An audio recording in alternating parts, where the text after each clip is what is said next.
छोटे छोटे नन्हे नन्हे बाल गोपालों एवं किसी भी श्री अन्यत्र श्रीधाम से पधारे हुए मेरे भक्तगणों, आइए अब हम और आप मिलकर के एवं फेसबुक, यूट्यूब, इंस्टाग्राम के माध्यम से सुनने वाले मेरे भक्तगणों, आइए अब हम और आप मिलकर के सुंदर बांके बिहारी नेटवर्क धारी रास रासेश्वर बिहारी जी की कथा रूपी अमृत को सुनने के पूर्व या अंताकरण मन बसा हुआ मन को भगवान नाम संकीर्तन के द्वारा पवित्र कर लिए सज्जनों।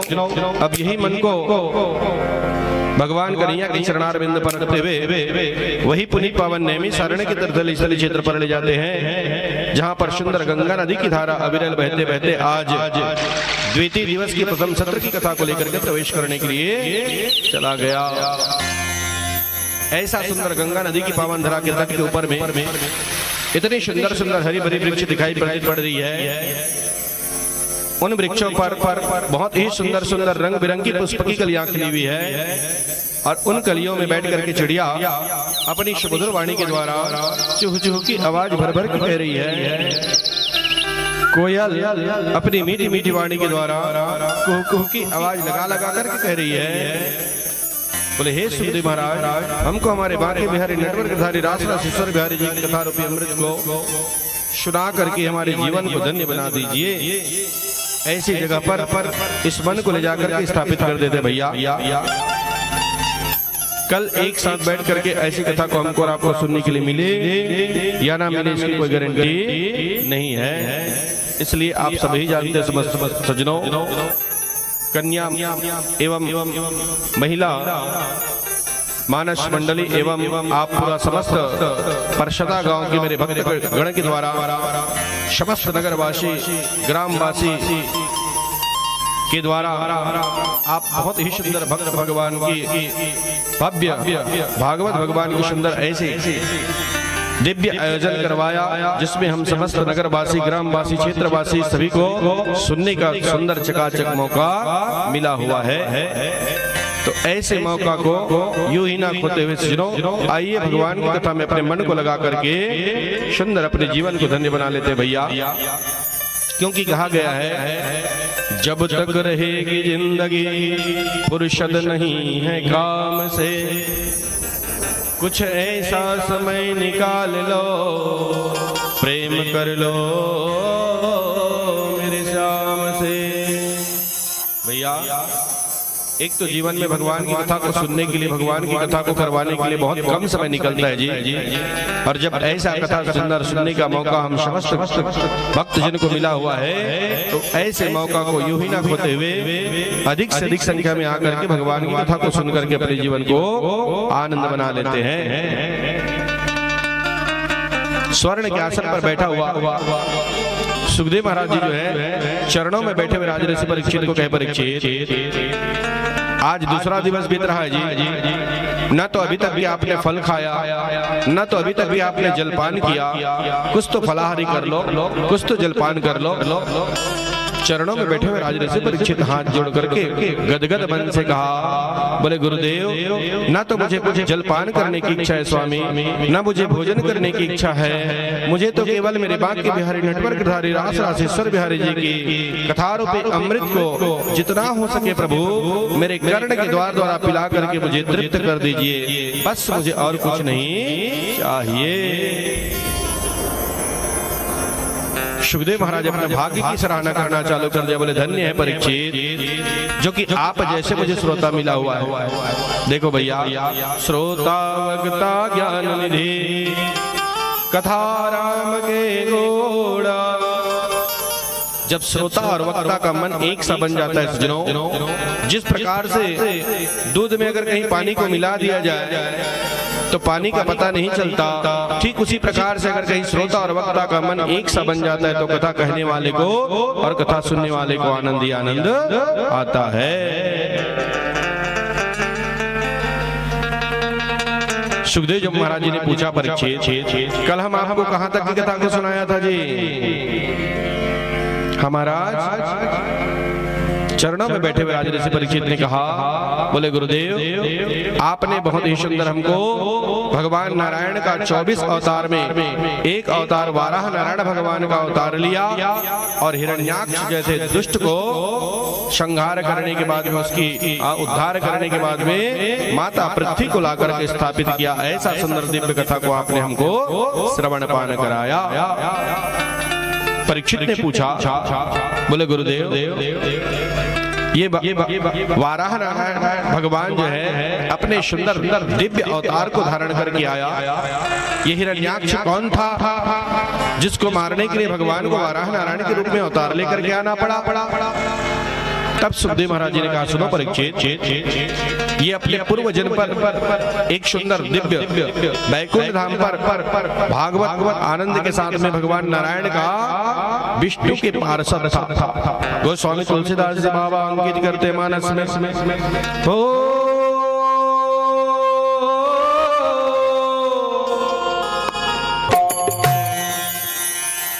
द्वारपाल हरि के प्रिय दो, जय और विजय जाना सबको।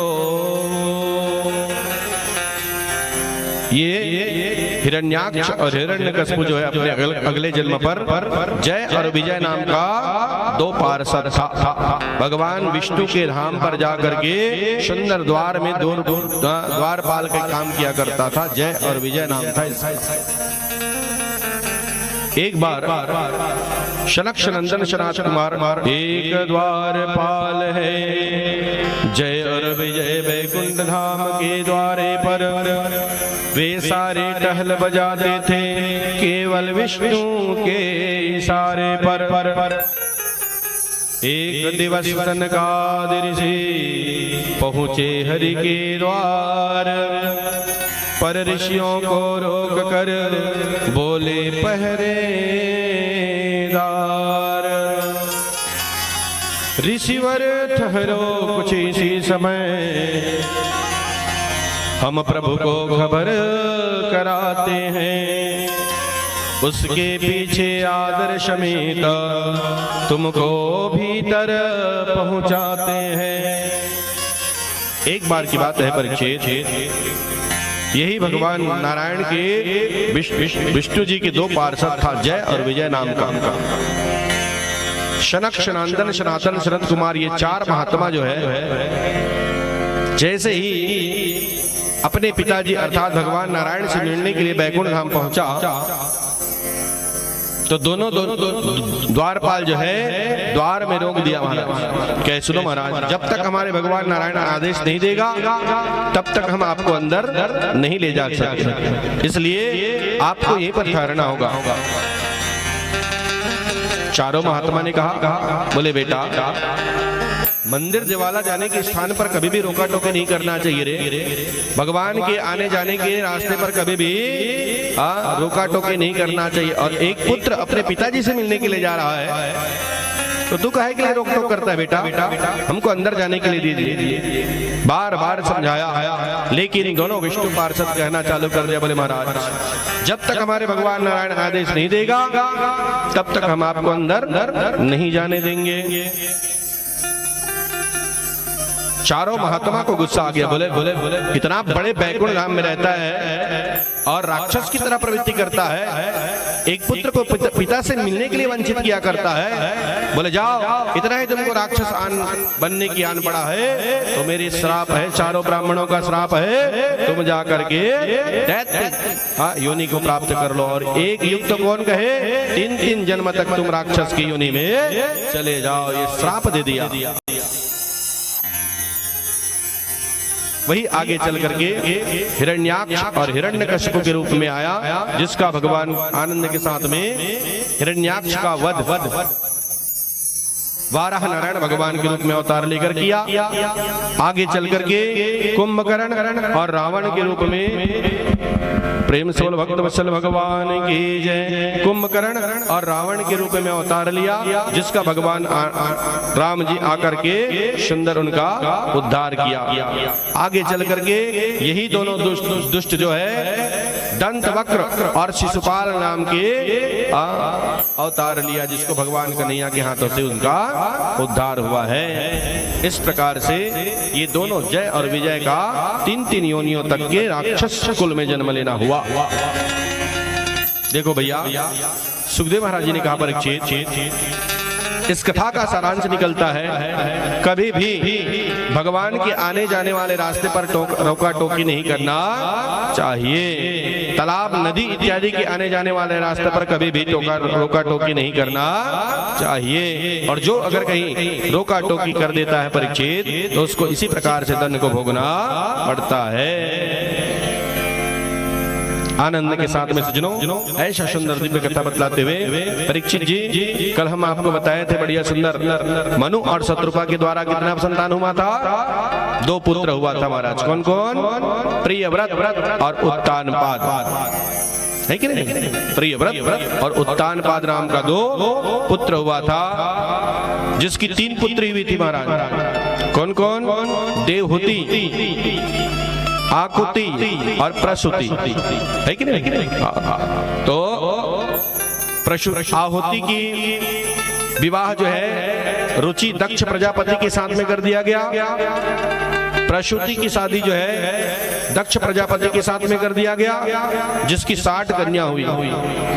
और आगे चल करके यही दक्ष प्रजापति का एक सुंदर पुत्री हुई, जिसकी नाम सती हुई, जिसका भगवान शंकर के साथ में विवाह हुआ। रुचि प्रजापति की एक बिटिया हुई महाराज, जिसकी नाम थी दक्षिणा, जिसकी शादी किसके साथ कर दिया गया? यज्ञ के साथ। यज्ञ के बाद में दक्षिणा देना चाहिए, तभी जाकर के यज्ञ के पुण्य के फल की प्राप्ति होती है। इसी कारण से उसकी पत्नी के नाम है दक्षिणा। यज्ञ उनका पति है।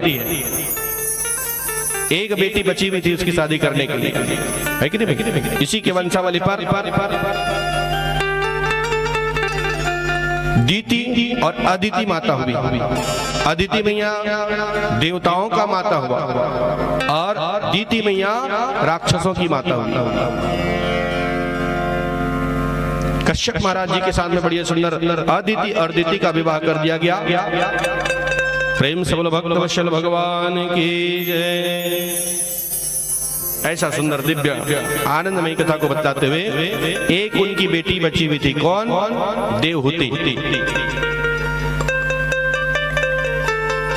समय जात लागे नहीं बारा, समय कैसे गुजरता कोई पता नहीं चलता सज्जनों। देवहूति नाम की कन्या बची हुई थी विवाह करने के लिए। देखो भैया, जब बिटिया बड़ी हो जाती है जी, तो माता पिता को क्या होती है? बोलो, चिंता होती है कि नहीं होती महाराज, कि मेरी बिटिया बड़ी बढ़ गई है, तो इसके लिए कैसे दमान बाबुल दुलरू मिलेंगे महाराज, कहाँ पर कैसा होगी इनकी शादी, क्या होगा, ये चिंता खाई रहती है। तो ऐसे ही मनु और शत्रुपा, ये दोनों को चिंता खाई जा रही थी कि हमारी देवहूति की शादी किसके साथ होगी। ऐसे चिंतित अवस्था में अपने पर्णकुटी आश्रम पर बैठा हुआ था। जैसे पर्णकुटी आश्रम पर बैठे हुए थे, उसी समय बैकुंठ धाम से बड़ा सुंदर आनंद के साथ में नारद महात्मा जी का पादार्पण हो गया। श्रीमन नारायण नारायण नारायण, श्रीमन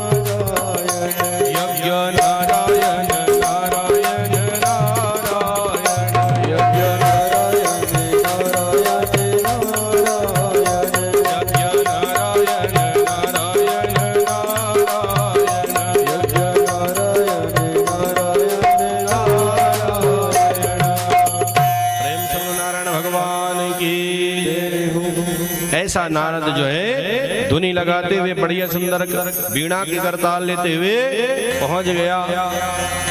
जैसे ही मनु और शत्रुपा के दरबार में पहुंचा, तो देखो भैया, आपके घर में अगर कहीं कोई ब्राह्मण देवता, कोई भी अगर कहीं साधु संत महात्मा इत्यादि के आगमन हो जाता है, अतिथि देवो भव होता है। अतिथि का मान सम्मान करना हमारा परम कर्तव्य होता है। ना जाने किस भेष में नारायण आ जाए। इसलिए कभी भी कोई भी अगर कहीं आता है तो उसकी मान सम्मान करना चाहिए। बढ़िया सुंदर मनु और शत्रुपा भी नारद देवर्षि जी को सुंदर बैठाया, ऊंचा आसन दिया और चरणामृत पान किया। अमृत कितने प्रकार का होता है? बोलो, कितने प्रकार का होता है महाराज? अमृत 4 प्रकार का होता है। कौन कौन सा? एक होता है चरणामृत, जो चरण कमल को धो करके लिया जाता है उसको चरणामृत कहा जाता है। दूसरा होता है पंचामृत, दूध दही घी मधु शक्कर से बना करके बनाया जाता है, 5 चीज को मिला करके बनाया जाता है, उसको पंचामृत कहते हैं। तीसरा होता है कथा रूपी अमृत, जो आपके सामने में भी चकाचक चल रहा है। और चौथा होता है अमृत, जिसको पीने के बाद में व्यक्ति कभी नहीं मरता। ये 4 प्रकार का अमृत होता है सज्जनों।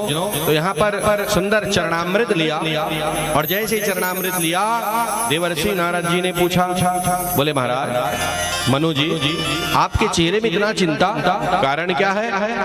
बोले क्या बताओ महाराज, देखो ना, ये हमारी बिटिया देवती जो है शादी करने की योग्य हो गई है, 16 वर्ष की हो गई है, इनकी शादी करना था, कैसे मिलेगा, कहाँ मिलेगा, यही चिंता खाई जा रही है। देवर्षि नारद जी ने कहा, चिंता माम गुरु, चिंता करने की बात नहीं है, क्योंकि बाबा गोस्वामी तुलसीदास जी ने लिख दिया है क्या?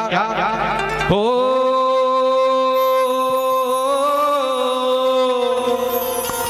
जन्म मरण विवाह गति सोई,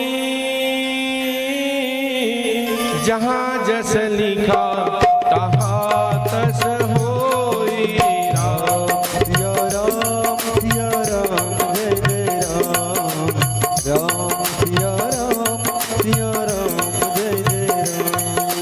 हो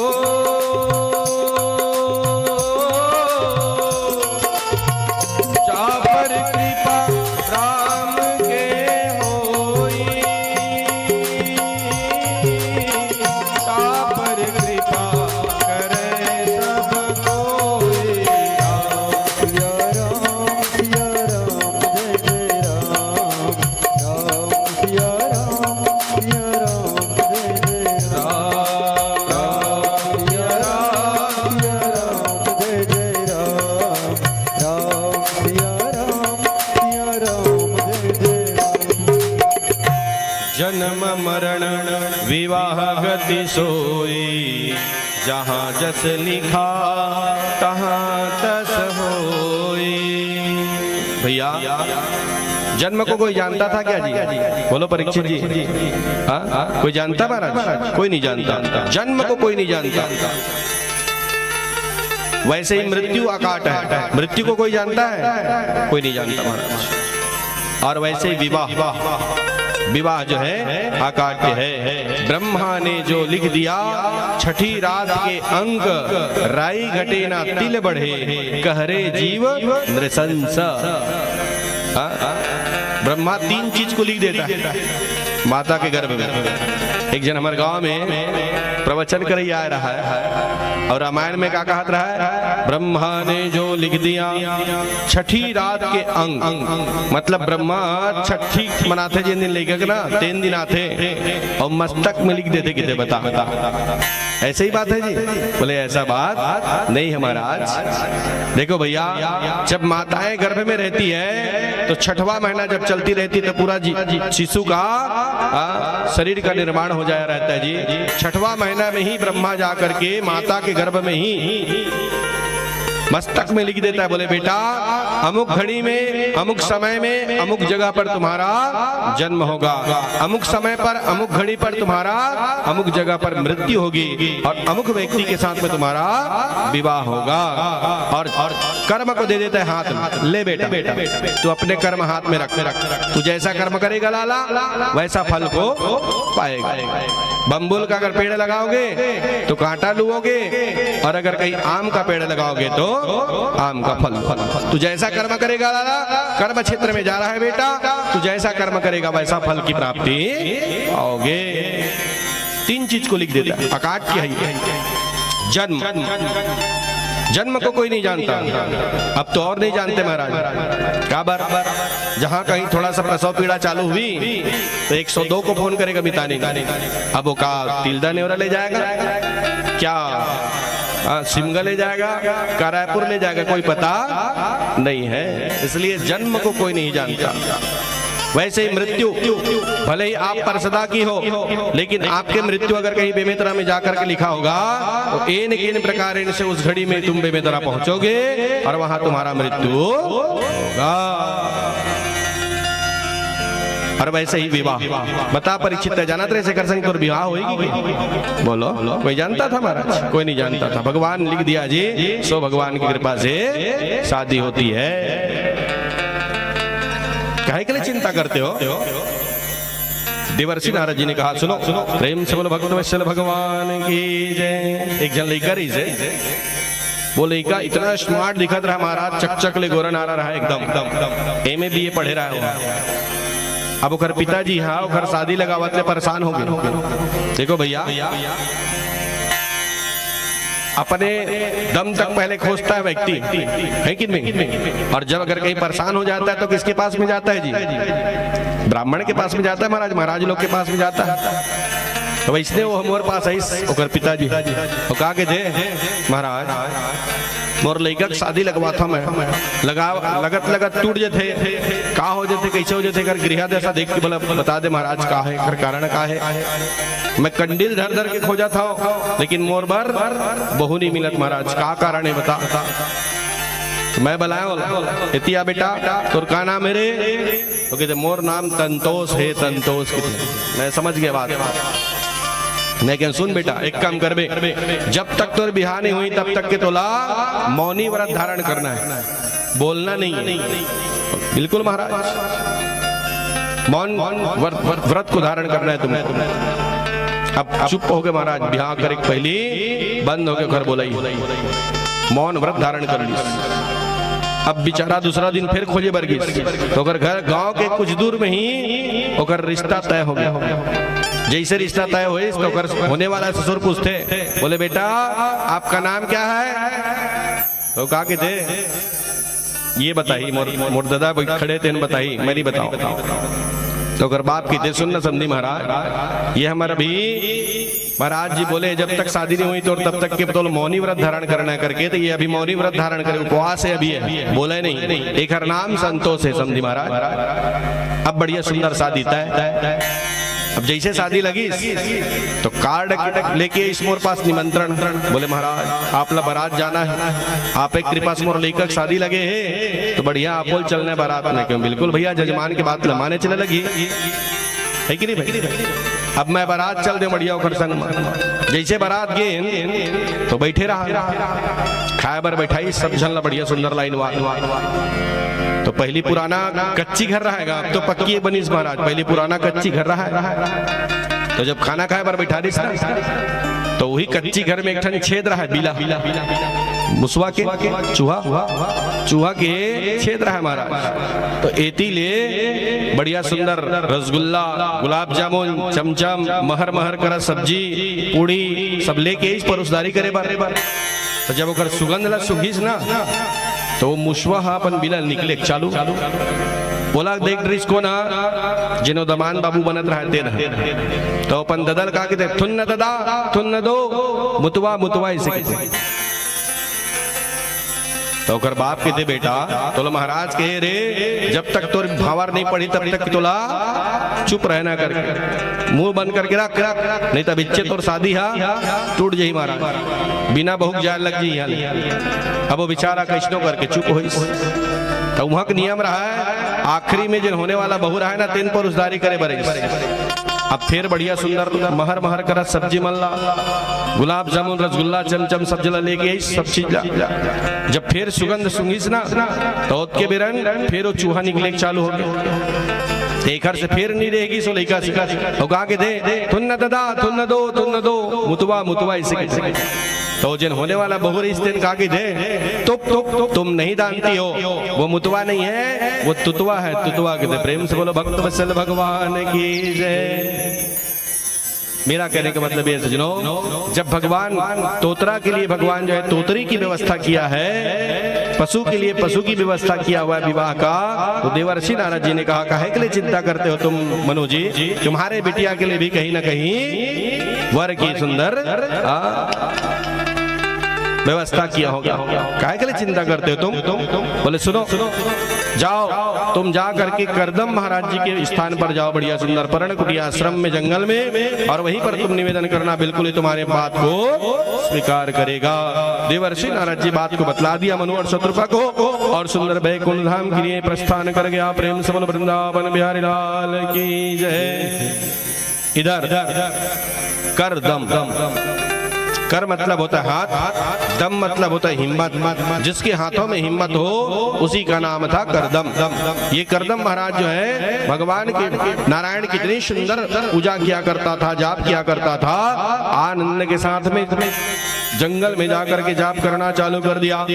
ओम शांताकारं भुजगशयनं पद्मनाभं सुरेशं विश्वाधारं गगनसदृशं मेघवर्णं शुभांगं लक्ष्मीकान्तं कमलनयनं योगवृद्धियानुगम्यं वन्दे विष्णु भवभयहरणं सर्वलोकैकनाथेऽहम्।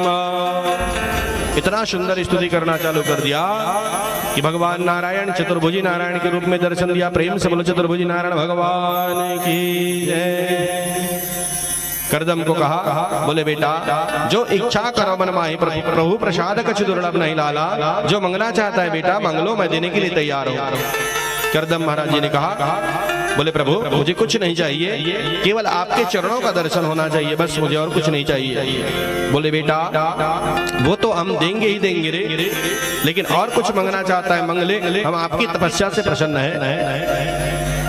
करदम महाराज जी ने कहा, बोले देना चाहते हो महाराज, आपने जैसे आप अपने बेटे हमको बेटा दे देते तो आनंद आ जाता, आपके ही जैसे स्वरूप का हमको बेटा ही दे देते तो आनंद आ जाता।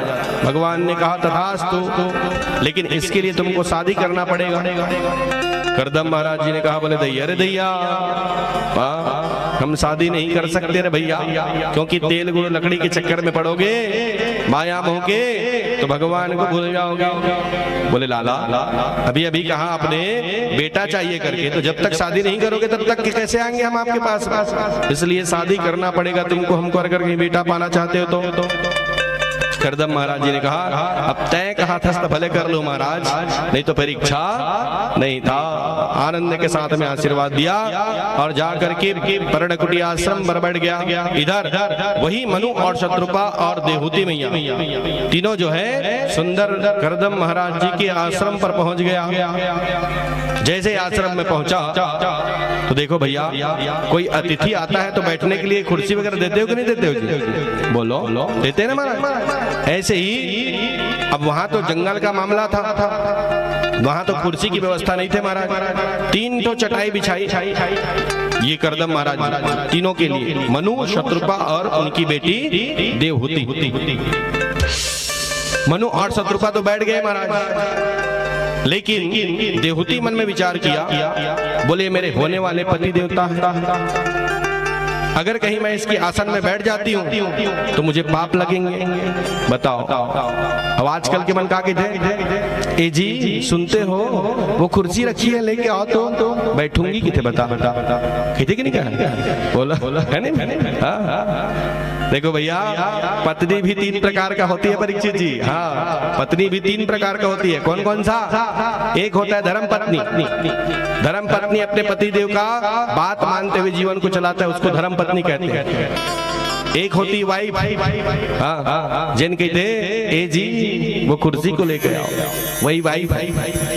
एजी का मतलब समझते हो परीक्षित जी?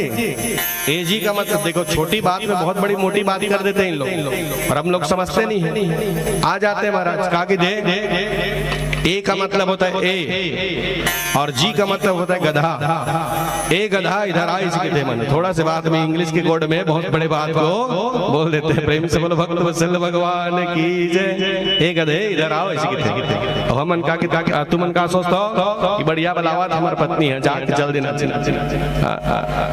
देखो भैया, तो यहाँ पर देहूती में मन में विचार किया, बोले ये मेरे होने वाले पति देवता है, इसके अगर कहीं आसन में बैठती हूँ तो मुझे पाप लगेगा, नहीं बैठती हूँ तो अपमान होगा। पति देवता आसन दिया है, नहीं बैठती हूँ तो अपमान होगी, और बैठ जाती हूँ तो पाप लगेगा। क्या करना चाहिए? उसी समय माता देहूती मैया अपना मन में विचार किया, और विचार करने के बाद में एक हाथ को अपने पति देवता के आसन दिए थी उसमें रख लिया, और नीचे जमीन में बैठ गया। करदम महाराज समझ गया कि मेरे पत्नी जो है बहुत ही सुशील है और समझदार होगी, और बढ़िया सुंदर आनंद के साथ में हाथ जोड़ लिया। देखो भैया, आपके घर में अगर कहीं बेटी है तो आप कितनों बड़े भी, अगर यही मिनिस्टर भी रहोगे, कलेक्टर भी रहोगे, फिर भी किसी के सामने पर तुमको हाथ को जोड़ना पड़ेगा। ऐसे ही मनु और शत्रुपा भी दोनों करदम महाराज जी के सामने हाथ जोड़ लिया। कहे महाराज, मेरी बेटी के साथ में अगर कहीं ब्याह कर लेगी तो बड़ा ही आनंद आ जाता प्रभु। करदम महाराज जी ने कहा, बोले महाराज अभी अभी भगवान ने कहा है, बोले जब तक विवाह नहीं करोगे तब तक कैसा बनेगा, इसलिए मुझे विवाह तो करना पड़ेगा, तभी जाकर भगवान मेरा बेटा के रूप में आएगा। सहज के साथ में विवाह को स्वीकार किया, और गंधर्व विधि के साथ में करदम महाराज और देवती मैया के सुंदर विवाह हुआ। देवता पुष्प की वर्षा करना चालू कर दिया, देवता आनंद के साथ में तालियों की गड़गड़ाहट, किन्नर जो है नृत्य करना चालू कर दिया, और आनंद के साथ में भगवान जयकार लगाया। प्रेम से बोलो भक्त वत्सल भगवान की जय। ऐसा सुंदर विवाह हुआ। अब जैसे ही विवाह हुआ तो विवाह के बाद में विदाई की घड़ी आती है। देहूती मैया मन में विचार किया, बोले बाबा इतना दिन तक की बढ़िया सुंदर हमको छोटी सी बड़ी किए, पढ़ाई लिखाई करवाए, अब हमारे शादी भी कर दिया, तो कृपा करके आप अगर कहीं विदा भी कर देते तो आनंद आ जाती। माता देहूती कहती है, क्या बाबा कर दो विदा, ये तो प्यार की बाबा कर दो विदा,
भगवान की जय। जैसे विदाई की घड़ी हुई, देखो भैया विदाई की घड़ी बहुत ही दुख की घड़ी होती है जी।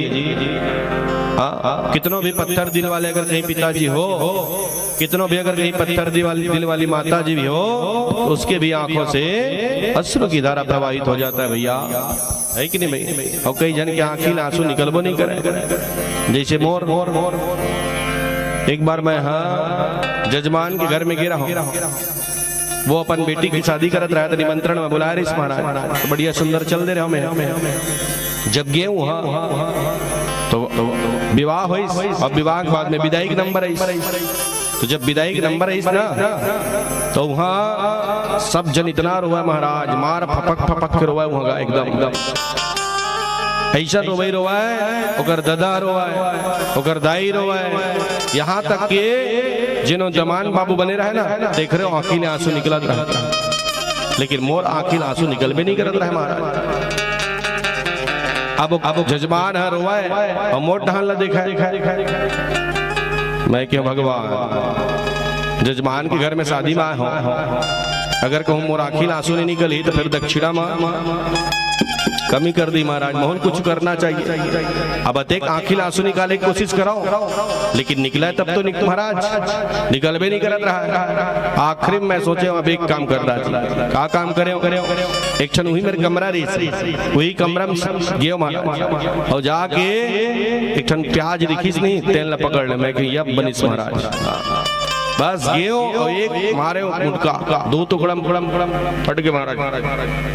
जैसे फटी तुरंत आंखिल खोले और उखर रसम डाल दे, जैसे रसल डाले इतना आंखिल आंसू निकले चालू, इसमें क्यों बनिज भगवान तुरंत गए चिर में रोवत रहा तेर मेरा, जैसे बोला रोवत देखीस ना, ओहो गदगद हो गए और जजमान मार फक के रोयल चालू कर, इसमें क्यों अब बनिज भगवान। अब दक्षिणा में कमी नहीं हो। देखो जी सात धार के आंसू देखे हो परीक्षित, सुने जरूर हो, तो सात धार के आंसू रोल हूँ तबे छोड़ू, ऐसे कितने नहीं देखे नहीं हो उम्र ख्याल से देखे हो का जन उन्होंने देखे, मैं देखे कैसा होते सात धार के आंसू। देखो जी पहली कार है इसे, ये जब मोबाइल आए ना तेन में प्रेम बहुत कम हो गए, जतका मया रहा ना पहली बेटी बन से, और जतका बाहर खाए कमाए बढ़ जा रहा है, तो ओखर मन से मया बहुत ज्यादा रहा। जब मोबाइल नहीं रही तब कतका दिन में पहली मिलत रही से, साल डेढ़ साल में बेटी यहाँ घर जावे ना, तो पहली सियान मन पूछ लो बड़ा जोरदार रोवा हुआ, कैसे रोवा है एक दूसरे के कंधा धर के झूल झूल के गाना गा कर रोवा है। पहली विकट माया रही है कि नहीं? हाँ पहली माया बहुत ज्यादा रिसगा। अब तो जब ये मोबाइल आया तब ले माया थोड़ा से कम हो गया। काबर रोज बात करत महाराज, तो भाई रोज बात कर रहे मतलब उतना नहीं रहेगा प्रेम जितना रहना चाहिए। बहुत दिन बाद देखो तो बड़ा अलग रहता है, और रोज बात होता है तो थोड़ा प्रेम कम हो जाता है। तो पहली जब गीस ना तो मैं के भगवान सात धार के आंसू कैसन होते थे महू सुने बस हो, अभी तक के देखे नहीं हो, देखे की इच्छा लगा था, आज देखे भी इच्छा लगा था। तो जब एक बेटी है दूसरा अपन दाई संग मिले पर गीस ना इतना रोएक चालू करीस, इतना रोएक चालू करी सोहा कंधल धरीस दोनों को एक दूसरे के, और गीत गा करवा थे तो उनका एक दिन में देखा था बेटी तया एक दिन में कैसे नहीं आ रहे सो ऐसी के विकट रोएक चालू महाराज। अब दोनों को रोवात रहा है ना, अगर दोनों के बीच में मैं गुजर गया, मैं क्यों आज सात धार के आंसू कैसन होते एला देखना अच्छे महाराज। जब बीच में बैठे हो तो देखत रही परीक्षित कदी कदी निकलते सात धार के आंसू दिल, दो धारे में निकले चालू सुख के आंसू ठंडा ऋतु जी, और दुख के आंसू गर्म ऋतु। तो दो धार एमएलए निकले चालू, और दो धार यहाँ ले के धार हो गए चार हो गए। और जब ऐसा गीत गा करो एक चालू करी महाराज, तो छठवा नंबर के धार निकले चालू हो गए, दो धार यहाँ नाक उखर बोहा चालू। तुमन हंसता होगा सबो मोरे ऊपर चुचवावत रहा, मोर जी बच्चपन लगत रही मैं जानू कभी सात धार के मल देखना रही घर से दे। अब ओकर बाद में एक धार बाचे छे ना बील गंगा धार 6 धार हो गए। ओकर बाद जब ऐसा गाना गा गा के रो रो चालू करीस ओकर लार 7वां धार मोरे ऊपर चुपवा चालू। जब वहां निकले ना एक बाल्टी हुई कस के महाराज निचोड़े होता कपड़ा बता ऐसा होते 7 धार के आंसू। प्रेम से बोलो भक्त वत्सल भगवान की जय। देखो भैया मेरा कहने का मतलब ये सजनों कि कितनों बड़े भी अगर कहीं पत्थर दिल का अगर कहीं पिता रहेगा फिर भी बिटिया की शादी के समय उसको रोना पड़ता है। प्रेम की अश्रु बहाना ही पड़ता है सजनों। आज ऐसा ही बढ़िया मनु और शत्रुपा जो है अपने बिटिया की शादी किया, विदाई किया और विदाई करने के बाद में अपने अपने आश्रम के लिए निकल गया। इधर वही करदम महाराज जो है फिर तपस्या करने के लिए बैठ गया। जैसे ही भगवान की तपस्या करने के लिए बैठा सजनों तो तपस्या करते करते करते करते 10,000 वर्ष पर्यंत बीत गया जी। एक स्थान में बैठ करके 10,000 तपस्या क्या करदम महाराज जी। उनकी पत्नी देवहूति मैया उनके पास में बैठ करके पति की सेवा करते करते 10,000 वर्ष पर्यंत तक के एक स्थान में बैठ करके अपने जीवन को निकाल लिया। अब आजकल के बनहोती देखती महाराज बोले महाराज तय नहीं तो प्रेम से बोलो भक्त वत्सल भगवान की जय। 10,000 वर्ष तक की तपस्या किया और तपस्या करने के बाद में जैसे ही 10,000 बीतने के बाद में वर्ष बीतने के बाद में जब आंख को खोला तो देखा कि कोई कन्या बैठा हुआ था। भूल गया करदम महाराज जी कि मेरा पत्नी है करके। बोले देवी आप कौन हो? बोले मैं आपकी पत्नी देवहूति मैया हूँ स्वामी। आज से 10,000 वर्ष पर्यंत पहले मेरे पिताजी आपके हाथ में सौंप करके गया है। मैं वही देवहूति आपकी पत्नी हूँ और कोई दूसरा नहीं हूँ। उसी समय करदम महाराज जी की आंखों से अश्रु की धारा बहना चालू हो गया। बोले धन्य है देवी जो मेरे इंतजार करते हुए इतना दिन तक के अपना समय को व्यतीत कर लिया। धन्य है। जैसे अश्रु की धारा प्रवाहित हुआ सजनों तो वही अश्रु की धारा से एक तालाब का निर्माण हुआ और वही तालाब में जैसे ही करदम महाराज डुबकी लगाए 21 वर्ष का स्वनी कुमार बन गया करदम महाराज जी और 16 वर्षीय कन्या देवहूति मैया बन गई। अब उसके बाद में कहे सुनो देवी जब नई नई शादी होती है तो फिर शिमला घुमाने के लिए चले जाते हैं और कहीं पर घुमाने के लिए जाते हैं। चलो मैं भी आपको बढ़िया सुंदर घुमाने के लिए भ्रमण करने के लिए लेके चलता हूँ। क्या किया बढ़िया सुंदर एक कामाद नाम का विमान का आयोजन करवाया। सुखदेव महाराज जी ने कहा प्रिया करदमो योगमादिस्थिता विमानम कामगम छतस्व चिरक्रयात। भागवत महापुराण के 3रा स्कंद के 23वें नंबर अध्याय पर करदम महाराज जी बहुत ही सुंदर अपने तप बल के कारण से अपने तपस्या से एक कामाद नाम का विमान का आयोजन करवाया। कामाद नाम से ले लो सजनों जो उस विमान में बैठ करके आप कामना करते वो चीज की आपकी फल की प्राप्ति होती। कामाद नाम के विमान में बिठाया और बिठा करके सुंदर भ्रमण करने के लिए निकल गया घूमने के लिए। घूमते घूमते घूमते घूमते घूमते घूमते 100 वर्ष बढ़िया सुंदर भ्रमण किया और ऐसे 100 वर्ष के भ्रमण करते करते सुंदर उसको 9 बेटी की प्राप्ति हुई, 9 कन्या की प्राप्ति हुई। प्रेम से बोलो 9 कन्या मैया की जय, 9 धा भक्ति की जय। ये कोई साधारण कन्या नहीं थी महाराज, ये स्वयं प्रथमम शैलपुत्रीं च द्वितीयं ब्रह्मचारिणी तृतीयं चंद्रघंटे ते कुष्मांडे ते चतुर्थकं पंचमं स्कंदमाते ते षष्ठं कात्रिणीते च सप्तम कालरात्रि महागौरी चाष्टकं नवमं सिद्धदात्रीश्च नौ दुर्गा प्रकटार्थिता। साक्षात माता अंबिका 9 दुर्गा मैया का सुंदर स्वरूप था। प्रेम से बोलो 9 दुर्गा मैया की जय। करदम महाराज जी ने कहा बोले महाराज आप तो बेटा के रूप में आऊंगा करके बोले थे लेकिन मुझे तो पूरा बेटी ही बेटी प्रदान कर दी और एक ना 2 9 जने महाराज। जब एक बेटी हो जाती है तो माता पिता को चिंता हो जाती है। यहाँ तो फिर मेरे को 9 जने डाल दिए तो कैसा करूं महाराज। माया मोह के चक्कर में मुझे फंसा ही दिया आपने। जैसे ही फंसाया बोले चलो प्रभु आपका कृपा है। सुंदर आनंद के साथ में 9 बेटी को लेकर के घर में आया। समय जात ला गए नहीं बारा, समय कैसे गुजरता कोई पता नहीं चलता सजनों।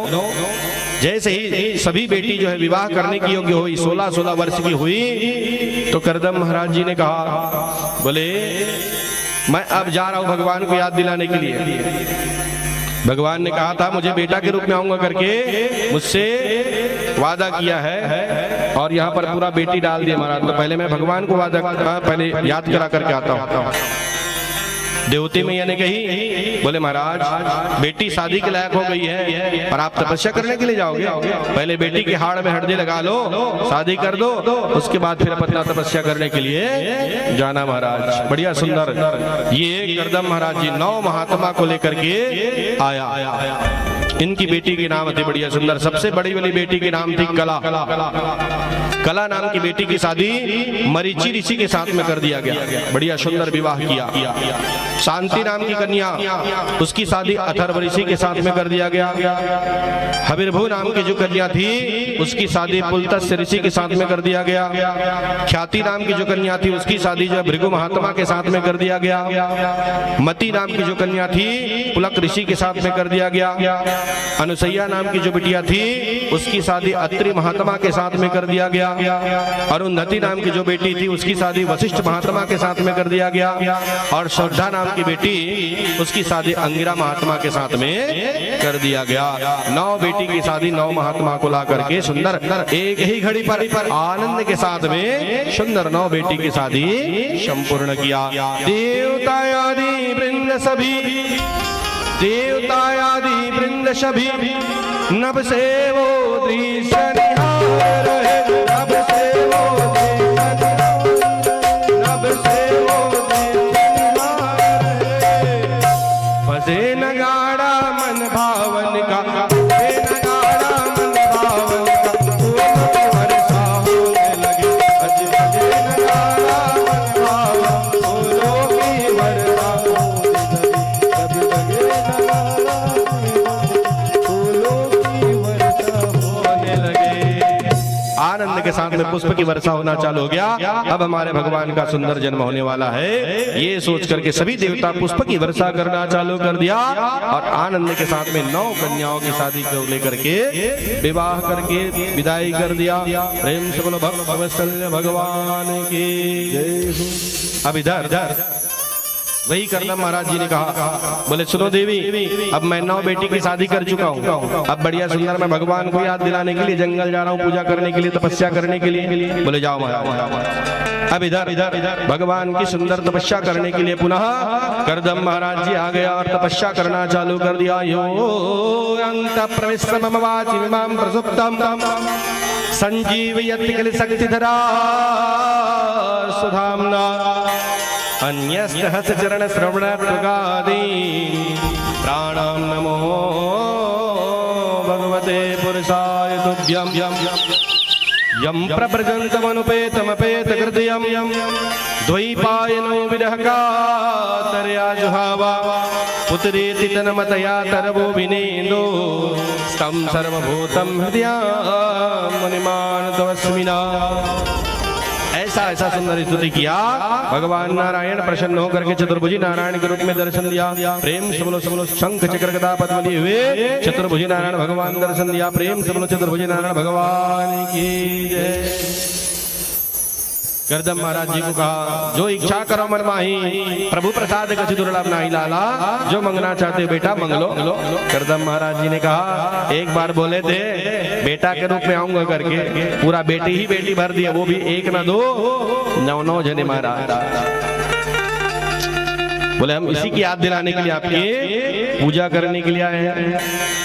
कहे सुनो करदम, जिसके घर में नवधा भक्ति होती है उसी के घर में मेरा जाना होता है बेटा, इसलिए सबसे पहले मैं तुम्हारे घर में 9 भक्ति को भेजा।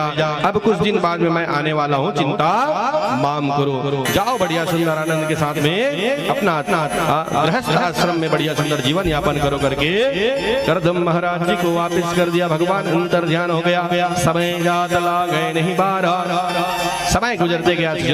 माता देहूती मैया गर्भाधारण गर्भाधारण करना चालू कर दिया। और जैसे ही गर्भाधारण चालू किया 10वें मासे वैतस्या पुत्रम रत्न जायता, सुंदर एक पुत्र रत्न की प्राप्ति हुआ, जिसका नामकरण कर दिया कपिल नारायण भगवान। प्रेम से बोलो कपिल नारायण भगवान की जय हो।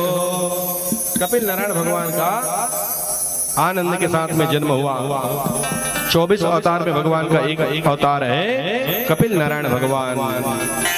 जैसे ही कपिल नारायण भगवान का जन्म हुआ पुष्प की वर्षा करना चालू कर दिया, दुंदुभी बाजा बजना चालू हो गया, आनंद के साथ में तालियों की गड़गड़ाहट के साथ में भगवान का सुंदर जय जयकार बनाना चालू कर दिया।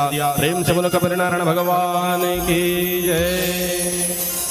भागवत में इतना सुंदर उपाख्यान है जी कपिल नारायण भगवान का और देवहूति मैया की संवाद इतनी सुंदर है कि क्या पूछो महाराज। भगवान कपिल नारायण जो है जन्म लेते ही अपनी माता देवहूति को कही, बोले मैया सुनो सुनो सुनो, जो ये मनुष्य जो है ना माँ बहुत ही विचित्र है मैया। जैसे अगर कहीं कहीं सुख में रहता है माँ तो सब मुझको भूल जाता है, और जैसे दुख की घड़ी आती है तो सब मुझको भजने के लिए चाहता है मैया। माता के गर्भ में जब रहता है तो अंदर में मुझसे वादा करता है मुट्ठी बांध कर कि मैं बाहर जाऊंगा तो तुम्हारा पूजा करूंगा, पाठ करूंगा, यजन करूंगा, जाप करूंगा करके मैया। और जैसे ही मैं बाहर भेज देता हूँ उसको दुख उसकी करुण पुकार को सुन करके तो मेरे को ही भूल जाता है मैया। स्वार्थ लाग कर ही प्रीति मैया। कपिल नारायण भगवान अपने माता देवहूति मैया को समझा रहे हैं आत्मज्ञान, ज्ञान योग्य और साक्ष्य योग्य के बारे में। बहुत सुंदर कपिल नारायण भगवान की उपाख्यान है भागवत महापुराण पर। कपिल नारायण भगवान ने कहा, बोले माँ ये मनुष्य स्वार्थ से जिंदगी जीता है मैया। जब अच्छा जिंदगी निकलता है ना तो फिर मुझे भूल जाता है मैया, और जब दुख की घड़ी आती है तो व्यक्ति मुझे ही भजा करता है माँ। यही उनकी दुख की कारण हो जाता है। मुझसे वादा करके आता है कि मैं आपके वहां जाने के बाद में पूजा करूंगा, पाठ करूंगा, यज्ञ करूंगा, हवन करूंगा, और यहाँ आने के बाद में माया मोह के चक्कर में फंस जाता है मैया, और यहाँ से पाप रूपी गठरी को लेकर के मेरे पास में जाता है। यहाँ पर किसने भेजा गया है? हमको और आपको क्यों भेजा गया? भगवान जी यहाँ पर बोलो बोलो बोलो पुण्य कमाने के लिए भेजा। लेकिन हम लोग माया के चक्कर में फंस करके पाप को कमा लेते हैं। देखो भैया, एक जने बढ़िया सुंदर लड़का था, देवहूति मैया को बढ़िया सुंदर संवाद सुनाया। एक लड़का था, उसके घर में कुछ मेहमान बैठने के लिए आया। अतिथि को क्या करते हैं जी? आते हैं तो जी चाय पिलाते कि नहीं पिलाते? बोलो बोलो चाय दिया जाता है, अतिथि देवो भव होती है, तो पहले चाय पानी दिलाया जाता है महाराज। तो जैसे ही उसकी माता जो है चाय बनाने के लिए अंदर किचन रूम में घुसी तो उसके पास में शक्कर खत्म हो गया, चाय पत्ती बचे हुए थे महाराज।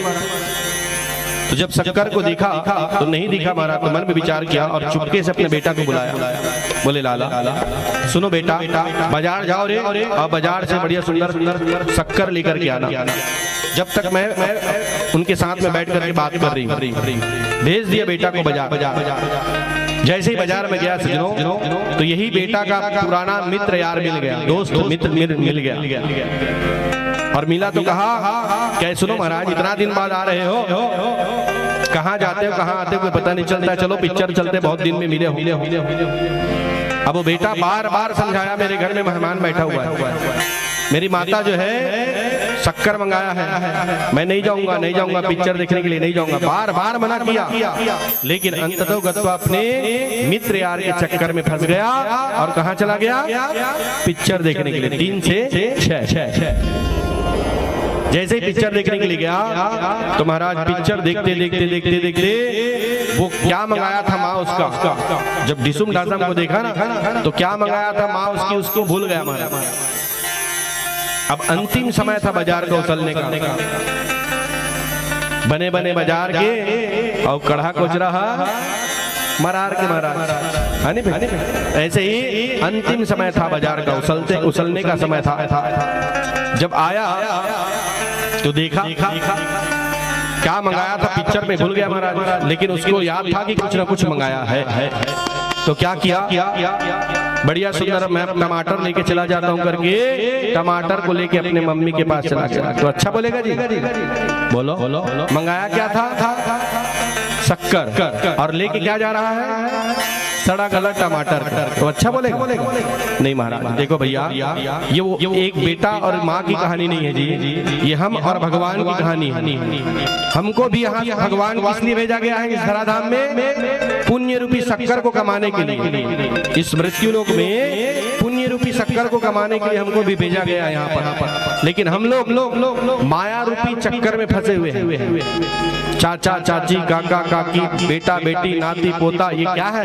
यही तो माया रूपी पिक्चर है। ये माया रूपी पिक्चर में हम लोग फंस गए हैं और अंतिम समय में पाप रूपी गठरी को लेकर के इसके पास जाओगे तो अच्छा बोलेगा जी? बोलो मारेगा उस समय पर यम के डंडा, यम के दूत जब डंडा मारेगा ना तो समझ में आएगा। बोले बेटा तुझे भेजा था किस लिए और तू कहाँ लेके आया है रे? तब उस समय पर वो जीव हाय हाय करता है, क्योंकि अकेले आए हो और अकेले जाना है। कोई आपके साथ में जाएगा क्या जी? बोलो कोई जाने वाला है? कोई जाने वाला नहीं है। अकेले आए हैं और अकेले ही जाएंगे। जैसा कर्म करेंगे वैसा ही फल हमको वहां पर मिलेगा भोगने के लिए। इसलिए अच्छा कर्म कर लेना चाहिए मैया।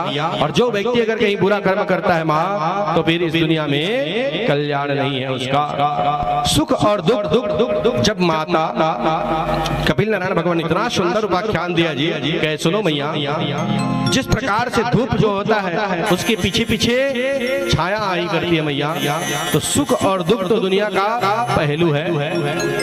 जैसे एक गाड़ी में जब तक दो पहिया नहीं होगा माँ, तब तक वो गाड़ी चलने वाला नहीं है मैया। सुख में व्यक्ति सब साथ देता है माँ, जितना परिवार वाले हैं ना सब सुख के साथ ही है मैया, और दुख में कोई साथ देने वाला नहीं है, सब पीछे हट जाता है मैया।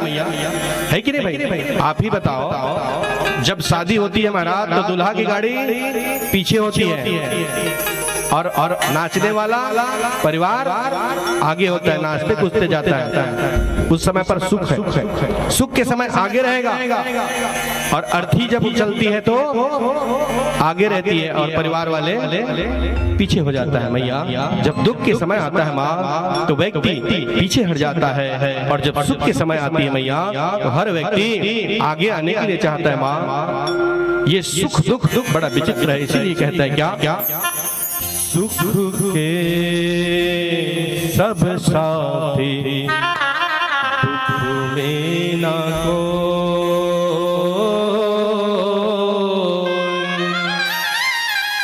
मेरे राम तेरा नाम एक साचा दूजा न को।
मैया पाप की गठरी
दुनिया से कुछ चीज लेकर के नहीं जाएंगे मैया, खाली हाथ आए हैं माँ और सबको खाली हाथ जाना है ना। फिर कहे कि ये मेरा है, ये मेरा है, ये मेरा है कह करके अपने पूरा जीवन को बर्बाद कर देता है मैया। और अंतिम में पाप रूपी गठरी को लेकर के मेरे पास में आता है माँ। तो आप ही बताओ मैं उस व्यक्ति को कैसे माफ कर दूंगा माँ? कहे मैया ना कुछ तेरा ना कुछ मेरा, ये जग जोगी वाला तेरा। ना कुछ तेरा ना कुछ मेरा, ये जग जोगी वाला तेरा। राजा हो या रंग सभी को, राजा हो या रंग सभी को, राजा हो या रंग सभी को, राजा हो या रंग सभी को। हाल सा एक सा हो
दुनिया में एक धागा भी नहीं जाने वाला है मैया, फिर भी व्यक्ति ये मेरा है, ये मेरा है, ये मेरा है कह करके पूरा अपना जीवन को बर्बाद कर देता है। बोले भैया कुछ चीज जाने वाला नहीं है जी।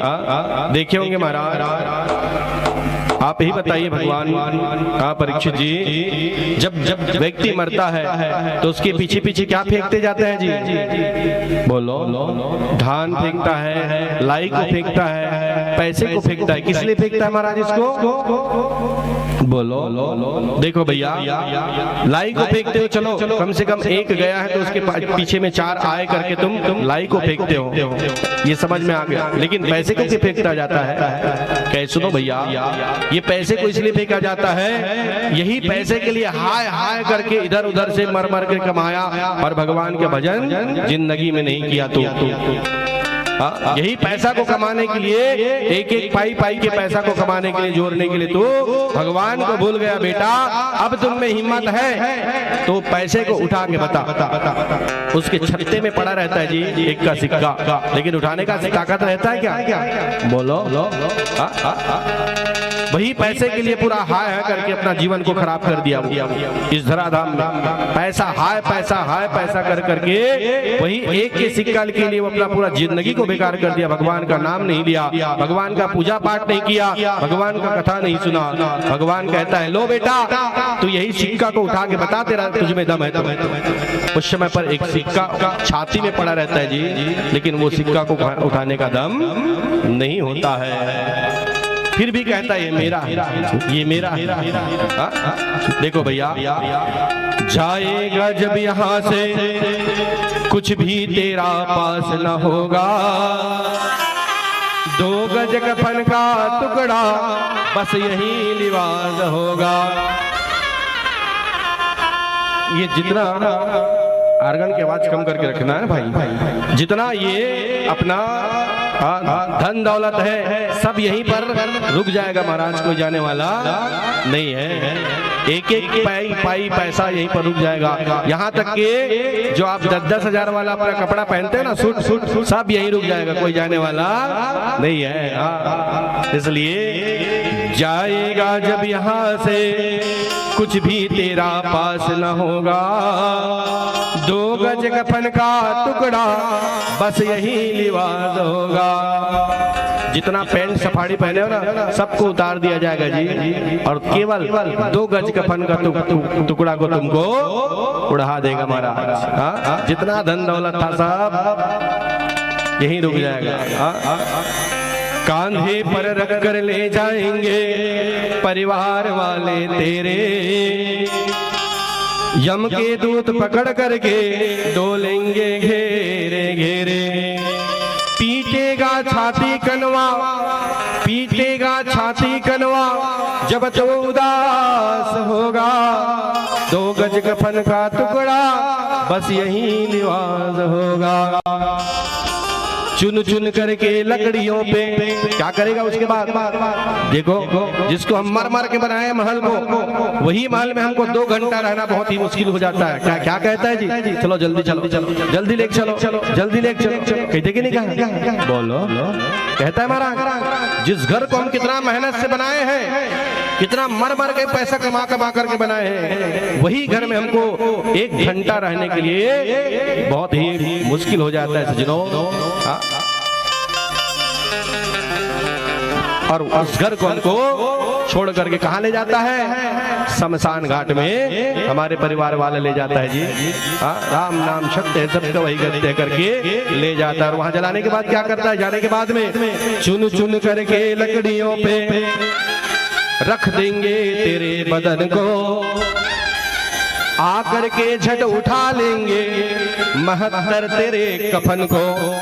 वो भी निकल जाएगा जो तेरे साथ में गया है, उसको भी हटा देगा।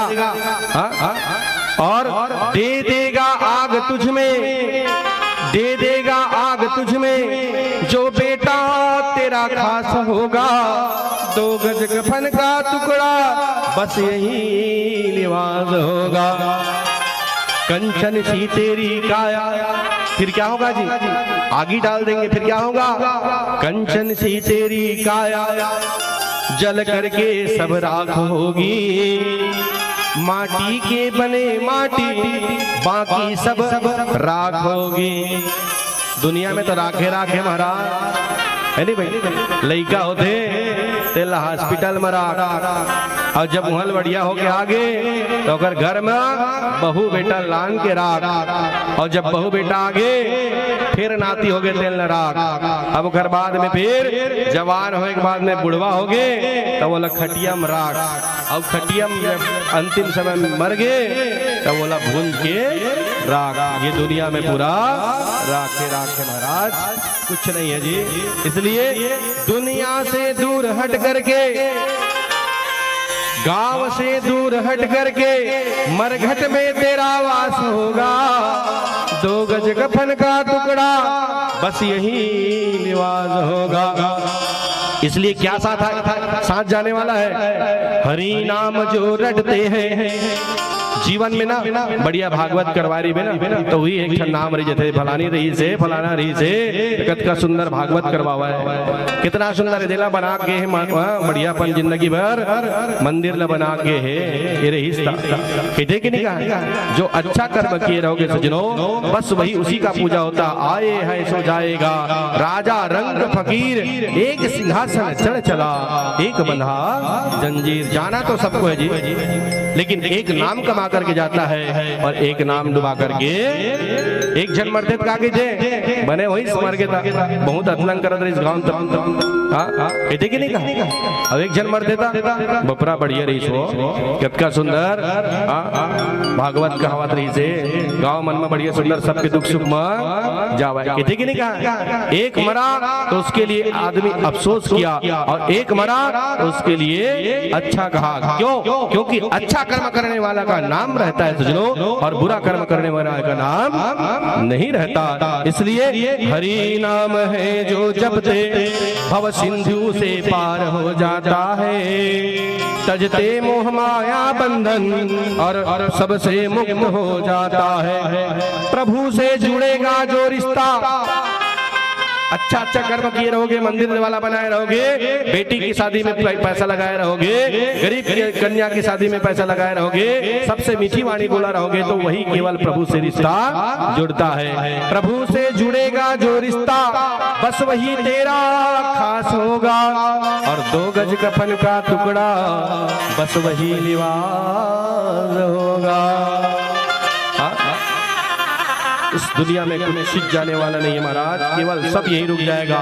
जिंदगी में हजारों का मेला जुड़ा, और जब हंस उड़ा तो अकेला ही उड़ा।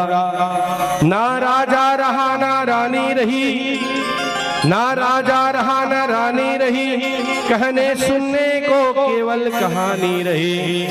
ना बुढ़ापा रहा ना जवानी रही, वस्तु एक हरवानी का जानी रही। अंत में लखापति को भी, अंत में लखापति को भी यही ढेला मिला, और हंस जब जब उड़ा तो अकेला ही उड़ा। जर वो जेवर यहीं के पड़े रह गए, और कोठी बंगला यहीं पर खड़े के खड़े रह गए। पत्नी का भी पति का, पत्नी का भी पति का ना जोड़ा जुड़ा, और हंस जब जब उड़ा तो अकेला उड़ा। इसलिए ये दुनिया में आए हैं भैया, तो नाम कमाना आसान है, और बाकी सब बोलो राम नाम शार है, और बाकी सब बेकार है महाराज। इसलिए इस दुनिया में कोई परमानेंट नहीं आया भैया, सबको जाना है। रायपुर में एक जने ऐसा बढ़िया सुंदर शमशान घाट, क्या नाम लिखा है? शमशान घाट, शम शान, सबके लिए एक समान। राजा भी वहीं जाएगा और रानी भी वहीं जाएगा, रंग भी वहीं जाएगा, गरीब भी वहीं जाएगा महाराज। किसी की दूसरे के लिए और नहीं बना, शमशान सबके लिए एक समान। रायपुर में एक तो ऐसे बढ़िया सुंदर मुक्ति धाम बने हैं, वहाँ जाबे ना तो मरज के मन लगते महाराज। हाँ, इतना सुंदर मुक्ति धाम बने हुए, प्रेम से बोलो भगवत्सल भगवान की। इसलिए इस दुनिया पर कोई परमानेंट नहीं आया भैया, तभी तो एक गाना कहा है, जगत में कोई न परमाने, जगत में कोई न परमाने, जगत में कोई न परमाने, जगत में कोई न परमाने, जगत में कोई न परमाने, जगत में कोई न परमाने, जगत में कोई न परमाने, जगत में कोई न परमाने। ओ तिल चमेली चंदन चंदन साबुन तेल चमेली चंदन साबुन तेल चमेली चंदन साबुन चाहे लगा लो सैन जगत में कोई न परमाने जगत में कोई न परमाने रे प्यारे कोई न परमाने जगत में कोई न परमाने। आनंद से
आवागमन लगा दुनिया में जगत रे स्टोरे रे प्यारे जगत है रेस्टोरे रे प्यारे जगत है रेस्टोरे हो आवागमन लगा दुनिया में जगत रे स्टोरे रे प्यारे जगत है रेस्टोरे रे प्यारे जगत है रेस्टोरे अंत समय में उड़ जाएंगे अंत समय में उड़ जाएंगे अंत समय में उड़ जाएंगे अंत समय में उड़ जाएंगे तेरे तंबू जगत में कोई न परमाने जगत में कोई न परमाने जगत में कोई न परमाने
हरिद्वार चाहे मथुरा काशी घूमो तो दिल्ली कैसे प्यारे घूमो दिल्ली के रे प्यारे घूमो दिल्ली के देखो भैया घूमने के लिए गए हो अगर कहीं मथुरा काशी गए हो वृंदावन धाम गए हो और आपका दिमाग कहाँ है उमर के खेत नहीं लुआ है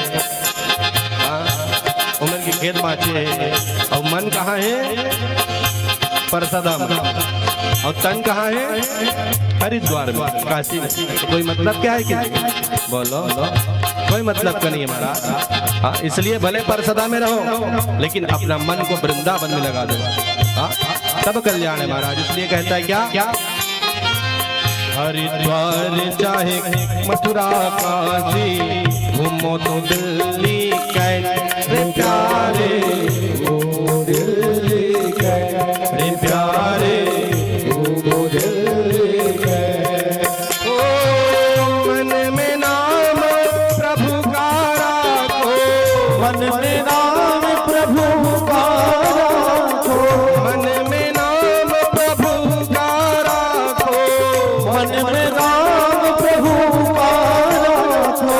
धोती पहनो या पैंट, जगत में कोई न परमाने, जगत में कोई न परमाने, जगत में कोई न परमाने।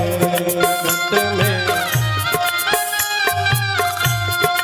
ओ राष्ट्रपति या जरनल करनल, चाहे हो रे प्यारे, चाहे हो रे राष्ट्रपति हो या कर्नल जरनल, घूमो दिल्ली के प्यारे, घूमो दिल्ली के। राष्ट्रपति या जरनल करनल, चाहे हो रे प्यारे, चाहे हो रे प्यारे, चाहे प्रेमे हो प्यारे, चाहे प्रेमे। ओ काल सभी को खा जाएगा, काल सभी को खा जाएगा, काल सभी को खा जाएगा, काल सभी को खा जाएगा। लेडीज हो या जेंट्स, जगत में कोई न परमाने, जगत में कोई न परमाने, जगत में कोई न परमाने, जगत में कोई न परमाने। तिल चमेली चंदन साबुन, तिल चमेली चंदन साबुन, तिल चमेली चंदन साबुन, तिल चमेली चंदन साबुन। जगत में कोई न परमाने, जगत में कोई न परमाने, जगत में कोई न परमाने, जगत में कोई न परमाने।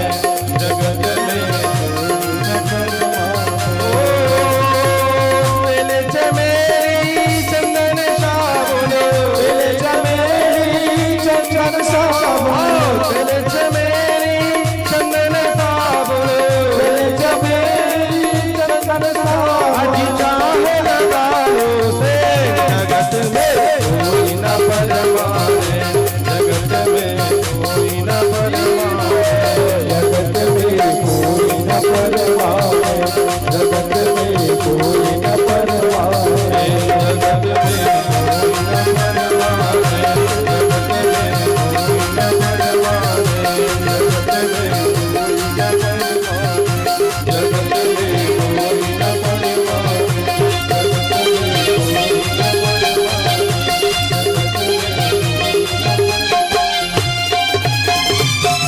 तिल चमेली चंदन साबुन, तिल चमेली चंदन साबुन, चाहे लगा लो सैन, जगत में कोई न परमाने, ओ प्यारे कोई न परमाने। प्रेम से बोलो वृंदावन बिहारी लाल की। बोलो राधे राधे राधे राधे, जोर से बोलो बोलो बोलो, हाथ उठा के बोलो। वो नीला सूट वाले नहीं उठाइए, जरा हाथ उठाओ उठाओ, उठा के बोलो बोलो राधे राधे, बुरा न माने बोलिए आनंद के साथ में। इस दुनिया में कोई परमानेंट होने के लिए नहीं आया भैया। देखो जी, जैसे ट्रेन में बैठते हैं महाराज, तो जितना दूर तक कि हमारा टिकट कटा रहता है उतना दूर हमको जाते हैं, उसके बाद फिर उतर जाते हैं भैया।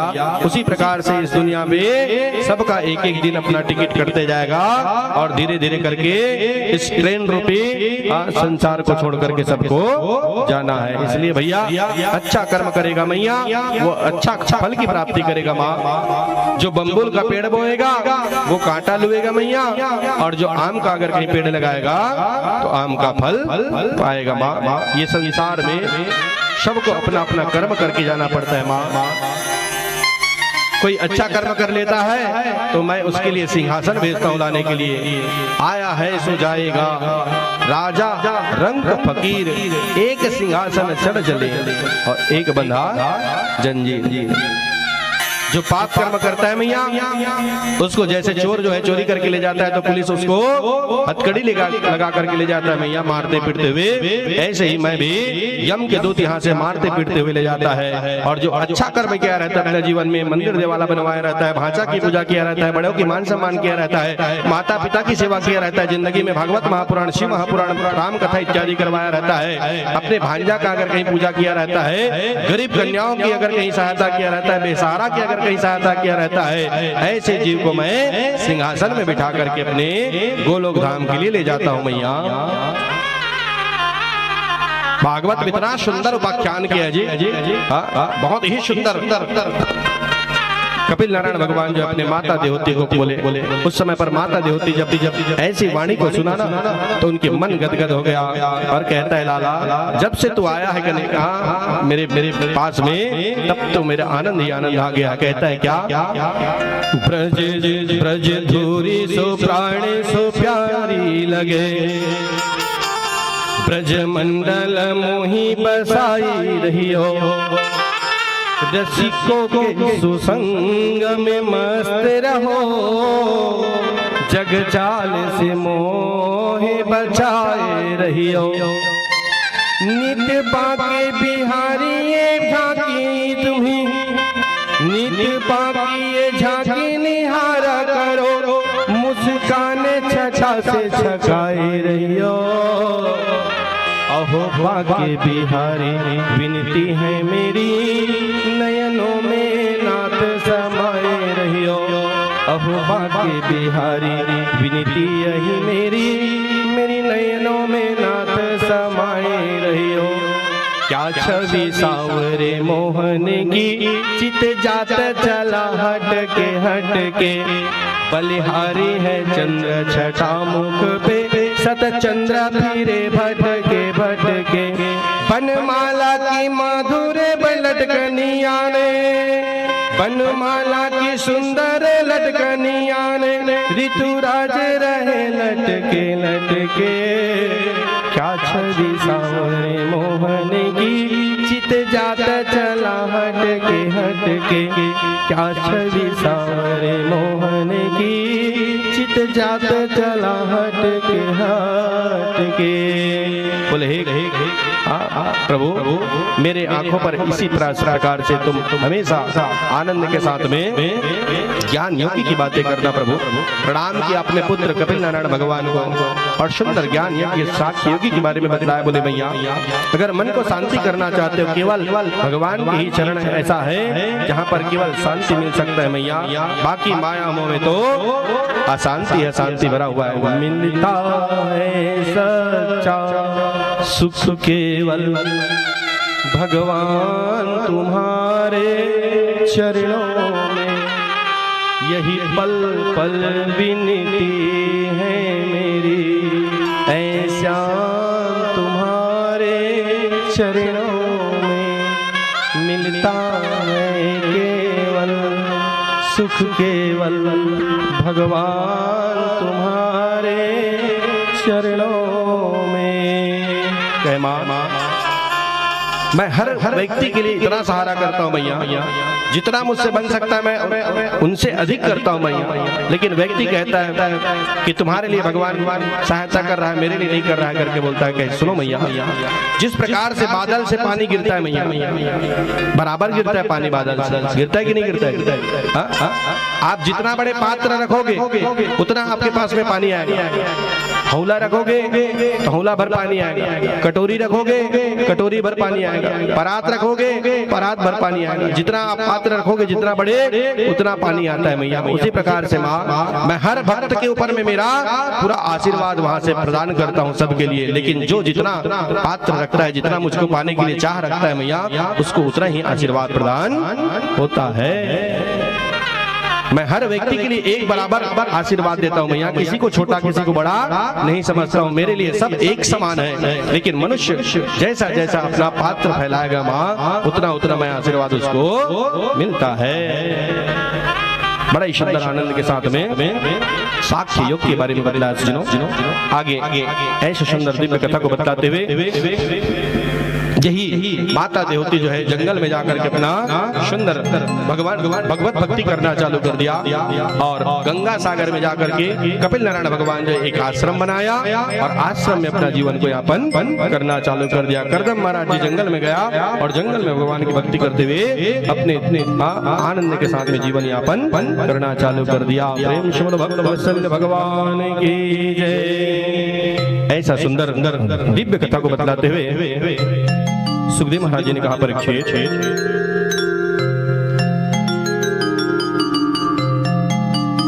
एक सती अनुसैया पत्नी को कैसा होना चाहिए, माताएं को कैसा होना चाहिए। एक ही धर्म एक व्रत नेमा, काया वचन पति पद प्रेमा। बोले सुनो मैया, सुखदेव महाराज जी ने परीक्षित को कहा, परीक्षित पत्नी को कैसा होना चाहिए। एक ही धर्म एक व्रत नेमा, काया वचन पति पद प्रेमा। अपने पति की बात को मानते हुए जीवन को चलाना चाहिए, तब जाकर कल्याण है, नहीं तो फिर कल्याण होने वाला नहीं है। एक जन बढ़िया सुंदर महाराज रही, वो महाराज के एक जन मितान रही। अब ये दोनों को शादी है, बढ़िया सुंदर लग गया। जैसे शादी लगी तो अब भैया सब एक बराबर पत्नी मिल जाए कोई जरूरी नहीं महाराज, है कि नहीं भाई। ऊपर नीचे भी मिलते, उल्टा पुल्टा, है कि नहीं भाई। तो अब दोनों की शादी हुई बढ़िया, तो जो शादी हुई ना तो पितर पक्ष समय है। अब पितर पक्ष आए तो पितर देवता मतलब बढ़िया सुंदर बड़ा पूरी खिलाना चाहिए। तो ये महाराज का के थे, सुन देवी पितर पाक चला देवी, बढ़िया सुंदर बड़ा पूरी बना डरते पितर मन खवा देते। तो अगर पत्नी का के थे काबर खवाबो, 200 रुपए किलो के उड़द दाल चलत है, 150 रुपए किलो के तेल चलत महाराज, काबर होते को दे खर्चा करबो। अब बता एक जस्ट उल्टा मिल गया। अब जिन खाना हेला एक हिसाब से अगर भोजन नहीं मिला तो पर शरीर के का हुई महाराज। भाई जैसा जैसे आप रूपी भोजन और पर रूपी श्रृंगार, भोजन इतना करो जो आपको रुच जाए और श्रृंगार ऐसा करो जो सामने वाले को अच्छा लगे, है कि नहीं भाई। तभी तो काम का है।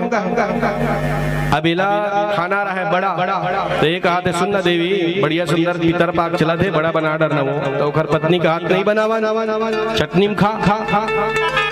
अब बता एक हर खाए रहा है मुनगा मन कहते सुनना देवी बाजार में बढ़िया सुंदर मुनगा मिला थे, हरियर लान के बना डरना बढ़िया सुंदर खा लेते। तो अगर पत्नी की थे काबर बनाबो, 80 रुपए किलो मुनगा चला जबरदस्ती भाजी में खा, तीवरा भाजी आए पकट मकट। अब इसकी लायक भोजन नहीं मिल रहा था हमारा, तो 25 बोरा का दिखात रहेगा तेन बरबट्टी का सोगे काबर उखर ली भोजन मिलत नहीं है। भाई जैसे भोजन करोगे तैसे शरीर वैसा रहता है हमारा। तो 25 बोरा का सराहा दिन बरबट्टी का सोगे महाराज। एक दिन घूमे बार जल्दी सपन मितान घर, जब मितान घर गिस ना तो अगर मितान के दे कैसे महाराज ऐसे रहे कैसे ऐसे हो गए, का बताओ महाराज ये तो मितानिन बड़ा विचित्र है। मैं बड़ा खाऊंगी तो बड़ा बदमे नहीं करे, मोर हिसाब से भोजन मिलवे नहीं करे, शरीर की का हालत होई तो अगर मितान दिमाग बता कहते सुन महाराज जब मितानी ना उल्टा चल सका थे तय का अपन गाड़ी चक्कल सीधा चलावा था, तो उल्टा कर दे अपन गाड़ी चक्कल। अब गाड़ी चक्कल वो उल्टा कर दी आके महाराज। तो कहते सुन बोला खाए मार रहा है बड़ा अपन देवी का कहा थे सुनना देवी ये बड़ा मत बना बे घर में, पितर पाक में कोई मतलब नहीं है, पितर मतलब बड़ा खवाए अवेल खाए मन है ना। हाँ बड़ा मत बनाबे का मतलब बड़ा बनाए से 200 रुपए किलो दाल चला दे 150 रुपए किलो तेल चलत महाराज ओकर से बड़ा मत बना ओकर पत्नी का कहा थे काबर नहीं बनाबो वही पितर देवता मन के कृपा से अतेक अतेक पैसा है ओखरे मन की कृपा से हमन में अतेक अतेक धन हवा तो काबर नहीं बनाबो अब तो बड़ा बने चालू पूड़ी बने चालू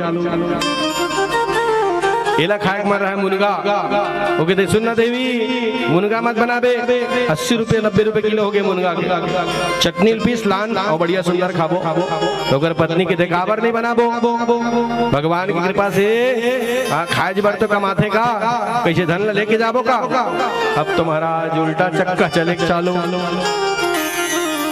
अब जिन पर मट्टी बराबर रहा है ना तेन फिर 25 बोरा बराबर चालू हो गए महाराज वही समय में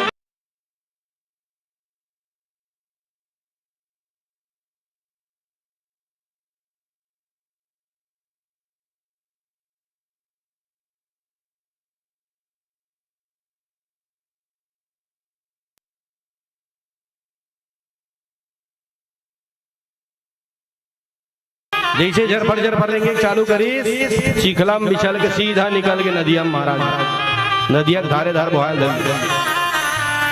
वही समय में एक क्षण बछरू दौड़ात रहा ओकर पुछिल धन बिचारी कैसो करके प्राण ला बचा लो पाल लो पार एतिल फेर ओकर पति देवता चिल्ला दी कहते देवी बढ़िया बछरू पुछिल जमाक धरबे नहीं फिर गड़बड़ हो जाई बिचारी धरे रहे तू छोड़ दिस काबर धरबो वही धारे धार बहा के चालू हो के बता प्रेम से बोलो भक्त वत्सल भगवान की जय। मेरा कहने का मतलब ये सजनों पति की बात को मानते हुए जो जीवन के चलाता है उसका ही कल्याण होता है अन्यथा फिर धारे धार बुहा जाता है महाराज। इसलिए एक ही धर्म एक व्रत नेमा काया वचन पति पद प्रेमा पति को ही अपना परमेश्वर मान करके जिंदगी को चलाती है। ऐसे माताएं के जीवन में कभी भी दुख की घड़ी नहीं आती है। एक ऐसा ही थी माता सती अनुसैया। ये सती अनुसैया जो है अपने अत्रि महात्मा जी की इतना सुंदर पूजा किया करते थे महाराज। सुबह से उठ करके संध्या कालीन तक के भगवान की जैसा पूजते थे अपने पति देवता को। पति चरणन के गुण गाऊं पति चरणन के गुण गाऊं तुम ही मेरी माथ की सेंदूर तुम ही मेरी माथ की सेंदूर तुम ही माथ की बिंदिया पति चरणन के गुण गाओ पति चरणन के गुण गाओ। सुबह से लेकर के संध्या तक के अपने अत्रि महात्मा की सुंदर पूजा अर्चना किया करते थे। ऐसा करते करते करते करते माता सती अनुसैया जो है सती बन गए महाराज। पति की सेवा करते करते सती बन गए। दूर दराज के लोग जो है माता सती के घर में अनुसैया के घर में सुंदर सब जो है आरती के थाल ला करके जयकारा बोलाना चालू कर दिया। बोले सती अनुसैया की जय हो सती अनुसैया की जय हो। जैसे ही जयकारा बुला रहे थे उधर से बैकुंठ धाम से देवर्षि नारद जी सुन लिया। जैसे ही देवर्षि नारद जी सुना बोले महाराज मृत्युलोक में सती की जयकारा। हम तो सोचे थे अभी तक भी हमारा तीन ही माता है सती। हाँ ब्रह्मा की ब्रह्माणी नारायण की लक्ष्मी और भगवान शंकर की पार्वती। लेकिन यहाँ पर मृत्युलोक में भी कोई सती है चल करके देखना चाहिए। ये सोच करके देवर्षि नारद जी बढ़िया सुंदर अत्रि महात्मा के आश्रम में पहुंच गया। जैसे ही अत्रि महात्मा के आश्रम में पहुंचा माता अनुसैया बिठाया सुंदर बैठो महाराज बैठो देवर्षि जी बैठो बैठो आज खीर बनाई हूँ महाराज आपके लिए बढ़िया सुंदर चकाचक पाले थे। बोले लाओ देवी बढ़िया सुंदर खीर ला करके दे दिया। जैसे ही खीर खाना चालू किया बोले वाह मैया एकदम टेस्टी है मैया आपके यहाँ का खीर बहुत ही सुंदर लग रहा है। बोले पाओ महाराज पाओ बढ़िया सुंदर पाया। कहे मैया अब जाने की इच्छा हो रहा है बस केवल आपका दर्शन करने का मन था शुद्ध दर्शन हो गया अब जाने की इच्छा। बोले जाओ देवर्षि नारद मन में विचार किया। बोले हम पहले ही बताया भैया नारद जिसकी बात कभी रद्द होने वाला नहीं है। जहां पर झगड़ा नहीं हो रहा है ऐसे जगह में अगर कहीं नारद चले गया झगड़ा होना ही पड़ेगा। मन में विचार किया नारद जी। बोले चलो जाकर के मैं भी बतला देता हूँ मेरे मैया को। ब्रह्मलोक में जाऊंगा तो वहां तो ब्रह्माणी के पास में ब्रह्मा जी बैठे रहता है, वहां मेरा दाल गलने वाला नहीं। वैकुंठ धाम में बोले लक्ष्मी हरि हमेशा चरण चंपी करते हुए बैठे रहती महाराज, वहां भी मेरा दाल गलने वाला नहीं। दाल केवल एक ही जगह जगल सकता है, वो है भगवान शंकर के द्वार पर, क्योंकि भगवान शंकर इधर उधर घूमने के लिए निकला रहता है। उसी समय देवर्षि नारद जी बढ़िया सुंदर वीणा के करताल को लेकर के पहुंच गया। कहां पर? कैलाशपुरी धाम। जैसे ही कैलाशपुरी धाम में गया बोले मैया प्रणाम, मैया प्रणाम, मैया प्रणाम, प्रणाम प्रणाम। बोले देवर्षि जी आइए आइए, बैठो बैठो बैठो, बहुत दिन बाद आ रहे हो, आज बढ़िया सुंदर खीर बनाई हूं आपके लिए, खीर खाओ महाराज। ला करके खीर दे दिया। जब खीर को ला करके दिया तो देवर्षि नारद जी कहा सुनो मैया, एक बात बोलो मैया, बुरा ना माने, होली है। बोले क्या बात है नारद जी? क्या सुनो मैया, ये खीर उतना आनंद नहीं आ रही मैया जितना टेस्टी हमको सती अनुसुईया मृत्यु लोक में जो खीर खिलाया मैया, जबरदस्त खीर था वो, एक नंबर स्वाद थे उसके। माता सती ने कही, माँ पार्वती ने कही। बोले नारद जी क्या बोले अभी? बोले हाँ मैया, एक मृत्यु लोक में अनुसुईया नाम की मैया जो सती है, पति कितना सुंदर सेवा करती है, वो सती हो गई है। देवर्षि नारद जी की बात को सुनकर के माता पार्वती कहती है बोले हमसे बढ़कर के सती, वो भी मृत्यु लोक में? बोले हाँ मैया, अगर नहीं मानती हो तो हमारे पिताजी को भेज देना। बताओ, जहर को घोल दिया और घोल करके गंतव्य के लिए रवाना हो गया। इधर देखो भैया, कोई भी चीज अगर कहीं मान लो मनाना रहता है ना, तो माताएं बहुत ही मीठ मीठ बोलते हैं। इसे परीक्षा हाँ, कुछ कहीं लेवाना रही है नहीं, बहुत गुत्तर बोलते हैं। प्रेम से बोलो भक्त वत्सल भगवान की जय। ऐसे ही भगवान शंकर को मनाने के लिए माता पार्वती भी बढ़िया सुंदर आरती की थाल ले लिया, और आरती के थाल लेकर के सुंदर गीत गाते हुए कहती है क्या? ना फूलों का ना गले में सर्प की माल, ना कोई किया श्रृंगार, फिर भी कितने सुंदर हो शिव जी, कितने सुंदर हो। ना फूलों का हार, ना गले में सर्प का, ना कोई श्रृंगार, फिर भी कितने सुंदर हो, कितने सुंदर हो। मन में राम जपा और तन में राम जपा, जीवन में राम भरा, तुम तो मेरे भगवन हो, मेरे भगवन हो। मन में राम भरा, जीवन में राम भरा, जीवन में राम भरा,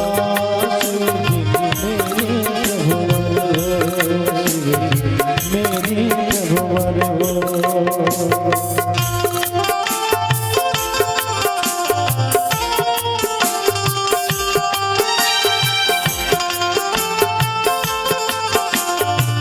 बोल शंकर भगवान की जय हो।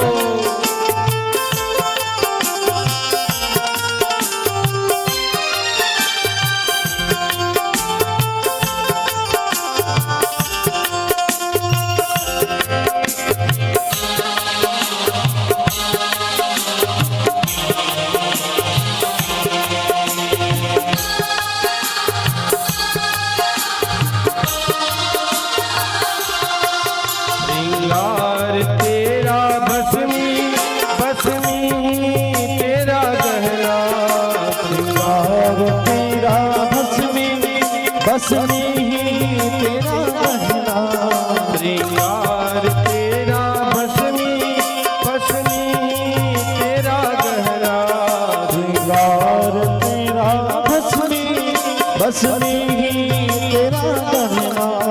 तू शक्ति है भक्तों, तेरी शक्ति का क्या कहना। तू शक्ति है भक्तों का, तेरी शक्ति का कहना।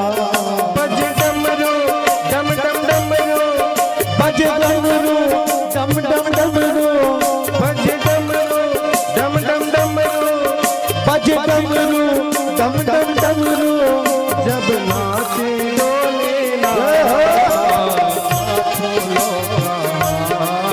ना गले सरस्वती माल ना कोई आना फिर भी कितने सुंदर हो शिव जी कितने सुंदर हो फूलों का हार ना गले में सर को कमार ना कोई यार फिर भी कितने सुंदर हो कितने सुंदर हो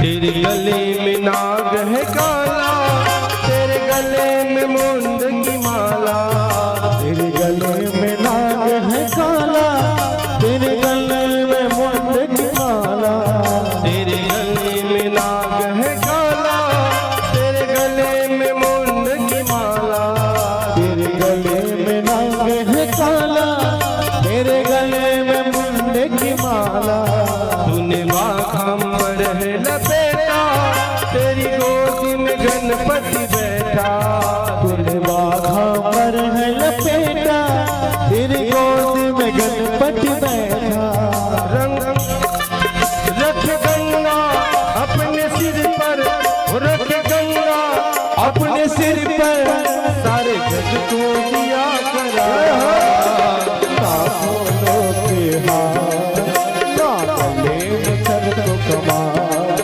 ना कोई यार फिर भी कितने सुंदर हो कितने सुंदर हो मन में राम जपा और तन में राम जपा जीवन में राम धरा तुम तो मेरे प्रियवर हो शिव जी मेरे प्रियवर हो मन में राम जपा जीवन में राम जपा जीवन में राम जपा शिव जी मेरे प्रियवर हो शिव जी मेरे प्रियवर हो शिव जी मेरे प्रियवर हो शिव जी मेरे प्रियवर हो प्रेम से बोलो शंकर भगवान की जोर से जयकारा बुलाया करो प्रेम से बोलो शंकर भगवान की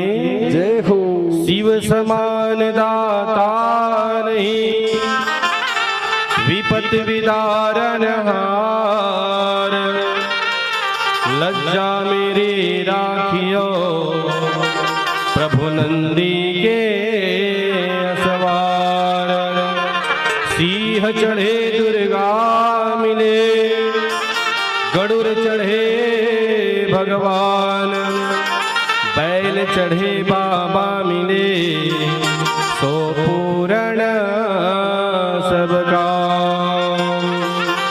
बाबा के दरबार में सभी खड़े कर जोड़ देने वाली आप हो मांगत लाख करोड़ मांगत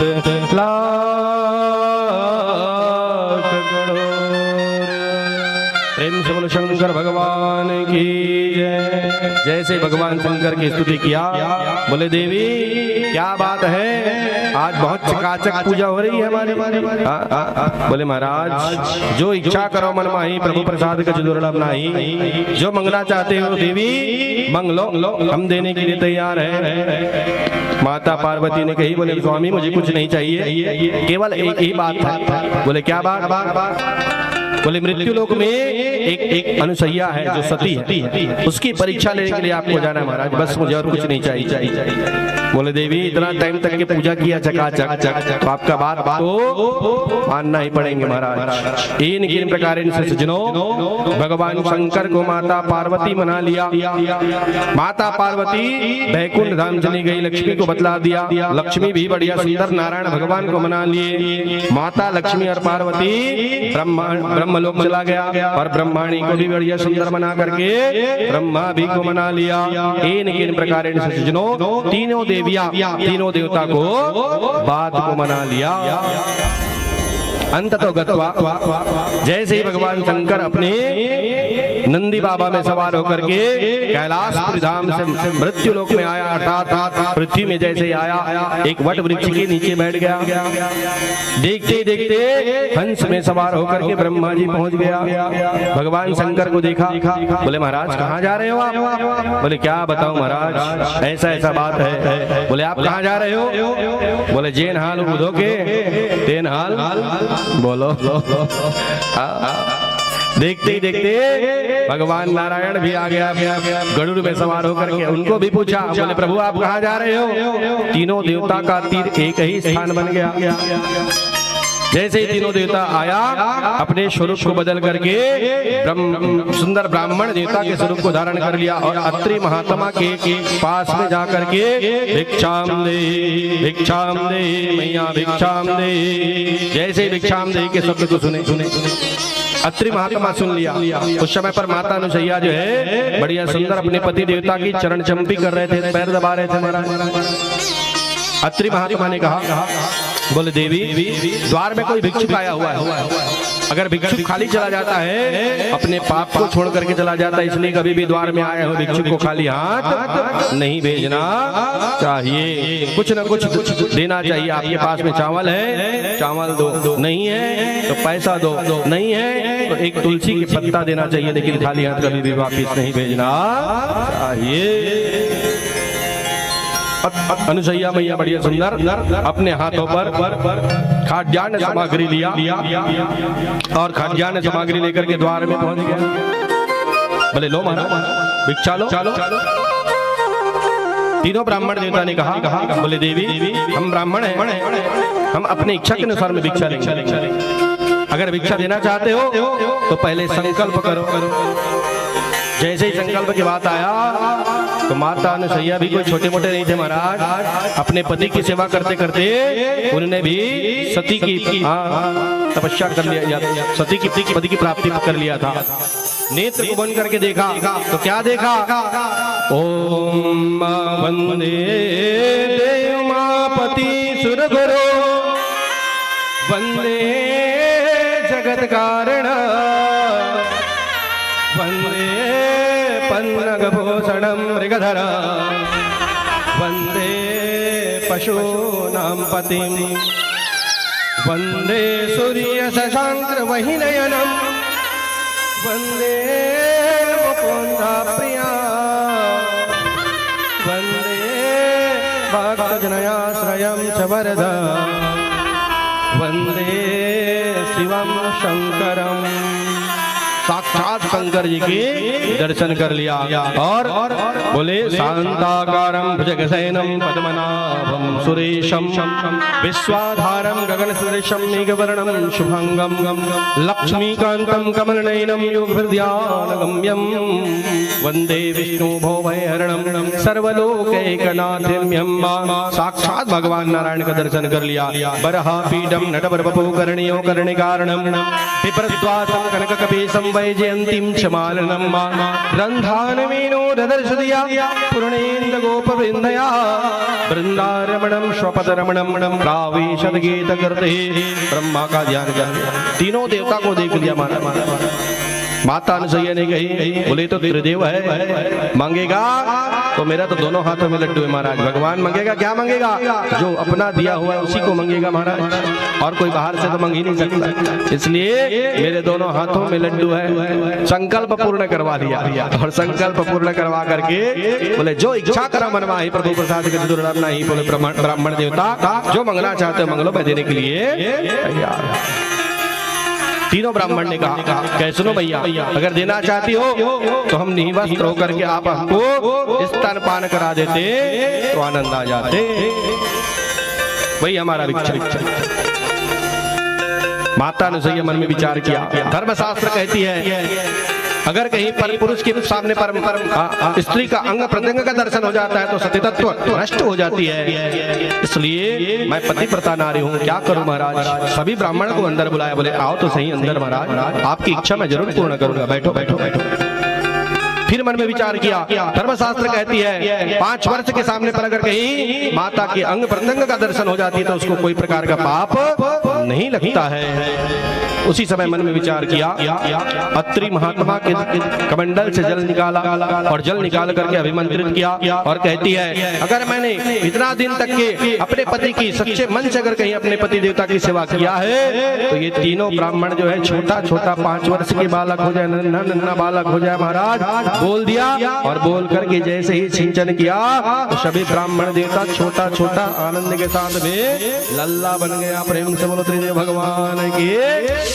इतनी सुंदर दिख रहे थे महाराज, इतनी सुंदर सुंदर उनकी ओठ थी, इतनी सुंदर सुंदर उनकी गाल थी महाराज, क्या पूछो जी। आनंद के साथ में तीनों देवता का स्वरूप एक ही समान था, कोई अलग नहीं दिख रहा था। अब तो माता सती अनुसैया निवस्त्र हो गई। धर्मशास्त्र कहता है जिन्हों 5 वर्ष के बालक तक के अगर कहीं शरीर का अंग प्रत्यंग का दर्शन हो जाती है तो उसको पाप नहीं लगती है। उसी समय अपना सुंदर एक बालक को उठाया और उठा करके स्तनपान कराए, स्तनपान करा करके बढ़िया सुंदर पल्ले में सुला दिया। फिर दूसरा को उठाए, फिर स्तनपान कराए, फिर सुला दिए। तीसरा को उठाए, स्तनपान कराए और सुंदर पल्ले में सुला दिया। ऐसा करते करते 6 महीना तक माता सती अनुसैया जो है बढ़िया तीनों देवता को अपना बेटा के रूप में बढ़िया सुंदर स्नान कराते थे और बढ़िया सुंदर पाउडर लगाते थे और आनंद के साथ में नजर ना लागो करके कज्जल लगा देते थे महाराज। और आनंद के साथ में पल्ले में सुला सुला करके गीत गाती थी और कहती थी क्या, माता अनसैया ने डाल दियो पालना, माता अनसैया ने डाल दियो पालना, झूल रहे दीन देव बन करके लालना, झूल रहे दीन देव बन करके लालना। माता अनसैया ने डाल दियो पालना, आनंद है डाल दियो पालना, झूल रहे दीन देव बन करके लालना, झूल रहे दीन देव बन करके लालना। माता अनसैया ने डाल दियो पालना, माता अनसैया ने डाल दियो पालना, झूल रहे दीन देव बन करके लालना, झूल रहे दीन देव बन करके लालना। माता अनसैया ने डाल दियो पालना, माता अनसैया ने डाल दियो पालना, झूल रहे दीन देव बन करके लालना, झूल रहे दीन देव बन करके लालना। आनंद है, बोल सती अनुसैया की जय हो।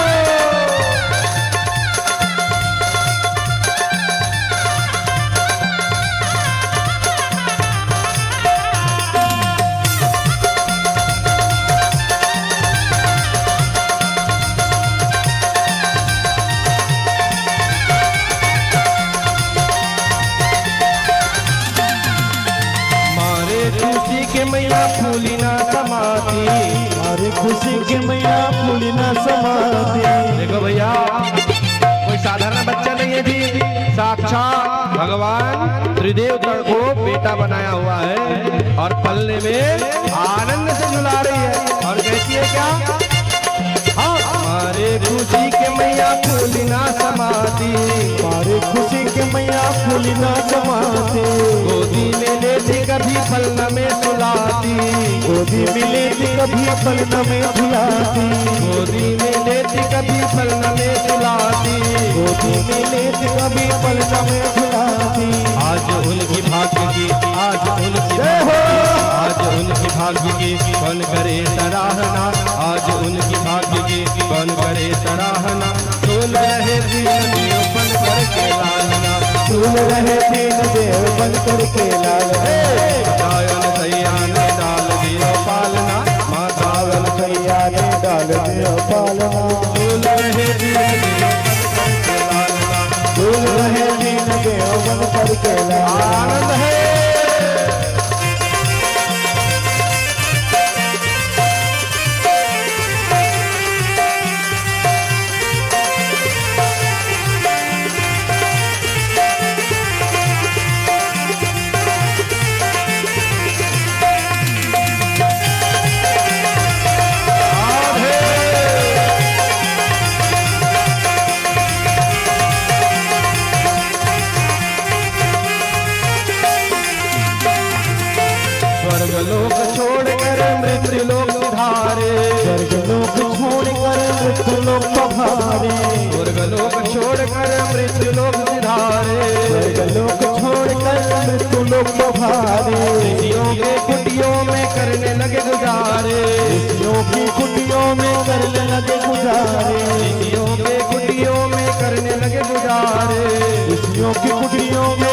लगे पुजारी।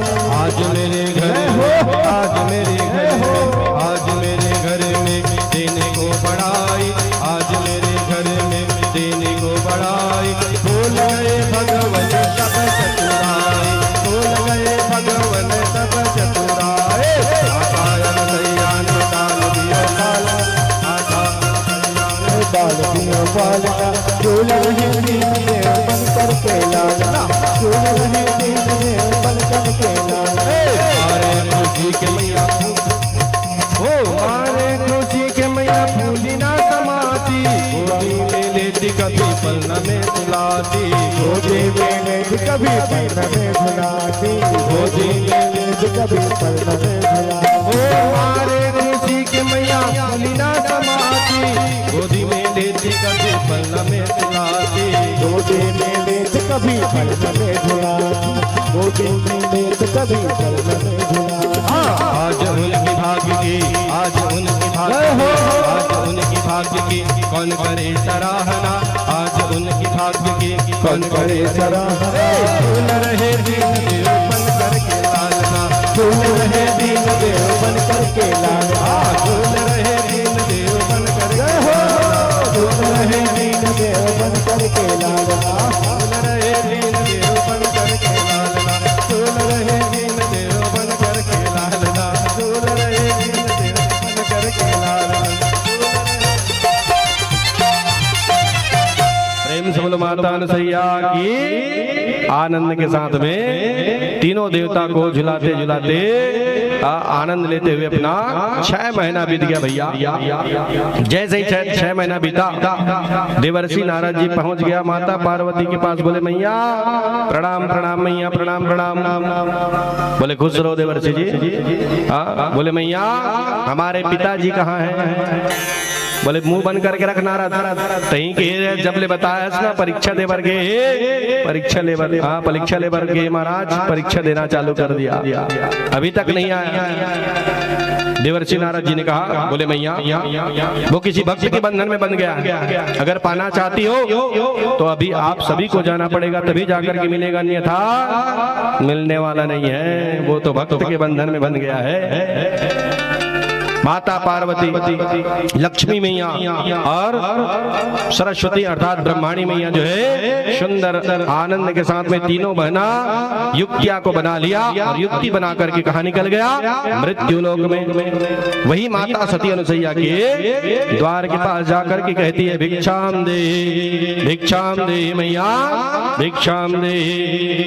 जैसे भिक्षाम दे के शब्द को सुनी ना, उस समय पर भगवान को सुंदर सुंदर नहला करके, पाउडर लगा करके, क्रीम लगा करके, काजल लगा करके सुलाया था। जैसे सुनी तो माता अनुसैया फिर पुनः अपने हाथ में खाद्यान्न सामग्री लेकर के निकल गया दरवाजे पर। दरवाजे में जाकर के देखा तो 3 देवी खड़ी हुई थी ब्राह्मणी के स्वरूप को लेकर। बोले देवी क्या चाहिए? बोले भिक्षा चाहिए मैया। बोले लो भिक्षा लो। बोले अन्न की भिक्षा नहीं चाहिए मैया। तो बोले हम ब्राह्मणी हैं और हमको हमारे इच्छा के अनुसार में करके भिक्षा दोगी तभी जाकर के हम आपकी भिक्षा स्वीकार करेंगे।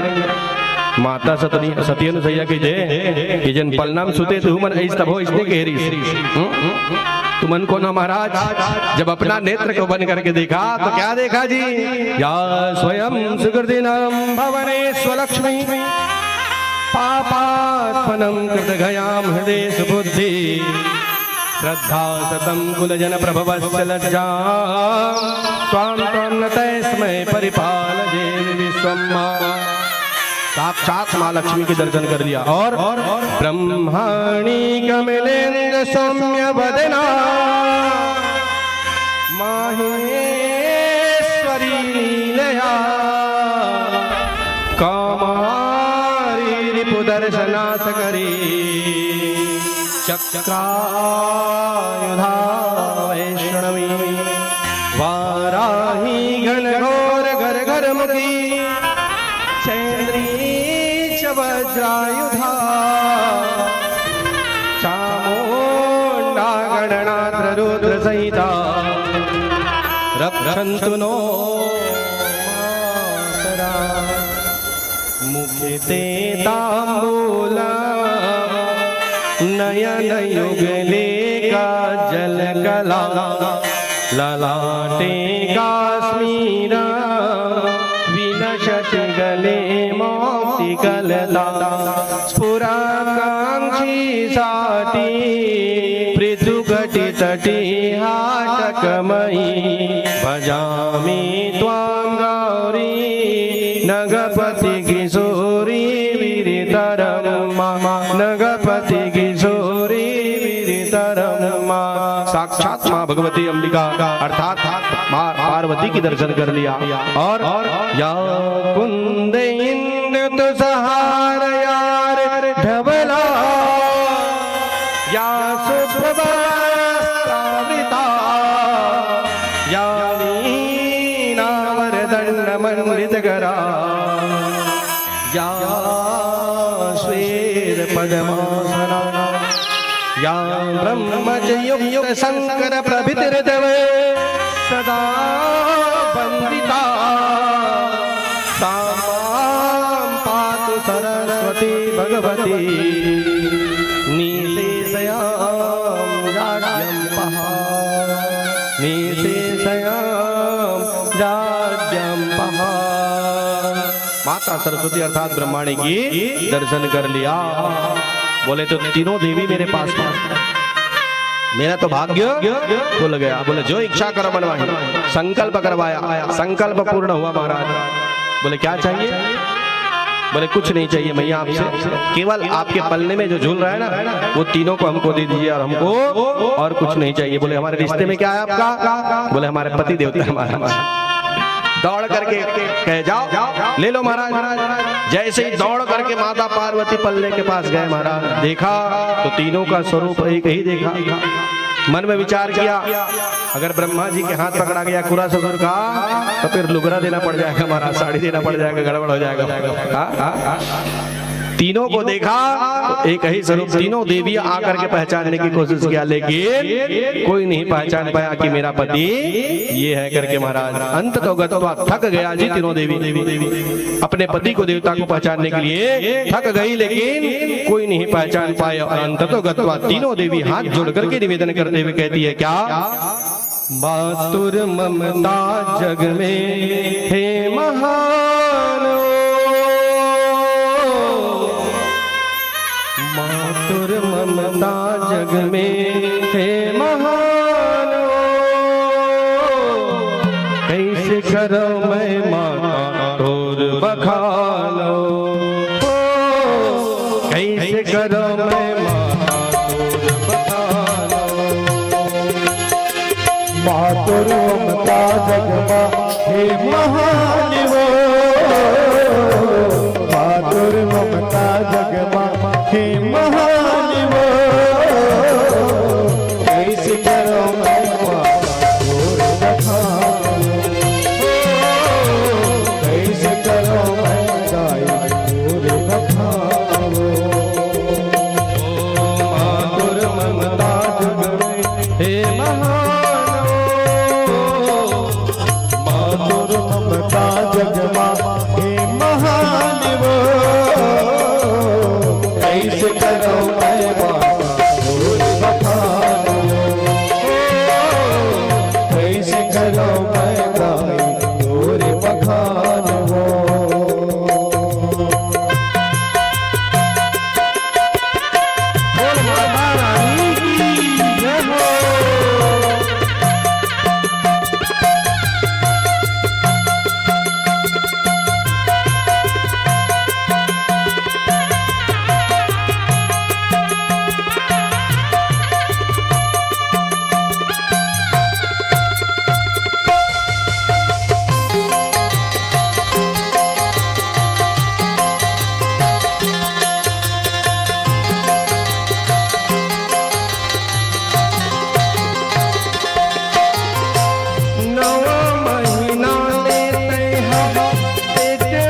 सारे जितने भी हैं जहां में उन्हीं के लाल हैं सब सारे और उन्हीं के इशारों पर चलते हैं चांद और तारे।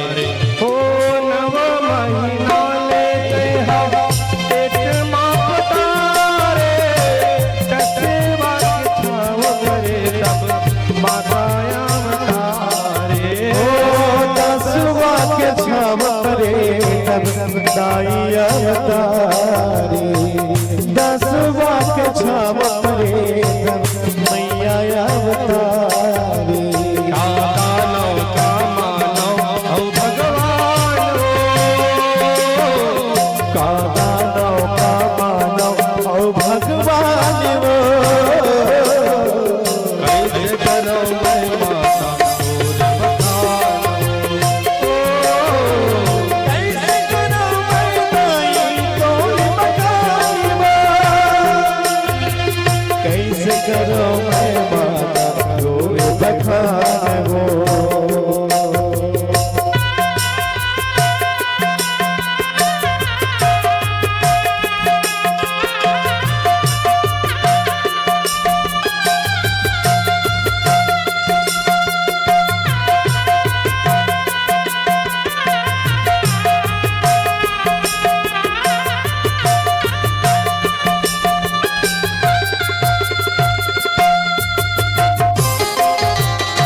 सागर के पानी जैसे कभू नहीं अटाए, ममता दूर माता कभू नहीं गिराए।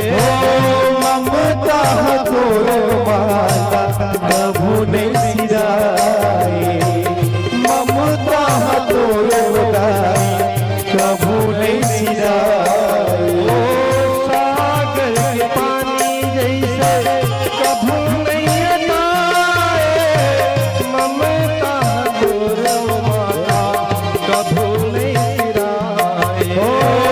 ममता दूर कभू नहीं सिराए, ममता दूर माता कभू नहीं सिराए। पल भर के लिए सही, पल भर के लिए सही जरा माँ को याद कीजिए, पल भर के लिए ही सही जरा माँ को याद कीजिए और होगी पूरी तमन्ना। जरा माँ का फरियाद कीजिए, जरा माँ का फरियाद कीजिए। ओ सागर के पानी जैसे कभू नहीं अटाए, ममता दूर माता कभू नहीं गिराए। ममता दूर दाई कभू नहीं सिराए, ममता दूर माता कभू नहीं सिराए। मैया तुर कर ममता के खदान, मैया दूर कर ममता के खदान वो, कैसे करो मैं माता कैसे करो मैं दाई तोरे बखान वो, कैसे करो मैं माता तोरे बखान वो, कैसे करो मैं दाई तोरे बखान वो, कैसे करो मैं माता तोरे बखान वो, कैसे करो मैं दाई तोरे बखान वो, कैसे करो मैं माता तोरे बखान वो, कैसे करो मैं दाई तोरे बखान वो, कैसे करो मैं माता तोरे बखान वो, कैसे करो मैं दाई तोरे बखान वो। मातुर ममता जग में है महान, कैसे करो मैं माता तोर बखान, कैसे करो मैं माता तोर बखान। प्रेम से बोलो माता रानी की। बोल साचे दरबार की। आनंद है। बढ़िया सुंदर। माता अनुसैया के पास में निवेदन किया, तीनों देवियां बोले भैया आपकी महिमा परम्पार है माँ, हम पार नहीं पा सकते हैं, इसलिए आप हमारे पति देवता को दे देते वापिस तो आनंद आ जाता है, हम तो पहचान नहीं पा रहे भैया भैया भैया। उसी समय अत्रि महात्मा ने पूछा, बोले देवी ये सब तीनों कौन है? बोले 3 जन बेटा है महाराज, तो 3 जन बहू है कि नहीं?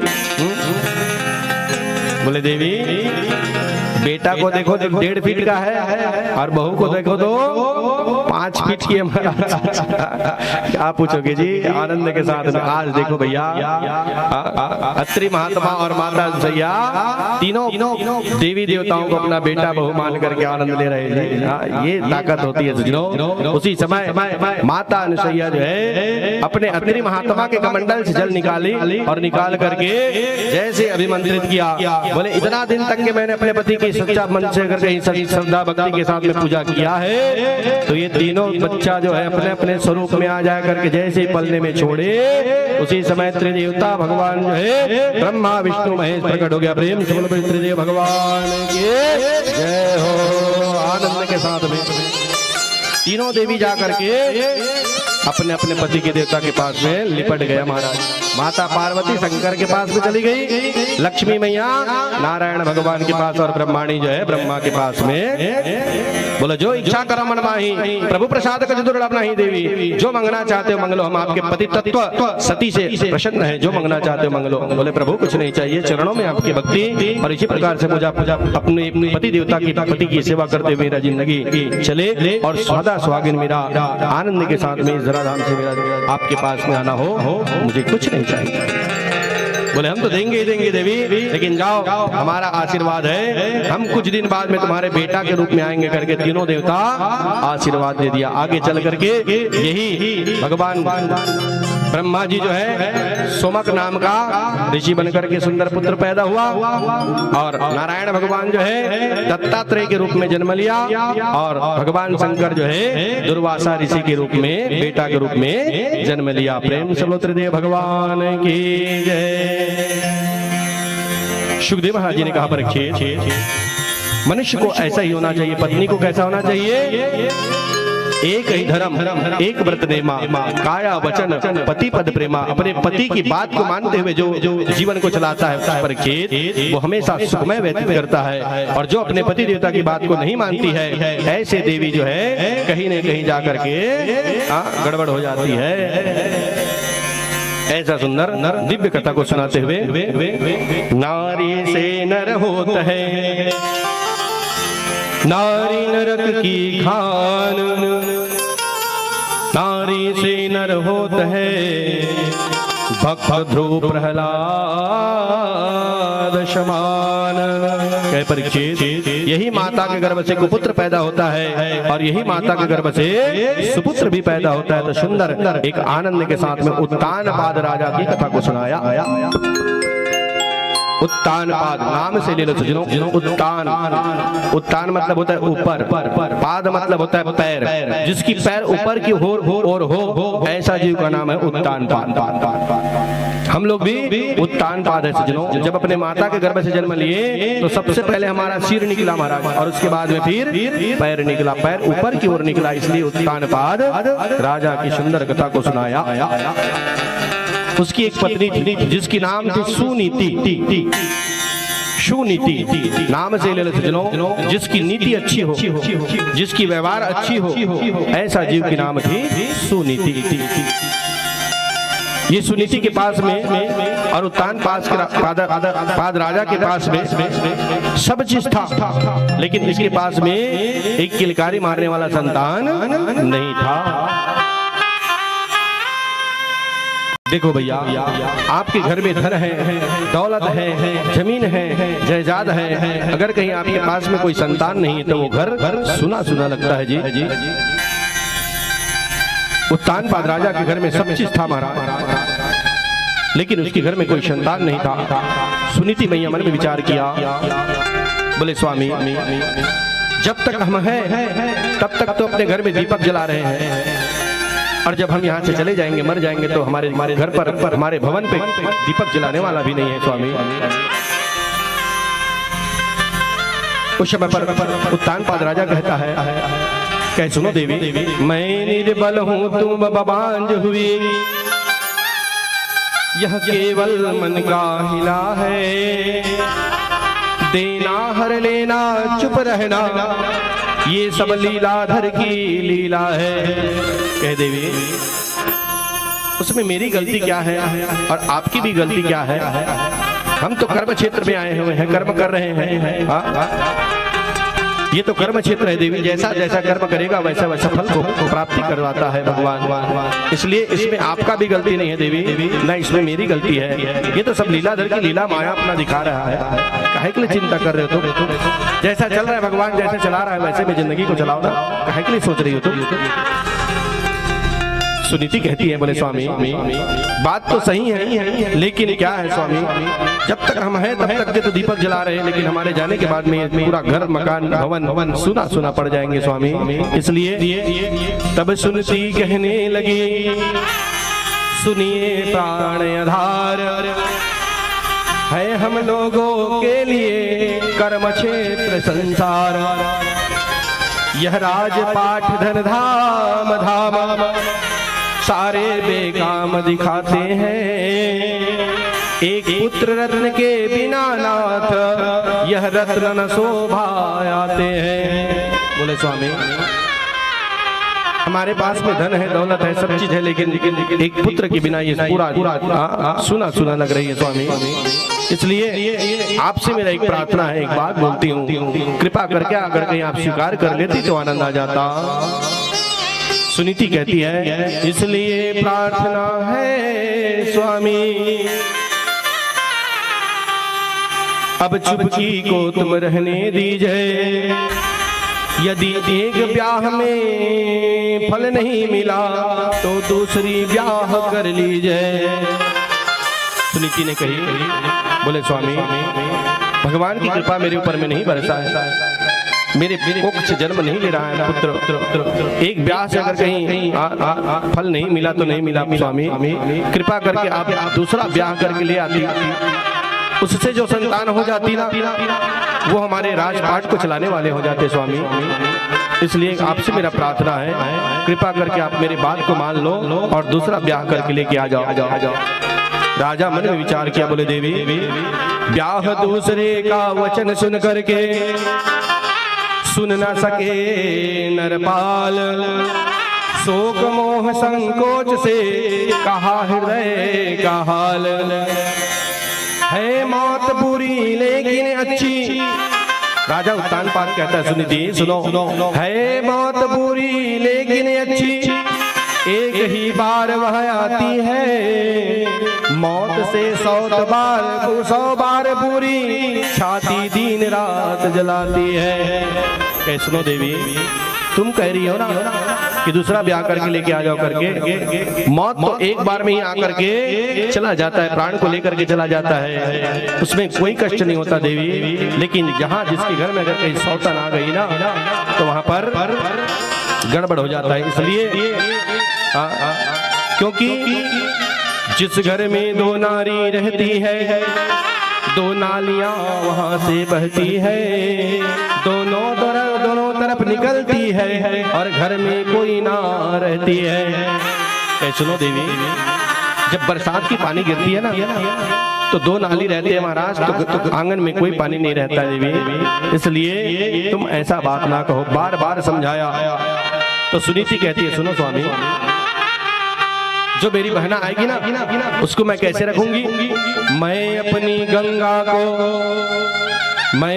गंगा को यमुना को बढ़ करके गले लगाऊंगी, फिर अक्षय वट की भांति सिर आंखों में बिठलाऊंगी।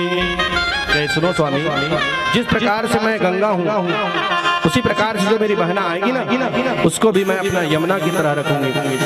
चिंता ना करो, कभी भी उसको कष्ट नहीं होने के लिए दूंगी स्वामी, उसकी चिंता तुम ना करो, केवल जाओ और जा करके तुम दूसरे शादी करके लेके आ जाओ। तो राजा कहता है सुनो देवी, राजा ने फिर से कहा बुरा सौतिया रोष, यदि पीछे कुछ कष्ट हो जाए तो मुझे न लगाना तुम दोष। उत्तानपाद राजा ने कहा कह सुनो राजा देवी, अगर इसमें कोई प्रकार से अगर कहीं कोई कष्ट मिलेगा आगे चल करके ना, तो फिर तुम मुझको दोष मत लगाना, तब तो मैं जाकर के शादी करूंगा, अन्यथा नहीं करने वाला। बोले स्वामी आपको कुछ भी नहीं कहूंगी मैं, आप जाइए और जाकर के मेरी जगह पर दूसरे ब्याह करके लेके आओ। क्या करता जी, इतना समझाया लेकिन सुनीति महारानी सुनी नहीं। अंत तो गत्वा माता सुनीति की बात को रखने के लिए उत्तानपाद राजा पालकी लेकर के जंगल चले गए और जंगल में जाकर के एक दिव्य कन्या को देखा। देवी आप कौन हो? बोले मैं सुरुचि हूँ। सुरुचि देखो नाम से ले लो जी, सुरुचि जो अपने इच्छा के अनुसार में चले, अपने रुचि के मन से अनुसार में चले, ऐसा जीव का नाम है सुरुचि। बोले देवी हम आपसे ब्याह करना चाहते हैं। सहज के साथ में स्वीकार करते हुए गंधर्व विधि के साथ में वहां पर विवाह किया और विवाह करके पालकी में बिठाया और पालकी में बिठा करके अपने राजमहल के पास में आ गया। इधर वही सुनीति मैया अपने राज दरबार के सामने पर लोटा में पानी लेकर के खड़ी हुई थी जी, कि यहीं से मेरा बहनी आएंगे और उसको मैं पानी डाल करके अंदर प्रवेश करूंगा करके मन में विचार करके सजनों सुनीति मैया अपने हाथों में लोटा जल लेकर के खड़ी हुई थी। जैसे ही पालकी में बैठे बैठे सुनीति मैया को देख लिया जी, यही सुरुचि पालकी से नहीं उतरी थी। राजा को पूछा, बोले राजा ये आपके दरवाजे पर कौन खड़ी है जल लेकर के? राजा ने कही वो मेरा ब्याहता पत्नी है। जैसे ही ब्याहता पत्नी के बारे में बतलाया सुरुचि जोर से गुस्सा हो गया। बोले जब तुम्हारा दूसरा शादी पहले शादी हो चुका था तो मुझे काहे के लिए लेके आया यहाँ पर? कह रो राजा सुन लो कान खोल करके, अगर मुझे रखना चाहती हो तो उसको घर से बाहर निकालना पड़ेगा, तब मैं तेरे घर में जाऊंगा, नहीं तो फिर मुझे अपने मैके के लिए पहुंचा दो, मैं तुम्हारे घर पर नहीं रहने वाली। बताओ क्या सोच करके मंगाए थे, घर के अंदर नहीं पहुंचा है और क्या से क्या होना चालू हो गया सजनों। देखो भैया सुनीति कहती है, बोले बहना तू काहे के लिए ऐसे कर रही है? कह सुनो बहना, सुनीति मन में विचार किया, बोले जिस नाटक की मैं नटनी हूँ वह नाटक टूटा जाता है, जिस अंडे में मुझे आशा थी वह अंडा टूटा जाता है। बोले जिसके ऊपर भी मुझे भरोसा था आज वही अभी अंदर नहीं आई है और अभी से टूटना चालू हो गया। सुनीति कहती है, बोले सुनो निर्भयना, अब इतना ऊपर टहाली मैं कर दूंगी, जब जैसी आज्ञा पाऊंगी, 2 रोटी बहन दिए जाना, तेरे लाल को मैं खिलाऊंगी। सुनीति कहती है, बोले बहना मुझे कुछ नहीं देना, मुझे बाहर निकालने के लिए ना बोलो बहना, मैं अपने रहने के स्थान को ऊपर में कर दूंगी रहने के लिए, और मुझे केवल महताना के रूप में जो आपका लल्ला होगा ना बेटा, उसको खिलाने के मंजूरी के अनुसार में केवल 2 वक्त की रोटी दे देना बहन, बाकी मुझे और कुछ नहीं चाहिए। लेकिन मुझे इस घर से बाहर निकलने के लिए ना कहो, बार बार विनती किया। अंत तो गत्वा सुरुचि कहती है, बोले राजा कान खोल करके सुन ले, ये क्या कह रही है? कुलवंती जो है इसको अगर कहीं घर से बाहर निकालोगी तभी जाकर के मैं आपके घर में रहूंगी, नहीं तो फिर रहने वाली नहीं हो। क्या करता स्वामी की बात कहीं तो थी महाराज। सुनीति पालकी के पास में पहुंच गई और पालकी के पास में पहुंच करके कहती है, बोले स्वामी इसमें आपका दोष नहीं है, इसमें तो दोष मेरा है। आप तो मुझे बार बार मनाही किया था लेकिन मैं ही नहीं माना था स्वामी, इसमें आपका दोष नहीं है। इसलिए कहती है क्या जीवन धन जीवन हृदय, जीवन जीवन जीवन की डोरी बंधी, ये जीवन के साथ स्वामी ये जीवन जीवन के साथ होनी है अच्छी प्रभु इस अभिनय के बाद। दासी को आनंद से दीजिए आशीर्वाद स्वामी, दीजिए आशीर्वाद। सुनीति कहती है बोले स्वामी ये तो जीवन की डोर है, हमेशा के लिए बंधन में बंध गया, 7 फेरा ले लिए हैं, जीवन में हमेशा के लिए हमारा बंधन, आपका बंधन सदैव बना रहेगा। बोले होनी है अच्छी होगी, इसके बाद कुछ अच्छा ही होने वाला है स्वामी, इसलिए इस दासी को आप आशीर्वाद दो। मैं आपके घर से दूर निकल जाती हूँ और आप दोनों बढ़िया सुंदर जा करके राजमहल में अपना स्थान बना करके रहना चालू कर दो। क्या कहते हैं देखो भैया, कब जीवन से क्या होना चालू हो जाता है कोई पता नहीं है जी। जा करके सुनीति मैया जो है एक जंगल में चली गई और जंगल में जाकर के एक झोपड़पट्टी बना लिया, घास फूस का झोपड़पट्टी बना करके पत्तों से बना हुआ बिछौना में सोना चालू कर दिया भैया। डंलप गद्दा के सोने वाले सुनीति मैया आज देखो क्या से क्या होना चालू हो गया जी। ऐसा करते करते सजनों समय जात ला गए नहीं बारा, समय कैसे गुजरता कोई पता नहीं चलता सजनों। जब भगवान देता है जी तो छप्पड़ फाड़ करके देता है, और जब भगवान लेता है ना तो थप्पड़ मार करके भी ले लेता है भैया। जब भगवान की कृपा ऐसा बरसा सजनों कि माता सुनीति के सुरुचि के गर्भ बड़ा सुंदर आनंद के साथ में भगवान की कृपा से गर्भाधारण करना चालू कर दिया। और जैसे गर्भाधारण चालू किया 10वें मासे वैदस्या पुत्रम रत्नदायता, सुंदर एक उत्तम कुमार नाम का पुत्र की प्राप्ति हो गया।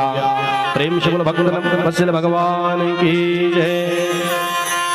उत्तम कुमार नाम का पुत्र पैदा हो गया। इधर रोज जंगल में जाया करता था, वही एक रोज दोनों कुमार आनंद के साथ में राजा उत्तान पास जंगल में जाया करता था, माता सुनीति से मुलाकात किया करते थे। भगवान कृपा हम पहले ही बताया सजनों, जब भगवान देता है तो छप्पड़ फाड़ करके देता है जी, और जब लेता है तो थप्पड़ मार करके भी ले लेता है सजनों। जैसे ही माता सुनीति की भाग्य खुली, माता सुनीति भी गर्भाधारण करना चालू कर दिया। और जैसे गर्भाधारण हुआ 10वें मासे वैदस्या पुत्रम रत्नजायता, सुंदर ध्रुव नारायण भगवान की सुंदर जन्म हुआ। प्रेम चलो ध्रुव नारायण भगवान की जय हो। आनंद के साथ में ध्रुव नारायण भगवान का पुत्र की पैदा हो गया। ऐसा आनंद मनाया। देखो भैया अपने अपने भाग्य के अनुसार में जीवन को जीना पड़ता है जी। दोनों ही बालक जन्मी, दोनों की सायत अच्छी है अंतर जो कुछ दोनों में, वह अपनी अपनी किस्मत है। एक राजकुमार कहा करके पलने में सुलाया जाता है, और एक दुखिया के पूत सुलाने को पत्तों में डाला जाता है। देखो भैया एक ही पिता का 2 पुत्र है, लेकिन एक जो है डंलप के गद्दा में सो रहा है जी, और एक पत्ते में सुला रहा है महाराज। देखो भैया एक पेड़ में 2 फूल रहता है, अगर कहीं एक फूल का किस्मत भगवान के चरणारविंद में चढ़ने का हो जाता है तो फूल आकर के चढ़ जाता है, और एक फूल का अगर कहीं किस्मत नहीं होता सजनों तो नीचे गिर करके पैरों के तलों में कुचला जाता है। कहता है क्या, बोले 2 फूल 7 फूल की ले किस्मत जुड़ा जुड़ा है, एक शीश पर चढ़ा एक पैर में पड़ा है, एक ही शिखर पे पत्थर 2 साथ साथ तोड़े, एक की होती पूजा और एक फर्श की बिछौने। पत्थर तो एक ही होता है महाराज, लेकिन उसमें उसमें मूर्तिकार जो है मूर्ति का आकार दे देते हैं, तो एक का पूजा होती है और एक फर्श में चलने का काम आता है। देखो सजनों अपने भाग्य के अनुसार में जीवन को जीना पड़ता है। एक राजकुमार कहा करके डंलप के गद्दे में सोया करता था जी, पलने में सोता था, और एक वही बेटा वही पिता का एक पुत्र जो है पत्तों में डाल करके सुलाया जाता था। ऐसा करते करते समय निकलते गया सज्जनों। 6 वर्ष का हो गया उत्तम कुमार और 5 वर्ष का बेटा हो गया ध्रुव कुमार। जैसे ध्रुव महाराज, एक दिन की बात है, ऐसे ही आसन में बैठा हुआ था कौन? उत्तानपाद राजा अपने बेटा उत्तम कुमार को लेकर के गोद में बैठा हुआ था। इधर से वही सुनीति की बेटा अर्थात ध्रुव महाराज जो है गेंद को उछाल मारते मारते मारते मारते जंगल की ओर से अपने पिता उत्तानपाद राजा के राजमहल पर पहुंच गया। जब देखा कि मेरा बड़े भाई उत्तम कुमार जो है मेरे पिता की गोद में बैठा है, तो मैं भी गोद में बैठ लेता। मन में विचार किया और मन में विचार करके यही उत्तम कुमार जैसे बैठे थे वैसे ही ध्रुव महाराज भी निवेदन किया, बोले पिताजी मैं भी आपकी गोद में बैठाना चाहता हूँ। पिता तो पिता होता है महाराज, गोद में बिठा लिया उसको भी। एक गोद में उत्तम कुमार को और एक गोद में ध्रुव कुमार को बिठा करके आनंद के साथ में सहला रहे थे। जैसे ही उसी समय उसकी माता सौतन जो है सुरुचि निकल गया हमारा दरवाजे से। जब कमरे के दरवाजे से निकल करके देखा तो अपने सौतन की बेटा को देख लिया। इससे सहा नहीं गया सजनों, और क्या किया? बेटा उत्तम कुमार की सुरुचि सह न सकी अपमान, पटक दिया ध्रुव को झट से बोली तैयारी तान।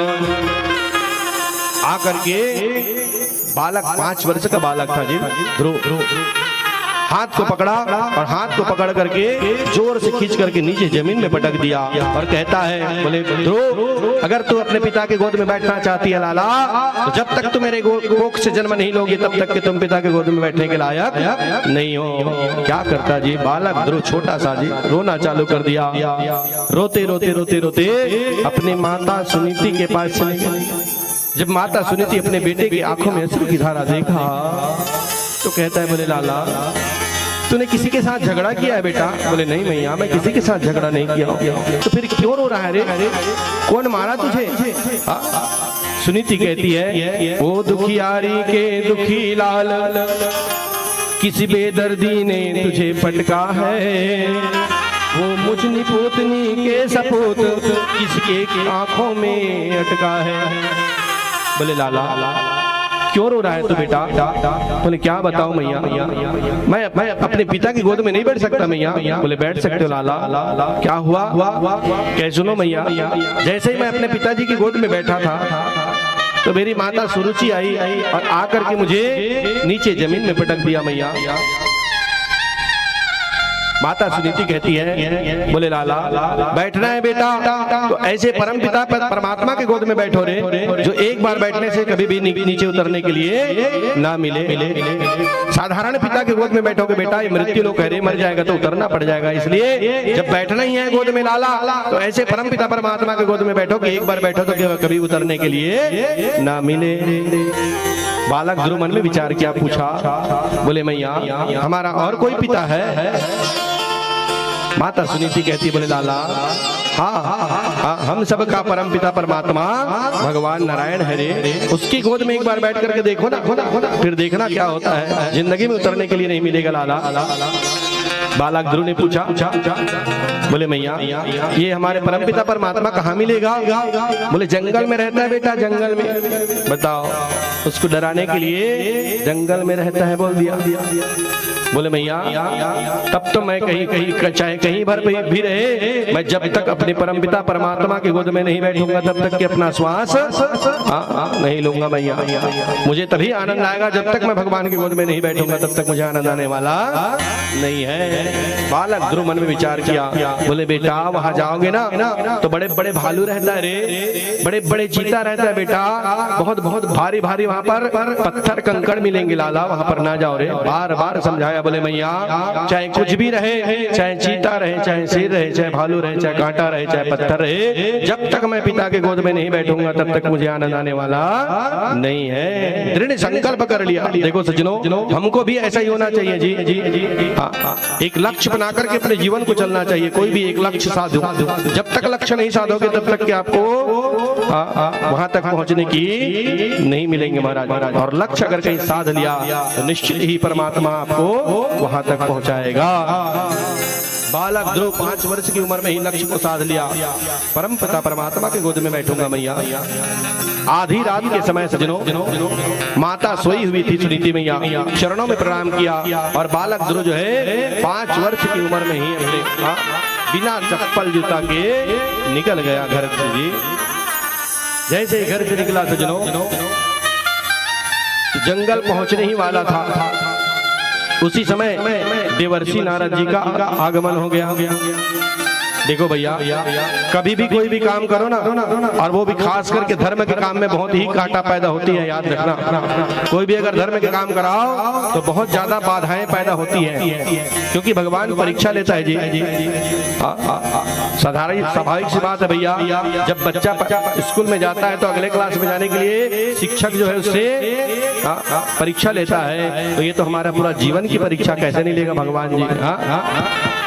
इसलिए कभी भी अगर कहीं पूजा पाठ करने के लिए जाओ, और खास करके बता दो सज्जनों, जो व्यक्ति पूजा करता है पाठ करता है उसी को ही भगवान और ज्यादा दुख देता है, याद रखना बात। इसका बहुत बड़े कारण है, क्योंकि व्यक्ति अगर कहीं जो पूजा पाठ करता है उसको और भगवान परीक्षा लेता है, दुख पर दुख देता है कि तू मेरे लिए कितना दुख सह सकता है। भगवान पहले परीक्षा लेता है, और अगर वही परीक्षा में कहीं पास हो गया सज्जनों, तब जाकर के भगवान से मिल सकते हो, अन्यथा मिलने का मौका नहीं होता है। नारद महात्मा जी मिल गया। नारद जी ने पूछा, बोले लाला कहाँ जा रहे बेटा? बोले मैं जंगल जा रहा हूँ। क्यों? बोले परम पिता परमात्मा के गोद में बैठने के लिए जा रहा हूँ। अच्छा, बोले आपकी मम्मी का नाम क्या है बेटा? बोले मेरे मम्मी का नाम है सुनीति। बोले अच्छा, आपका नाम क्या है लाला? बोले मेरा नाम है ध्रुव महाराज। बोले अच्छा, ठीक। घर में कितना बार खाना खाता है बेटा? बोले महाराज 4 बार खाना खाता। अच्छा, तो सुनो बेटा, जिस जगह तू जा रहा है ना, वहां पर तुझे एक टाइम भोजन भी नहीं मिलेगा लाला, भूख सह लेगा? बालक ध्रुव ने बहुत सुंदर सटीक जवाब दिया। भक्त ध्रुव जो है इतना सुंदर जवाब दिया, नारद जी को कहे क्या? बोले सुनो देवर्षि नारद जी, आप कहते हो कि भगवान वहां पर एक टाइम का भोजन नहीं देगा? बोले बिल्कुल गलत महाराज। कहे सुनो देवर्षि नारद जी, जब दांत न थे तब दूध दियो। बालक ध्रुव बहुत सुंदर जवाब दिया। जब दांत न थे तब दूध दियो, जब दूध दियो तब अन्न भी दई है। जीव बसे जल में थल में, तिनकी सुधि लेत सुमोरो सुध लई है। जान को देते जहान को देते, जान को देते जहान को देते, और जहान को देते सुमो को भी दई है। काहे के सोच करे मन में नारा, सोच किए कछु का मन आई है। काहे को सोच करे मन में नारा, सोच किए कछु का मन आई है। क्या सुनो महाराज जी, जब हमारे पास में दांत नहीं थे ना, तो हमको जिंदा रखने के लिए भगवान जो है दूध की व्यवस्था किया, और जब हमारे पास में दांत आ गया ना, तो हमको जिंदा रखने के लिए भगवान जो है अन्न की व्यवस्था किया। जीव बसे जल में थल में, जो जल में रहता है मछली ना, उसकी भी जीवन चलाने के लिए भगवान कुछ न कुछ व्यवस्था करता है। उसके मुख में दाना डालने की कुछ न कुछ व्यवस्था करता है महाराज। जो जान को देत जहान को देत, और जहान को देत सो मोह को भी दई है। वहां पर कुछ न कुछ मेरे लिए भी व्यवस्था भगवान अवश्य में करेगा। आप काहे के लिए चिंता कर रहे हो? देवर्षि नारद जी जब बालक ध्रुव के बात को सुना जी, गदगद हो गया। बोले धन्य है बेटा, तुझमें है रे भगवान को पाने की लाला, बोले तुझमें है, तू पा सकता है लल्ला। आशीर्वाद दिया और सुंदर 12 अक्षर मंत्र को दे दिया। ओम नमो भगवते वासुदेवाय। ये सुंदर 12 अक्षर मंत्र को दे दिया।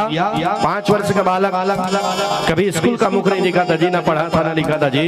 वही 12 अक्षर मंत्र को जाप करते करते करते करते आनंद के साथ में निकल गया जंगल पर। जैसे जंगल में गया सज्जनों, तो वहां पर बैठा और बैठ करके सुंदर अपना जाप करना चालू कर दिया। ओम नमो भगवते वासुदेवाय, वासुदेवाय, ओम नमो भगवते वासुदेवाय का निरंतर जाप करना चालू कर दिया। ऐसा करते करते 3 महीना तक बैठ करके किया, फिर खड़ा हो गया और खड़ा होकर के बालक गुरु जो है 3 महीना तक ओम नमो भगवते वासुदेवाय, ओम नमो भगवते वासुदेवाय, जितना भी वहाँ फल था सब फल को खा खा करके अपना जाप करना चालू कर दिया। 3 महीना बाद फल को भी बंद कर दिया, जितना भी कच्चा कच्चा पत्ता था हमारा सब पत्ता को तोड़ तोड़ करके खाना चालू कर दिया, फल को बंद कर दिया। 3 महीना तक पत्ता को खा खा करके अपना जाप करना चालू कर दिया। अंततः पत्ता भी बंद कर दिया, वहां पर जल था, जल को पी करके अपना 6 महीना जाप करना चालू कर दिया। ओम नमो भगवते वासुदेवाय। ऐसा करते करते बालक ध्रुव जल को भी छोड़ दिया, ऊपर खड़ा हो गया आनंद के साथ में, एक अंगूठे के पैर में खड़ा होकर के दोनों हाथ को ऊपर करके ओम नमो भगवते वासुदेवाय, ओम नमो भगवते वासुदेवाय, ओम नमो भगवते वासुदेवाय करके करते करते श्वास को रोक करके अपना जाप चालू कर दिया। जैसे ही श्वास को रोका सजनों, जितना भी वहां पर जंगल में सभी जीव जंतु हवा के कारण त्राही होना चालू हो गया। पर्वत के कंदराओं में जा जा करके जितना भी वहां के जीव जंतु था सब त्राही होना चालू हो गया। बिना हवा के कौन जी सकता भैया। दौड़े दौड़े दौड़े दौड़े सभी भगवान इंद्र इत्यादि निकल गया भगवान नारायण के पास, बोले महाराज प्रणाम प्रणाम, प्राण की रक्षा करो, प्राण की रक्षा करो। बोले हमको श्वास लेने में बहुत कठिन हो रही है, कारण क्या है?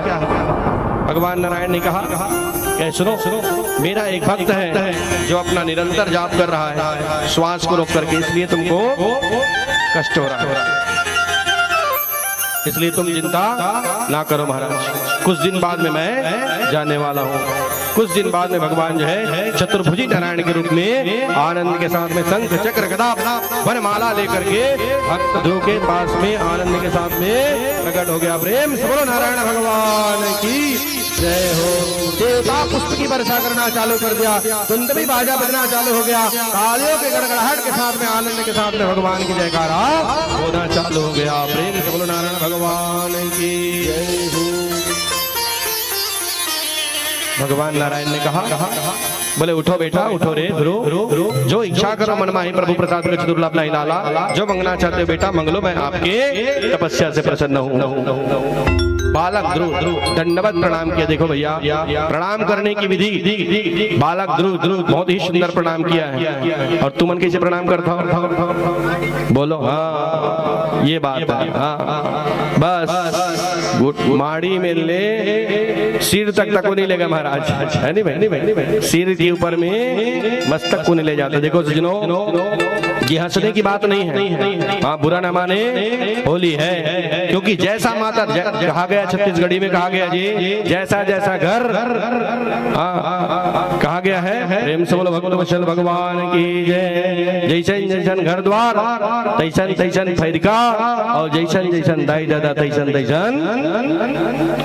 भैया देखो जी बच्चा बहुत कैप्चर माइंड करता है, याद रखना बात। आप जैसे प्रणाम करोगे आने वाला पीढ़ी आपका देख करके प्रणाम करेगा। बच्चा बहुत ही ईमानदार होता है और बहुत ही कैप्चर माइंड वाला होता है, बहुत ही जल्दी वो अपना कैच करता है दिमाग में। जैसा आप करोगे वैसा आपका आने वाला पीढ़ी करता है। अच्छा चलो बताओ, साची साची बोलना, झूठ कोई नहीं बोलना, नहीं तो आपके बगल वाले कसम है, जो झूठ बोलेगा देखो भैया चलो बताओ कौन कौन कहते हो अपने अपने बेटा को बेटा एक दोहा रामायण निकाल के पढ़ ले रे करके, कौन कौन की था बताओ तो। ये दे अब पूछ ले मल्ला स्कूल ले आई निकाल के पुस्तक बेटा पढ़ रहे कि सब जन कहते हो कि बोलो स्कूल से आएगा तो पुस्तक निकाल करके पढ़ो बेटा करके सब बोलेगा, लेकिन कोई नहीं कहता कि एक दोहा पढ़ ले बेटा करके। देखो जी स्कूल में संस्कार नहीं मिलता, याद रखना, शिक्षा जरूर मिलता है लेकिन संस्कार नहीं मिल पाता है। माता और पिता ही संस्कार पुत्र को देता है, याद रखना बात को सुनो। स्कूल में तो केवल शिक्षा मिलेगा जी, संस्कार मिलने वाला नहीं है। इसलिए संस्कार अगर देना है तो माता पिता के हाथ में होता है सज्जनों। जैसा आप अपने बेटा को बोलोगे वैसा आपका संस्कार पड़ेगा। इसलिए ऐसे छप्तम छुआ माड़ी में ले जनमना छाती पिरावत ऐसे जब हम वृंदावन धाम में पढ़ते थे ना तो हमारा गुरुजी कहते था, बोले लल्ला जब जैन धर्म के लोग के अगर कहीं खत्म होता है ना तो जाकर हाय दैया करके छत्ता को पीट पीट करके रोता है। ऐसे ही आदमी आजकल प्रणाम करता है, ऐसे सेकता है मारा। बता देखो भैया, प्रणाम करने की विधि, दंडवत प्रणाम करना चाहिए। जब तक शीश नख पे अगर कहीं ना जाए तब तक के आनंद आने वाला नहीं। एक जगह जात रहा मैं तो होती एक जन जजमान आवत रहा, एक हाथ में साइकिल के हैंडल न पकड़े और खेत ले आवत रहा टंगियल धर के मारा। मोला देखी तो महाराज इसी की उठाते हो। मैं कह काट डर ही का दादा प्रेम से बोला भक्त वत्सल भगवान की जय। बोले भैया ऐसा प्रणाम नहीं करना चाहिए। प्रणाम की विधि है दंडवत प्रणाम करो, तभी जाकर के आनंद आता है महाराज। ऐसे ही बालक ध्रुव दंडवत प्रणाम किया और दंडवत प्रणाम करके भगवान नारायण जो अपने गोद में बिठा लिया। गोद में जैसे बिठाया भगवान नारायण ने कहा, बोले बेटा बहुत बहुत बहुत दुख हुआ रे, बहुत कष्ट मिला होगा तुमको, मुझे आने में देरी हो गया। लल्ला क्षमा करो बेटा, क्षमा करो रे, जो मंगना है मंदिर। 5 वर्ष का बालक न तो कहीं स्कूल गया था, न कोई जाप करने के लिए आता था, न कोई पूजा पाठ करने के लिए, कोई न मंत्र बोलने के लिए आता था महाराज। उसी समय भगवान नारायण जो है अपने 5 जनियक नामक शंख को निकाला और शंख को निकाल करके जैसे ही कपोल में गाल में स्पर्श किया, 4 वेद 6 शास्त्र 18 पुराण का लबालब ज्ञाता हो गया। और ऐसा सुंदर सुंदर स्तुति करना चालू किया। बोले यो वंदः प्रविश्वमवाजि विमां प्रसुप्तं संजीवयत किलधरा सुदाम्ना अन्य सहस्र चरण श्रवण प्रगादीन प्राणाम नमो भगवते पुरुषाय तुभ्यं। करकृतं मचरं करचरण कृतं वा वाकाय कर्मजं वा श्रवणेनर्जं वा मानसं वा अपराधं विहितं वा सर्वमेतं क्षमस्व। जय जय करुणाब्धे श्री महादेव शंभो, जय जय करुणाब्धे श्री महादेव शंभो। प्रेम से बोलो नारायण भगवान की जय। जय हो। ऐसा सुंदर स्तुति बोलना चालू हो गया। बोले परमपिता परमात्मा, मुझे आपका गोद में बैठने का आशा था, बस मुझे और कुछ नहीं चाहिए। बस आपकी चरणों में बैठने की इच्छा था, मुझे गोद में बैठने का इच्छा था, सो आज पूर्ण कर दिया प्रभु, मुझे और कुछ नहीं चाहिए। भगवान ने कहा, बोले तथास्तु बेटा, तो हम देंगे ही देंगे रे, लेकिन जाओ मेरी आशीर्वाद है, उत्तर दिशा में तुम 36,000 वर्ष तक के अपना राज करना, राजगद्दी सिंहासन में बैठ करके। और जब इस धराधाम को छोड़ करके आओगे तो सुंदर पूरा सह शरीर मेरे वैकुंठ धाम में तुम आओगे। मेरे आशीर्वाद है बेटा। ऐसा सुंदर आशीर्वाद दिया और आशीर्वाद देकर के भगवान चतुर्भुज नारायण अंतर्ध्यान हो गया। जैसे अंतर्ध्यान हुआ तो बालक ध्रुव जो है जब तपस्या करके आया सज्जनों, तो अपने माता सुनीति के पास में पहले नहीं किया जी। किसके पास में गया? माता सुरुचि के पास में, अपने सौतर माता के पास। बोले मैया अगर आपने मेरा हाथ को पकड़ करके नीचे नहीं पटकते तो मुझे आज हकीकत में मेरा भगवान की गोद में बैठने के लिए नहीं मिलता, इसलिए रास्ता दिखाने वाले आप ही हो मैया। आपको बारंबार प्रणाम, आपको बारंबार प्रणाम। प्रणाम करने के बाद में फिर सुंदर माता सुनीति से मुलाकात किया। आगे चल करके यही भक्त ध्रुव जो है उत्तर दिशा में 36,000 वर्ष पर्यंत तक के अपना राजगद्दी सिंहासन में बैठा, जिसको हम लोग आज भी साक्षी बनाते हैं। कौन समय में? बिहाव के समय है कि नहीं? जब बिहाव होते रात्रि कालीन में, जब भी विवाह होता है तो विवाह के समय में ध्रुव नारायण को साक्षी बनाते हैं, गवाही। बाराती मन लगी तो बने बनवारी और बिगड़े के गिरधारी की दी महाराज। जब बने रही तो बारात गिरे की दी, और चलना भैया एक कोट कचहरी में गवाही बन जाए, इसी की नहीं गिरे की दी। भले रसगुल्ला और जलेबी खाए महाराज, नहीं भाई। बाराती का भरोसा करोगे तो वो गवाही बनने के लिए तैयार। मड़वा को बोलोगे, मड़वा 2-3 दिन रहेगा महाराज, उसके बाद फिर सुवासीन आकर के उसको ठंडा करना, वो भी गवाही नहीं। ब्राह्मण देवता को बोलोगे, वो भी अपना पैसा लिया और निकल गया, वो भी गवाही बनने के लिए तैयार नहीं है। तो केवल गवाही के रूप में रात्रि कालीन में जब भी शादी होती है तो भक्त ध्रुव को आनंद के साथ में उत्तर दिशा में चावल को छुड़वाया जाता है, वही आपका गवाही। यहाँ झूठ बोल देगा व्यक्ति, लेकिन वहां पर तो तुम्हारा न्याय करने वाला पिता बैठा हुआ है, वहां आपका झूठ चलने वाला नहीं है। जैसे ही जा रहे थे महाराज 36 वर्ष 1000 वर्ष तक पर्यंत किया, अपना राजगद्दी किया, और जैसे ही विमान में जा रहा था चढ़ करके तो मृत्यु देवी आ गई। मृत्यु देवी ने कही, बोले महाराज ये मृत्यु लोक है और मृत्यु लोक से आज तक के कोई सह शरीर नहीं गया है, शरीर को छोड़कर जाना पड़ता। बालक ध्रुव ने कहा, बोले आपका भी बात मैं मानती हूँ, लेकिन मुझे भगवान का आशीर्वाद है। उसी समय अपने विमान से पैर को निकाला और पैर को निकाल करके मृत्यु देवी के सिर में स्पर्श किया और आगे की ओर बढ़ना चालू हो गया। जैसे ही जा रहे थे पार्षद को पूछा, पार्षद ने कहा, बोले सुनो मेरी माता को भी ले जाना है वहां पर वैकुंठ धाम। पार्षद ने कहा, कहे सुनो लल्ला, जिसकी पुत्र इतना सुंदर भक्त है उसकी माता वहां पर नहीं छूट सकता। देखो आगे आगे विमान जा रहा है, वो भी सुंदर वैकुंठ धाम के लिए जा रहा है। इस प्रकार से सज्जनों आनंद के साथ में बालक ध्रुव जो है जाकर के वैकुंठ धाम में अपना निवास किया। प्रेम से बोलो भक्त वत्सल भगवान की जय। देखो भैया इस कथा का सारांश निकलता है जी, मन में संकल्प बहुत जरूरी है। जो भी कराना एक तो मन चंचल होता है, याद रखना बात। हाँ 3 साल हो गए इस महाराज परिषदा में आनंद से कथा करना है, कथा करना है, कथा करना है। महाराज उसको दे दिए, महाराज उसको दे दिए, महाराज आनंद से होते जा रहा था। संकल्प बहुत जरूरी है। जब तक संकल्प नहीं करोगे, मन में दृढ़ निश्चय नहीं करोगे, तब तक के पूर्ण नहीं होता है। और जब संकल्प हो जाता है तब जाकर के वो काम हम और आप में क्या शक्ति है, हमारे काम को साधने वाला, करने वाला भगवान ही होता है। इसलिए संकल्प बहुत जरूरी है। मन बहुत चंचल होता है, भले ही आप बैठे यहाँ पर हो, लेकिन आपका मन 2 मिनट में घूम करके रायपुर से आ जाए। इससे बढ़कर के कोई वायुयान हवाई जहाज नहीं है महाराज, मन से बढ़ करके कोई नहीं है। इसलिए मन में अगर कहीं आ गया कि हमको कथा कराना है तो बिल्कुल संकल्प कर लेना चाहिए। बिल्कुल संकल्प हो जाता है तो निश्चित ही आपके काम को भगवान बना देता है। आज भक्त ध्रुव के मन में संकल्प हुआ कि मैं परमपिता परमात्मा की गोद में बैठूंगा करके, तो निश्चित ही भगवान उसकी आत्मा को गोद में बिठाया, अपने शरीर पर बिठाया। ऐसा सुंदर दिव्य कथा को बतलाते हुए सुखदेव महाराज जी जो है आगे कहें, सुनो परीक्षित, मनुष्य को कभी भी शंका नहीं करना चाहिए। क्या नहीं करना चाहिए? शंका नहीं करना चाहिए, नहीं तो गड़बड़ हो जाता है। क्योंकि हर चीज की दवाई मिलता है, लेकिन शंका का दवाई पर मिलते पर सदा बोलो यहाँ मेडिकल में थोड़ी मिलते महाराज। बोले महाराज जब बना ही नहीं है तो मिलेगा कैसा? हर चीज का दवाई मिलेगा सज्जनों, लेकिन शंका का दवाई, शक का दवाई कभी भी नहीं मिल सकता। यही शक हो गया किसको? माता सती को। एक बार की बात है, कुंभज ऋषि के आश्रम पर माता सती और भगवान शंकर राम कथा सुनने के लिए जाया करता था। बात कब की है? जब भगवान राम जी को 14 वर्ष का वनवास हो गया और रावण के द्वारा माता सीता की हरण हो चुके थे।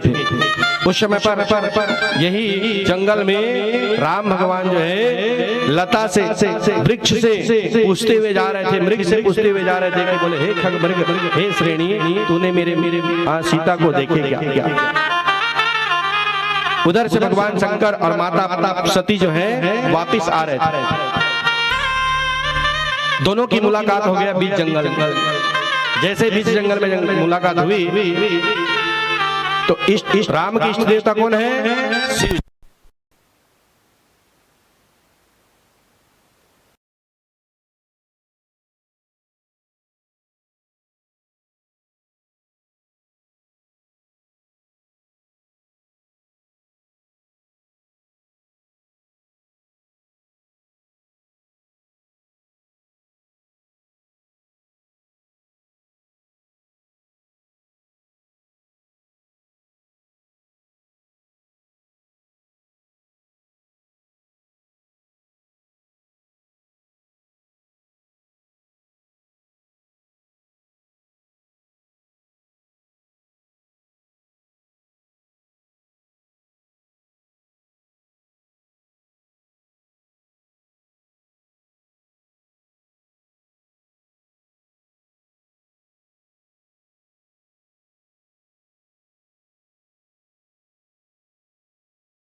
जैसे ही दोनों इष्ट देवता को देखा ना, तो यहीं पर भगवान शंकर जो है आनंद के साथ में राम जी की प्रणाम किया। माता सती मन में विचार किया, बोले एक साधारण स्त्री को ढूंढने वाला मनुष्य का प्रणाम करना, वो भी देवों में देव महादेव होकर के, यही उसको शंका हो गया। जैसे ही शंका हुए तो भगवान शंकर तो प्रणाम करने के बाद में अपना कैलाशपुरी धाम निकल गया, लेकिन माता अपने शंका को दूर करने के लिए उसी समय अपना सती के स्वरूप को हटा करके माता सीता के स्वरूप को धारण कर लिया। प्रेम से बोलो अम्बे मैया की जय। जैसे ही सीता महारानी की अपना स्वरूप को धारण किया और जा करके कुछ दूर में पेड़ के नीचे में बैठ गए। जैसे ही पेड़ के नीचे में बैठे, इधर से भगवान राम जी जा रहे थे, पूछते पूछते हुए जा रहे थे, बोले हो हे खग हे मृग, आपने मेरे सीता जी को देखा क्या? सभी लता वृक्ष को पूछते पूछते जा रहे थे। जब जाकर के देखा तो माता सीता के स्वरूप को बैठे हैं धारण करके, माता सती को देख लिया। घट घट के जानने वाला मेरा राम समझ गया, बोले मैया प्रणाम प्रणाम प्रणाम, मैया प्रणाम प्रणाम, कहाँ है हमारे पिताजी अर्थात भगवान शंकर कहाँ है? जैसे ही बोले ना, माता सती समझ गए कि हमको पहचान लिया महाराज। उसी समय मारे लज्जा के कारण में सीने सती मैया जो है वापिस जैसे ही जाकर के कैलाशपुरी धाम में भगवान शंकर बैठा था, तो वामांग में बैठने वाले थे महाराज। उसी समय भगवान शंकर समझ गया, बोले मैया आप हमने हमारे मैया के स्वरूप को धारण किए हो। बोले देवी आपने हमारे माता जी के स्वरूप को धारण किया, इसलिए आप वामांग में बैठने के अधिकार को खो दिए महाराज, आप सामने बैठो महाराज। बिठा दिया। भगवान शंकर समझ गया कि अब ये हमारे यहाँ पर कुछ दिन रहेगा, उसके बाद फिर रहने वाला नहीं है। सुखदेव महाराज जी ने कहा परीक्षित कभी भी घमंड में आकर के अपने अभिमान में आकर के कभी भी गलत काम नहीं करना चाहिए और अपने बदले की भावना कभी भी नहीं रखना चाहिए। बात को गाढ़ बांध करके कभी भी नहीं रखना चाहिए। ऐसा ही बात को गाढ़ बांध करके रखा था कौन? यही इनके ससुर जी, शंकर भगवान के ससुर कौन जी? दक्ष महाराज। ये राजा दक्ष अपने बदले की भावना लेने के लिए बड़ा ही सुंदर आनंद के साथ में यज्ञ करना चालू कर दिया। एक बार राजा दक्ष जो है यज्ञ किया तो ब्रह्मा विष्णु महेश सब बैठा हुआ था। नारायण सर्वतोभद्र मंडल देवता नवग्रह सभी देवता बैठा हुआ था। सूर्य चंद्रमा राहु केतु सभी बैठा हुआ था। उसी समय जब दक्ष राजा अंदर में प्रवेश किया तो सब तो उठ करके अपना अभिवादन किया महाराज, लेकिन भगवान शंकर उस समय माला जाप कर रहा था, उठ करके अभिवादन नहीं किया। देखो भैया अगर कहीं आपके घर पर कोई बड़े आदमी आ जाए, कोई अच्छा सम्मानीय आदमी आ जाए, साधु संत महात्मा आ जाए, तो खड़ा होकर के अभिवादन करना चाहिए ना जी? बोलो अपने से बड़ों का मान सम्मान करना चाहिए कि नहीं करना चाहिए? जरा जम के बोलो तो करना चाहिए महाराज। ऐसे ही सब तो खड़ा हो करके अपना अभिवादन किया। ब्रह्मा उठ गया, भगवान नारायण उठ गया, चंद्रमा उठ गए, राहु उठ गया, केतु उठ गया, सर्वतोभद्र मंडल खड़ा हो गया, सब अभिवादन किया, प्रणाम किया राजा दक्ष का। लेकिन यही भगवान शंकर जो है बैठे के बैठे रह गया। अभिवादन तो किया लेकिन इसको राजा दक्ष नहीं समझ पाया। मन में विचार किया, बोले मेरा ही दमाद होकर के मेरा ही बेइज्जती कर दिख रहा है, मेरा अपमान क्या करता है? बोले इसका बदला तो मैं तुमसे अवश्य में लूंगा। आगे चल करके सजनों यही राजा दक्ष जो है यज्ञ करना चालू कर दिया और यज्ञ के पहले सबको क्या देना पड़ता है जी? कार्ड देना पड़ता है, निमंत्रण। और कार्ड के नीचे में लिखवा दिया, टिप में लिखवा दिया क्या? बोले जो जो मेरे यज्ञ में आएगा वो कैलाशपुरी धाम के होते हुए आना है। टिप में लिखवा दिया, जैसे आप लोग लिखवा दे ना टिप टिप टिप। परसदा गांव तिल्दा नेवरा से 5 किलोमीटर दक्षिण दिशा में या पश्चिम दिशा में या फिर जो भी दिशा हो लिखवाते ना महाराज। ऐसे ही नीचे टिप में लिखवा दिया, जो भी व्यक्ति अगर कहीं मेरे घर में आएगा यज्ञ में वो कैलाशपुरी धाम के होते हुए आना है। अब सब बढ़िया सुंदर अपना अपना वाहन में चढ़ करके सभी राजा दक्ष के यज्ञ में आना चालू कर दिया। नारायण भगवान गरुड़ में उड़ते हुए आया, ब्रह्मा जी हंस में उड़ते हुए आया, और ऐसा करते करते इंद्र इत्यादि जो है अपना विमान में बैठ करके सुंदर राजा दक्ष के द्वार निकलने आने के लिए उसी समय इंद्र जो है कह रहा था कैलाशपुरी धाम में पहुंचा।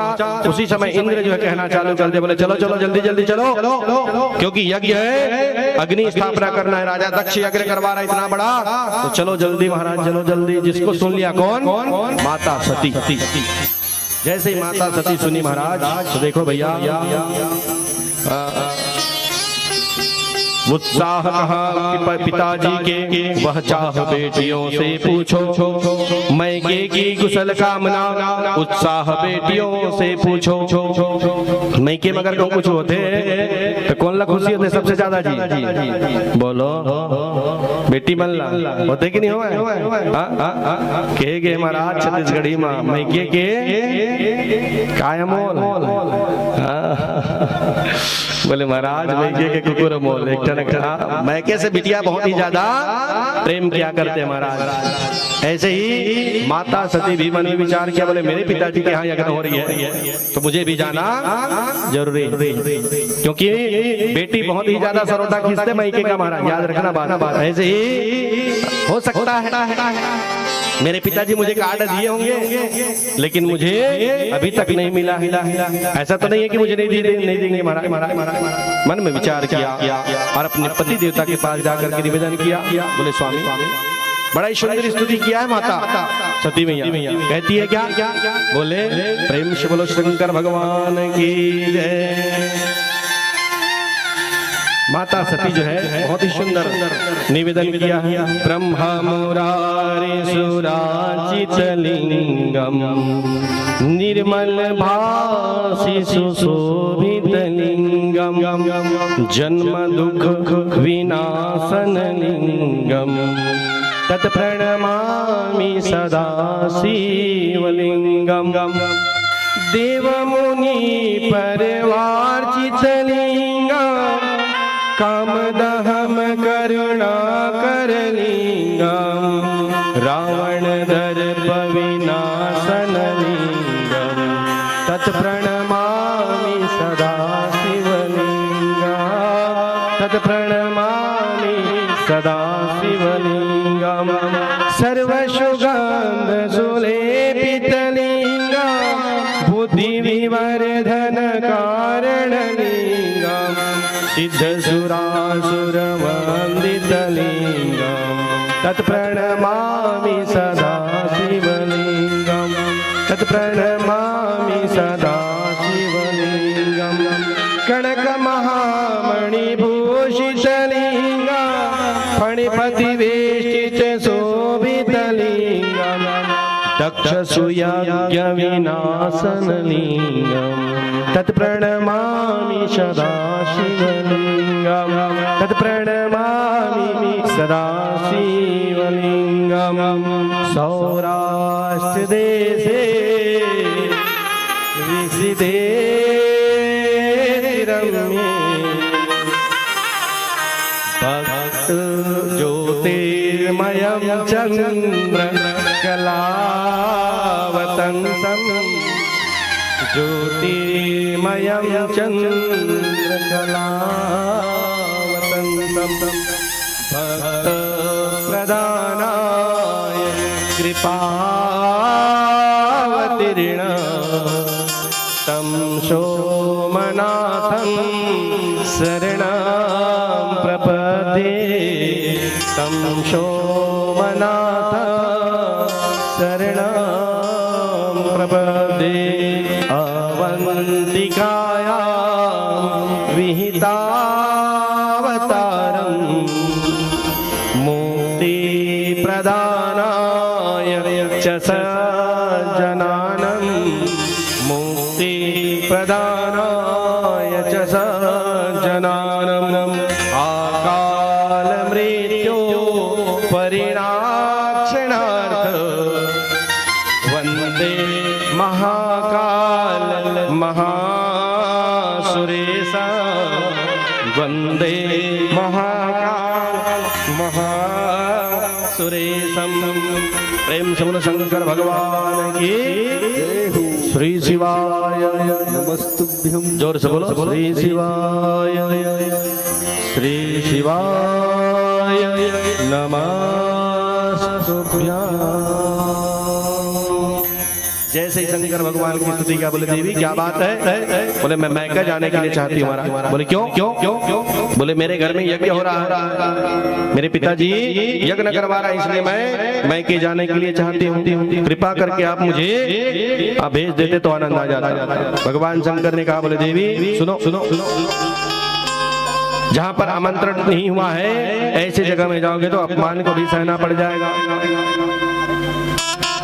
माता सती ने कही बोले महाराज चाहे जो कुछ भी हो मैं सहने के लिए तैयार हूं, लेकिन मेरे मैके में इतना बड़े यज्ञ हो रहा है और मैं नहीं जाऊंगी तो नहीं बनेगा महाराज, इसलिए कृपा करके मुझे आप भेज देते तो आनंद आ जाता। भगवान शंकर कर बार बार मनाई किया, अंत तो गत्वा भगवान शंकर ने कहा जाओ जाने की रोक नहीं, पर जाने से पछताओगी, जावेगी सील सुभागे से जो बिना बुलाए जाओगी। बोले जाने के लिए जाओ महाराज देवी, मुझे मनाई नहीं है, लेकिन जाने से वहां पर तुमको पछताना पड़ेगा। भगवान शंकर समझ गया था कि अब जाने जाएगी वो वापिस नहीं आने वाली है। उसी समय अपने नंदी को कहा कह जाओ नंदी जा करके अपने माता जी के साथ में चले जाओ महाराज। नंदी और माता सती जो है निकल गया कैलाशपुरी धाम से। जैसे कैलाशपुरी धाम से निकला यज्ञ कुंड के पास में पहुंच गया महाराज। जब देखा ना तो सती मैया वहां पर जितना भी बहन बैठे हुए थे सती को देखते हुए सब कहना चालू कर दिया। कहाँ है? जिसके आगे जी, जिसके पीछे जी, जिसको कहते हैं जीजा जी। हमारे जीजा जी कहाँ है बताओ? सभी सती की हंसी उड़ाना चालू कर दी, खिल्ली उड़ाना चालू कर दी महाराज। बोले बिना मंत्रित क्या है, कहाँ है हमारे जीजा जी? सब तो हंसी उड़ा लेंगे महाराज, लेकिन माता को माता कभी भी नहीं होती है सज्जनों। माता गले से लगा लिया अपने सती को। बोले बेटी क्या बताऊं? बोले क्या भैया इतना बड़े यज्ञ करवा रहे हो और हमको आमंत्रित तक नहीं किया आपने? बोले क्या बताऊं बिटिया, ये तुम्हारे पिताजी है ना, अपने बदले के लेने के लिए ऐसा कर्म किया। बोले पिताजी कहाँ है? बोले यज्ञ कर रहा है। जा करके देखा ओम गणानां त्वा गणपति गं हवामहे, प्रियाणां त्वा प्रियपति गं हवामहे, निधीनां त्वा निधिपति गं हवामहे, वसो मम अहमजानि गर्भदं मा त्वमजासि गर्भदं मा। ओम गणपतिये नमः स्वाहा, ओम गणपतिये नमः स्वाहा, ओम गणपतिये नमः स्वाहा। स्वाहा स्वाहा करके आहुति छोड़ रहा था। माता सती पहुंच गया। बोले पिताजी इतना बड़े यज्ञ करवा रहे हो, हमको आप तक अभी तक आमंत्रित भी नहीं किया। जब जा करके देखा सती में सबके लिए स्थान देखा, लेकिन ईशान कोण खाली था महाराज। भगवान शंकर के लिए स्थान नहीं बनाया था। माता सती मन में विचार किया, बोले इतना बड़े अपमान, बोले मैं नहीं सह सकती, वो भी मेरे मैके पर मेरे पति का अपमान नहीं सह सकती महाराज। उसी समय पिताजी को कहे, बोले पिताजी हमने ऐसी कौन सी बिगाड़ किया था जिसके कारण से आप इतना बड़े यज्ञ करवा रही हो और हमको मालूम तक नहीं हुआ? बोले तुम्हारे पति का करनी को तुमको भोगना पड़ रहा है, मैं बदले की भावना के लिए तुमको नहीं आमंत्रित किया हूँ। बोले अच्छा। मन में विचार किया सती महारानी, बोले वापिस जाऊंगी, आइए दक्ष की पुत्री बोलेगा। ऐसे दक्ष की पुत्री कहलाने से तो अच्छा है मैं यहीं पर प्राण को त्याग दूंगी, लेकिन वापस नहीं जाऊंगी महाराज। उसी समय श्री अनग देव की गोदी में यह सती सत्य पर जाती है, पाप के कुटिल अन्यायों पर बेटी बलिदान चढ़ाती है। उसी समय माता सती को गुस्सा आ गया। जैसे ही गुस्सा आई, भगवान आनंद के साथ में शिव अपमान न जाए सही, हृदय न जाए प्रबोध, और शकल सब ही हटगी, तब बोली बचन सा क्रोध। जैसे ही क्रोध में आया, माता सती का क्रोध इतना भयंकर हो गया, लाल लाल हो गया मुंह जी। और एक बैल जो है अपना लड़ाई लड़ने के लिए जब पैर को खुरेदता है पृथ्वी में ना, ऐसे ही माता सती भी अपना अंगूठा को पृथ्वी में खुरेदना चालू हो गया, मार लाल लाल मुंह किए हुए। बोले महाराज, इतना बड़े अपमान, मेरे पति का अपमान मैं नहीं सह सकती महाराज। उसी समय मन में विचार किया, बोले तुम लोग मेरे पति के अपमान को सह रहे हो ना, याद रखना ब्रह्मा, याद रखना सूर्य, याद रखना नवग्रह, जितना भी मेरे पति के अपमान को सहे हो ना, सबको दंड भोगना पड़ेगा। उसी समय कहता है क्या, ए हो सुनहु सभासद सकल मुनि,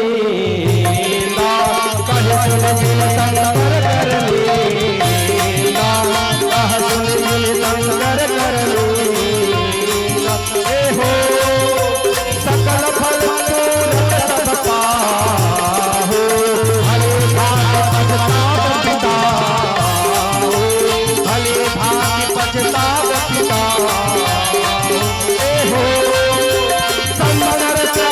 संगर समाचार सब पाए, भद्र कर वीर भद्र कर सकल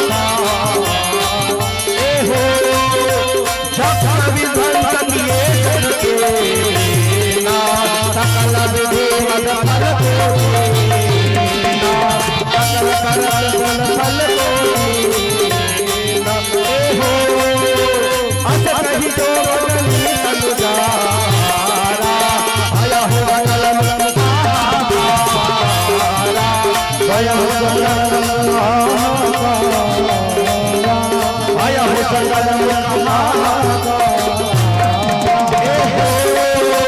सती मरत हरि सनवर मांगा, जन्म जन्म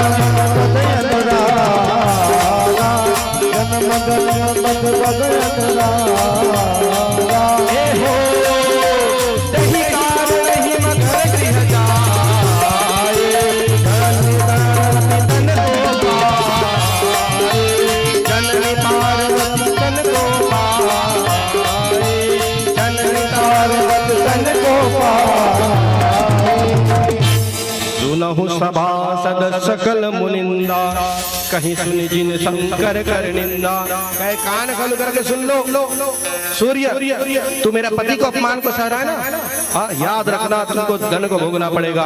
बोले चंद्रमा तू देख करके दाढ़ी हिला रही है ना, तू भी सोच लेना, याद रखना इसको। माता सती क्रोधा आतुर होकर के भगवान शंकर को कहे, बोले हे प्रभु, हे मेरे श्याम, हे मेरे भोलेनाथ, जब जब मैं हरि सती मरद हरि सनवर मांगा, जन्म जन्म शिव पद पद अनुरागा। बोले हे प्रभु, जब जब मेरा इस धरती पर जन्म होगा तो केवल आप मुझे पति के रूप में मिल जाना, मुझे और कुछ नहीं चाहिए स्वामी। और मैं आपको प्रणाम करते हुए अपने इस प्राण को त्याग देती हूँ। उसी समय मारे क्रोधा आतुर होकर के माता सती, अग्नि जल रहा था, उसी अग्नि में जा करके स्वाहा कूद गया मारा। जैसे ही कूदा, नंदी दौड़ते दौड़ते दौड़ते दौड़ते निकल गया शंकर भगवान के पास। जैसे ही भगवान शंकर सुना, मारे गुस्सा के कारण अपने सिर के जटा को एक बार जमीन में पटका, वीरभद्र नामक दैत्य ने प्रकट किया। वीरभद्र को कहा, जाओ आकर के दुष्ट को मार डालो, छोड़ो नहीं मारा। दौड़ते दौड़ते वीरभद्र आया, और वीरभद्र आकर के सूर्य देख करके हंसा हुआ था, मारे एक बार गुस्सा जी, सूर्य के 32 दांत गोविंदाय नमो नमः। चंद्रमा देख करके हंसा था ना, दाढ़ी को पकड़ा, एक बार झटका दिया और स्वाहा।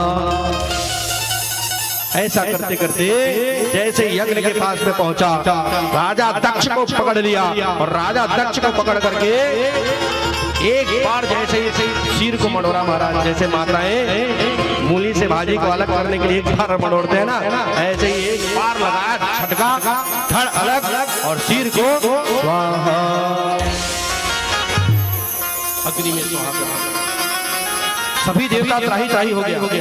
बोले महाराज यज्ञ अधूरा हो गया, यज्ञ अधूरा होगा तो गड़बड़ हो जाएगा, इसलिए दौड़े दौड़े दौड़े दौड़े सभी देवता ने जाकर के भगवान शंकर के पास में स्तुति किया। बोले द्यो हो शांति अंतरिक्षम शांति, पृथ्वी शांति, आपा शांति, रोग दया शांति, वनस्पति शांति, शांति शांति शांति। बोले प्रभु शांति हो जाओ, शांति हो जाओ। भगवान शंकर शांत हुआ। बोले चल करके यज्ञ को पूर्ण करना है, कुछ करो महाराज। भगवान शंकर यज्ञ में आ गया, जाकर के देखा राजा दक्ष का धड़ पड़ा हुआ, त्रिशूल को आदेश दिया। जैसे त्रिशूल को आदेश दिया, त्रिशूल उड़ते उड़ते गया और एक जंगल में एक बकरी जो है अपने बेटा बकरा को दूध पिला करके अलग अलग दिशा में मुंह करके सोया हुआ था। 36 की आंकड़ा लेकर के सोया हुआ था। उसी समय जाते ही त्रिशूल जो है बकरे के धड़ को काट लिया और ला करके दे दिया, यज्ञ में लाया। भगवान शंकर पकड़ा और यही राजा दक्ष के धड़ में लगा दिए सिर को। संजीवनी मंत्र का आवाहन किया, राजा हवन करना चालू कर दिया।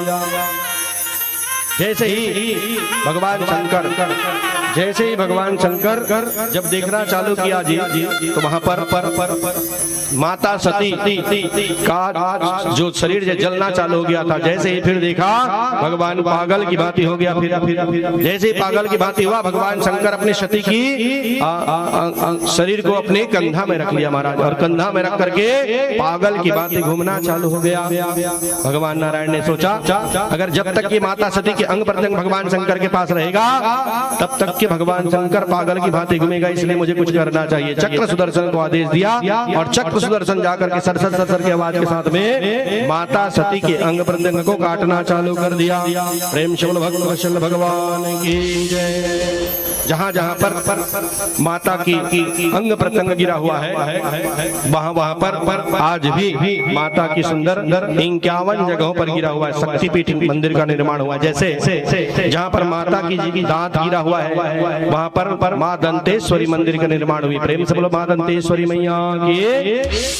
जहाँ पर माता जी की हार गिरी हुई है वहाँ पर मैहर वाले माता का मंदिर का निर्माण हुआ। जहाँ जीभ गिरी हुई है वहाँ पर माता शारदा मैया का मंदिर का निर्माण हुई है। जहाँ पर माता जी की योनि गिरी हुई है वहाँ पर कामाख्या देवी मंदिर का निर्माण हुई है। जहाँ पर कंठ गिरा हुआ है वहाँ पर महामाया मंदिर का निर्माण हुआ है। जहाँ माता जी की नाक गिरी हुई है वहाँ पर सुगंधा देवी मंदिर का निर्माण हुई है। जहाँ पर केस गिरी हुई है वहाँ पर कात्यायनी माता की मंदिर की निर्माण हुई है। वाराणसी में माता जी की कान गिरी हुई है वहाँ पर मणिकर्णिका देवी मंदिर का निर्माण हुई है। जहाँ पर सिर गिरी हुई है वहाँ पर हिंगलाज माता की मंदिर का निर्माण हुई है। महाराष्ट्र में आंख गिरी हुई है वहाँ पर त्रिदेवी माता की मंदिर का निर्माण हुई है। दाहिना भीना पैर गिरा हुआ है, चरण गिरी हुई है वहाँ पर माता भद्रकाली मैया का मंदिर का निर्माण हुई है। उत्तर प्रयागराज में माता जी की उंगली गिरी हुई है वहाँ पर ललिता देवी मंदिर का निर्माण हुई है। जहाँ पर घुटना गिरी हुई है वहाँ पर गुजरेश्वरी मैया का मंदिर का निर्माण हुई है। पंजाब जलंधर में माया जी का माया वक्ष गिरी हुई है वहाँ पर माता तारा देवी की मंदिर का निर्माण हुई है। जहाँ पर माता की दिल गिरी हुई है वहाँ पर माता जी की अम्बा देवी की मंदिर का निर्माण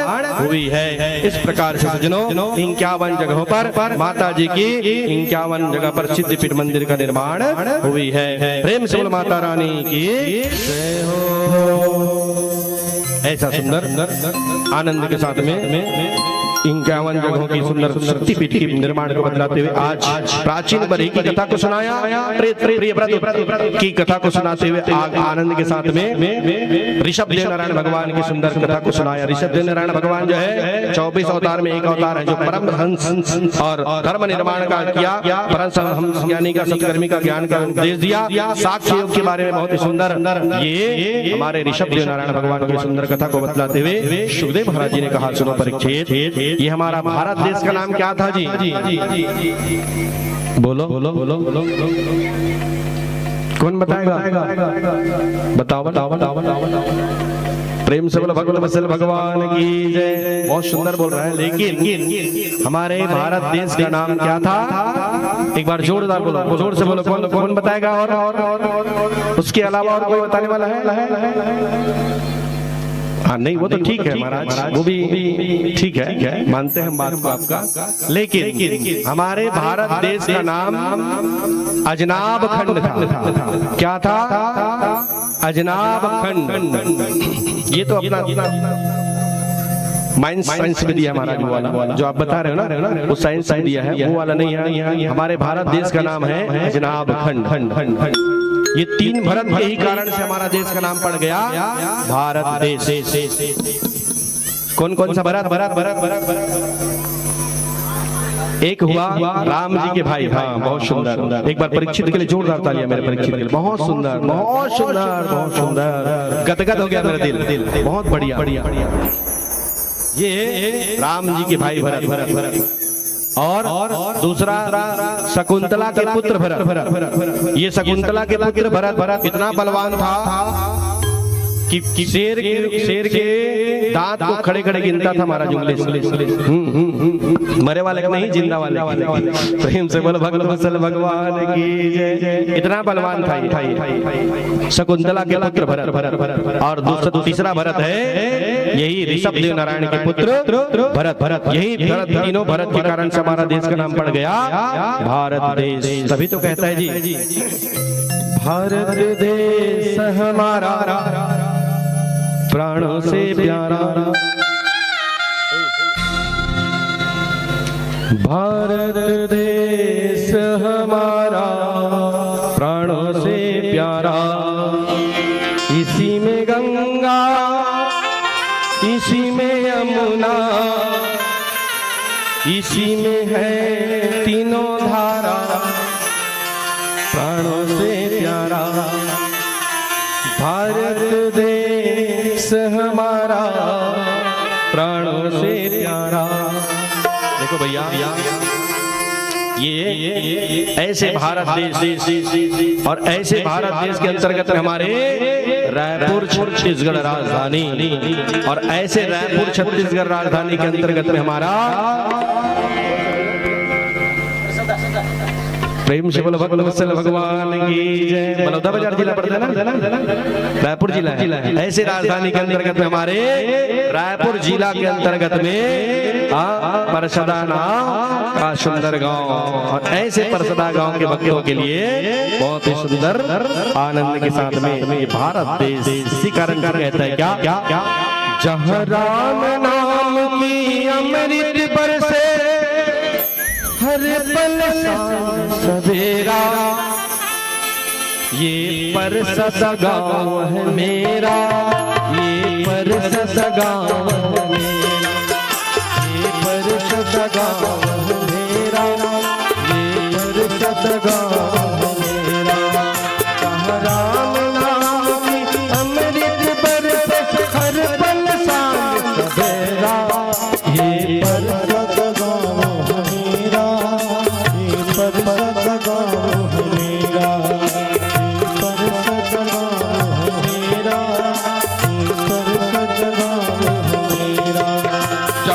भक्ति भाव और अमन शांति का पग पग लगता मेला, ये परसद गाँव मेरा, ये परसद गाँव मेरा, ये परसद गाँव मेरा, ये पावन गाँव मेरा।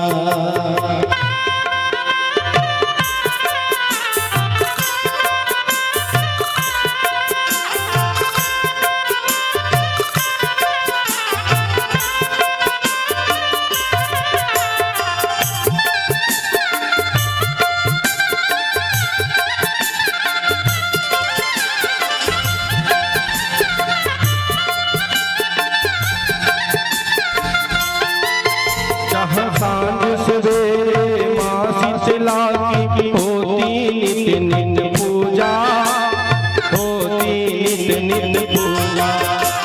सांझ सवेरे माँ शीतला की होती हर पल सेवा, होती हर पल पूजा। जहाँ प्रेम नहीं कोई दूजा, और धर्म नहीं कोई दूजा। प्रेम भाव से मिले सभी कोई धर्म नहीं है दूजा, धर्म नहीं कोई दूजा। जहाँ नवरात्रि के पर्व पर,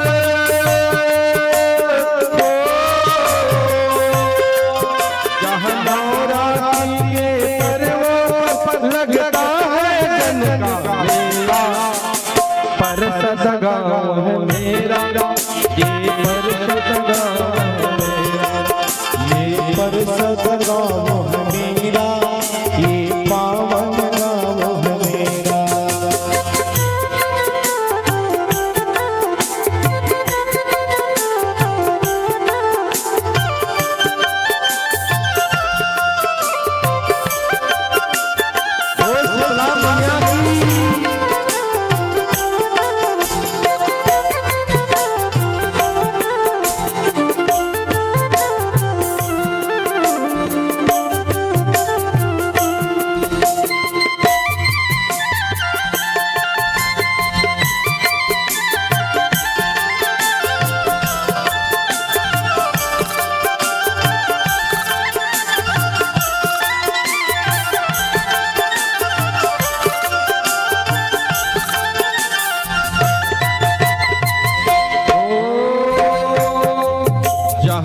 मध्य ग्राम में माँ शीतला की शीतल आंचल है रे, शीतल आंचल है।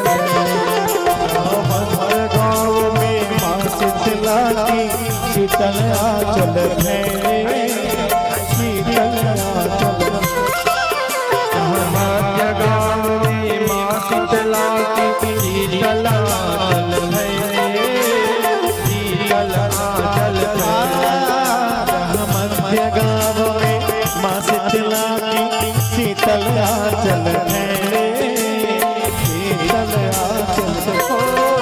जहाँ बिन मांगे सब कुछ मिल जाए, जो भी आशा ले ले, तो जो भी आशा ले ले।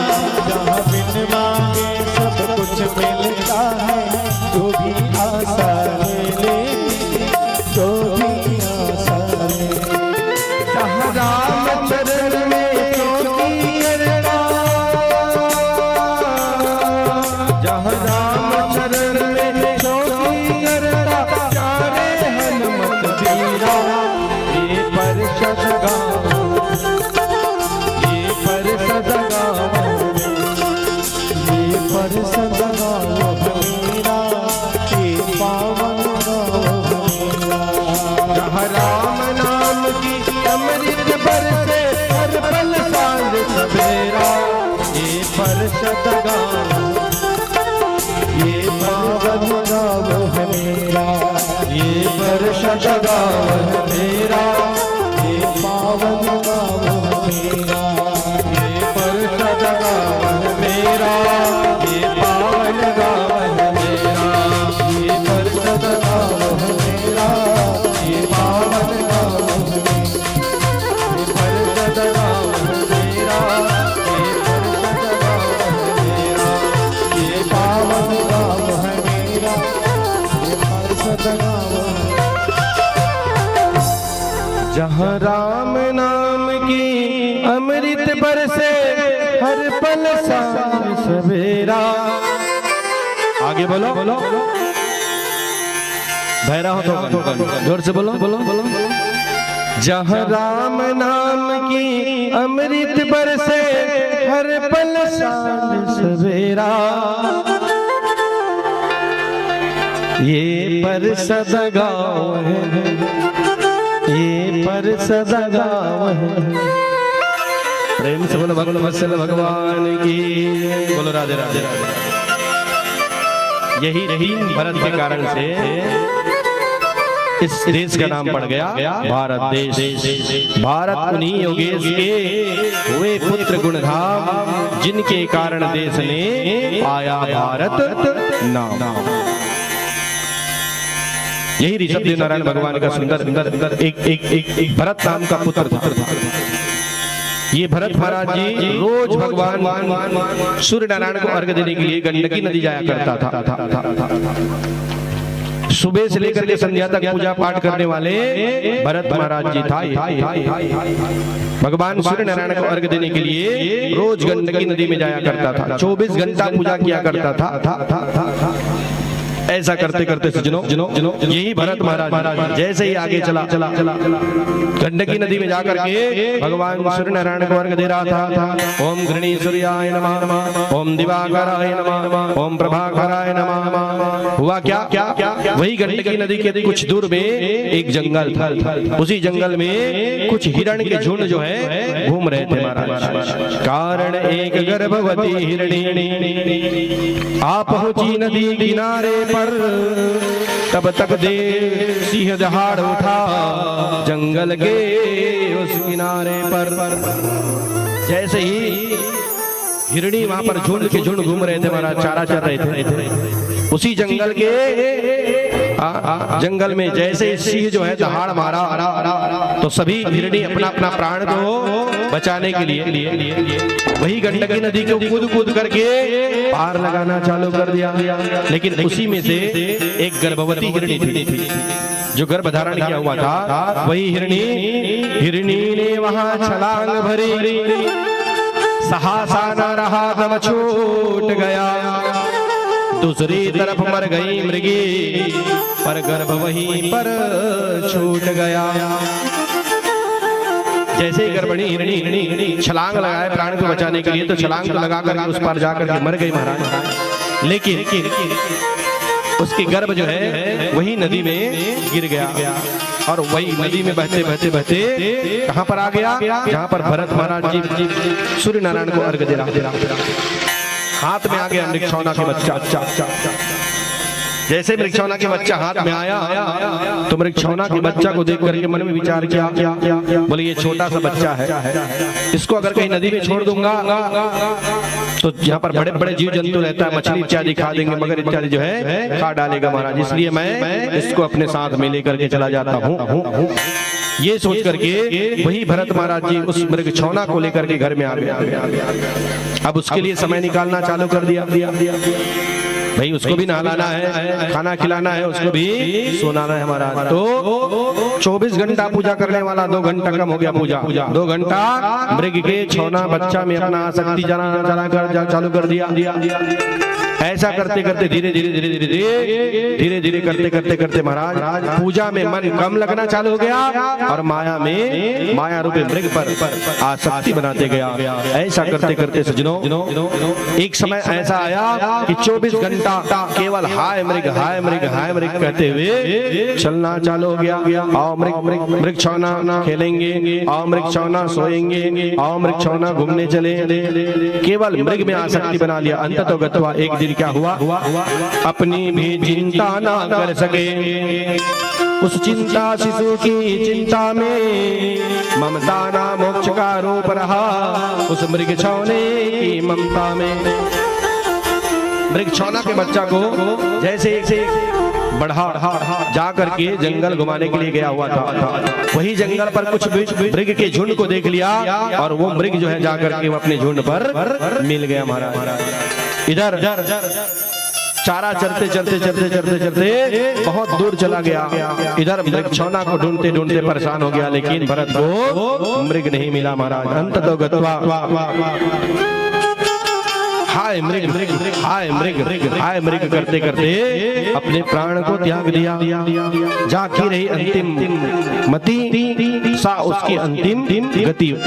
जैसे अंतिम समय में मति होता है सज्जनों, उसकी वैसे ही गति होता है। इसीलिए चिंतन किया था शिशु का, अर्थात मृगछौना का चिंतन किया हुआ था, इसलिए अगले जन्म मृग की मिल गया। जैसे अगले के जन्म में मृग योनि मिला तो मृगछौना मन में विचार किया, बोले मैंने मृग की योनि में रहते हुए, मनुष्य की योनि में रहते हुए मृग का ममता में फंस गया था, इसलिए मैं मृग की योनि में रहते हुए भी भगवान का भजन करूंगा। मृग की योनि में रहते हुए भी भगवान का भजन किया करता था ये भरत रूपी मृग जो है। एक दिन वही मृग जो है गर्मी के समय पर बांस एक दूसरे में टकराव हुआ और वही बांस के संघर्षण में जाकर के जल करके अग्नि में स्वाहा हो गया। प्रेम से बोल वृंदावन बिहारी लाल की जैसे ही फिर मृग मरा, फिर जाकर के वो ब्राह्मण के घर में जन्म लिया। ये तीनों काल को जानता था भरत। मन में विचार किया, जैसे ही ब्राह्मण देवता के घर में जन्म हुआ तो भरत महाराज जी को कहा, बोले महाराज जाओ पूजा पाठ करो। मन में विचार किया, बोले माया, ये पैसा माया है, स्त्री माया है, कपड़ा माया है, मोह है, और इस मोह में फंसा था मैं एक बार, तो मुझे मृग की योनि को प्राप्त हुआ था, इसलिए मैं पूजा पाठ नहीं करूंगा। पैसा पाऊंगा तो मोह हो जाएगा मुझे, इसलिए मैं मोह में फंसने वाला नहीं हूँ। जानता था पूजा पाठ करने के लिए, फिर भी नहीं जाते थे महाराज। अब खा करके घूमते थे महाराज। तो भैया देखो जी, जब कमाता है व्यक्ति ना तो अच्छा कहता है, और नहीं कमाओ तो बोलो सुनाना चालू कर देता है महाराज। जब कमाओगे तो बढ़िया आपसे प्रेम करेगा, और कमाओगे नहीं तो फिर गुस्सा में बोलना चालू कर देता है। ऐसे ही उनके भाभी कहते हैं, बोले कौड़ी न काम के दुश्मन अनाज के। महाराज कुछ काम धाम करते नहीं हो, बोले सुनो अब बढ़िया सुंदर आनंद के साथ में घूमना चालू कर दिया। इनका काम क्या था? सोते भी राम बोलो, जगते भी राम बोलो, खाते भी राम बोलो, चलते भी राम बोलो, बस राम राम बोलो, बस राम राम बोलो। सोते उठते जागते खाते पीते चलते नाचते गाते केवल इनका काम था भगवान का नाम लेना। एक दिन उसकी भाभी कहती है, बोले सुनो देवर जी, काम तो करते नहीं हो, जाओ गर्मी का दिन है, बढ़िया गेहूं लगी हुई है खेत में, फसल पक गई है, जा करके रखवाली करो। अब डंडा को पकड़ लिया महाराज, कोनो काल के कमाए भर गए ना, डंडा को पकड़ लिया और डंडा को पकड़ करके खेत में चला गया रखवाली करने के लिए महाराज। जैसे खेत में जा करके देखा तो पशु पक्षी जो है दूर दूर में चारा चुग रहे थे महाराज। मन में विचार किया, जब भरत महाराज जी सोचा मुझ में भी राम है, तुझ में भी राम है, और पकाने वाला भी राम है, तो खाने का काम ही काम है महाराज। पशु को बुलाए जरा, इतना सुंदर गेहूं लहला रहा है महाराज खेत में, इसको खाओ बढ़िया, देने वाला भी राम है और दिलाने वाला भी राम है। पक्षी को बुलाया, सब पक्षी को बुला लिया अपने खेत में जरा, और सुंदर आनंद के साथ में गाना गाना चालू कर दिया, और कहते हैं क्या 1 2 3 4 1 2 3 4।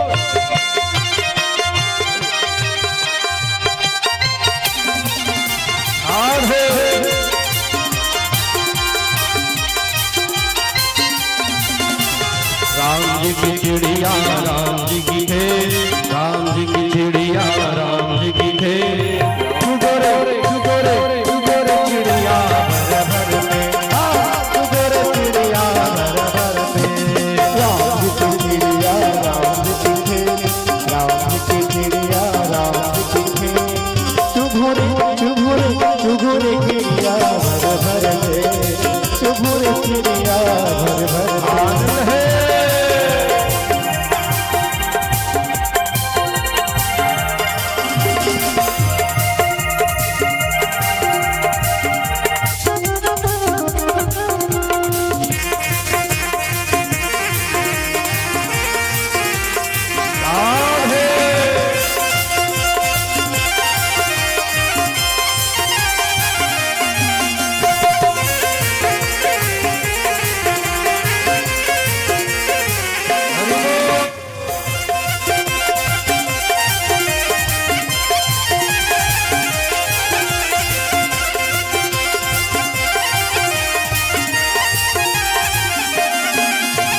धरती उगाए बादल सींचे, सूरज फसल पकाए, सूरज फसल उगाए, सूरज धरती उगाए सूरज फसल उगाए, सूरज फसल उगाए, सूरज फसल उगाए। जानो कि दिनों की मेहनत से तू एक रोटी खाए, दूध रोटी खाए, दूध रोटी खाए।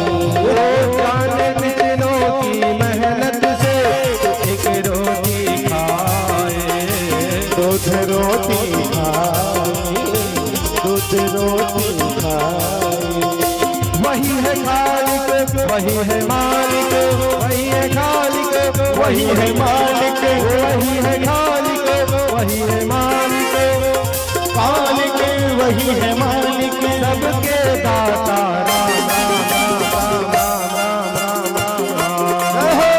राम जी की चिड़िया, राम जी की राम जी की चिड़िया, राम जी की शुगर शुगर शुगर चिड़िया, घोड़ चिड़िया भर भर पेट।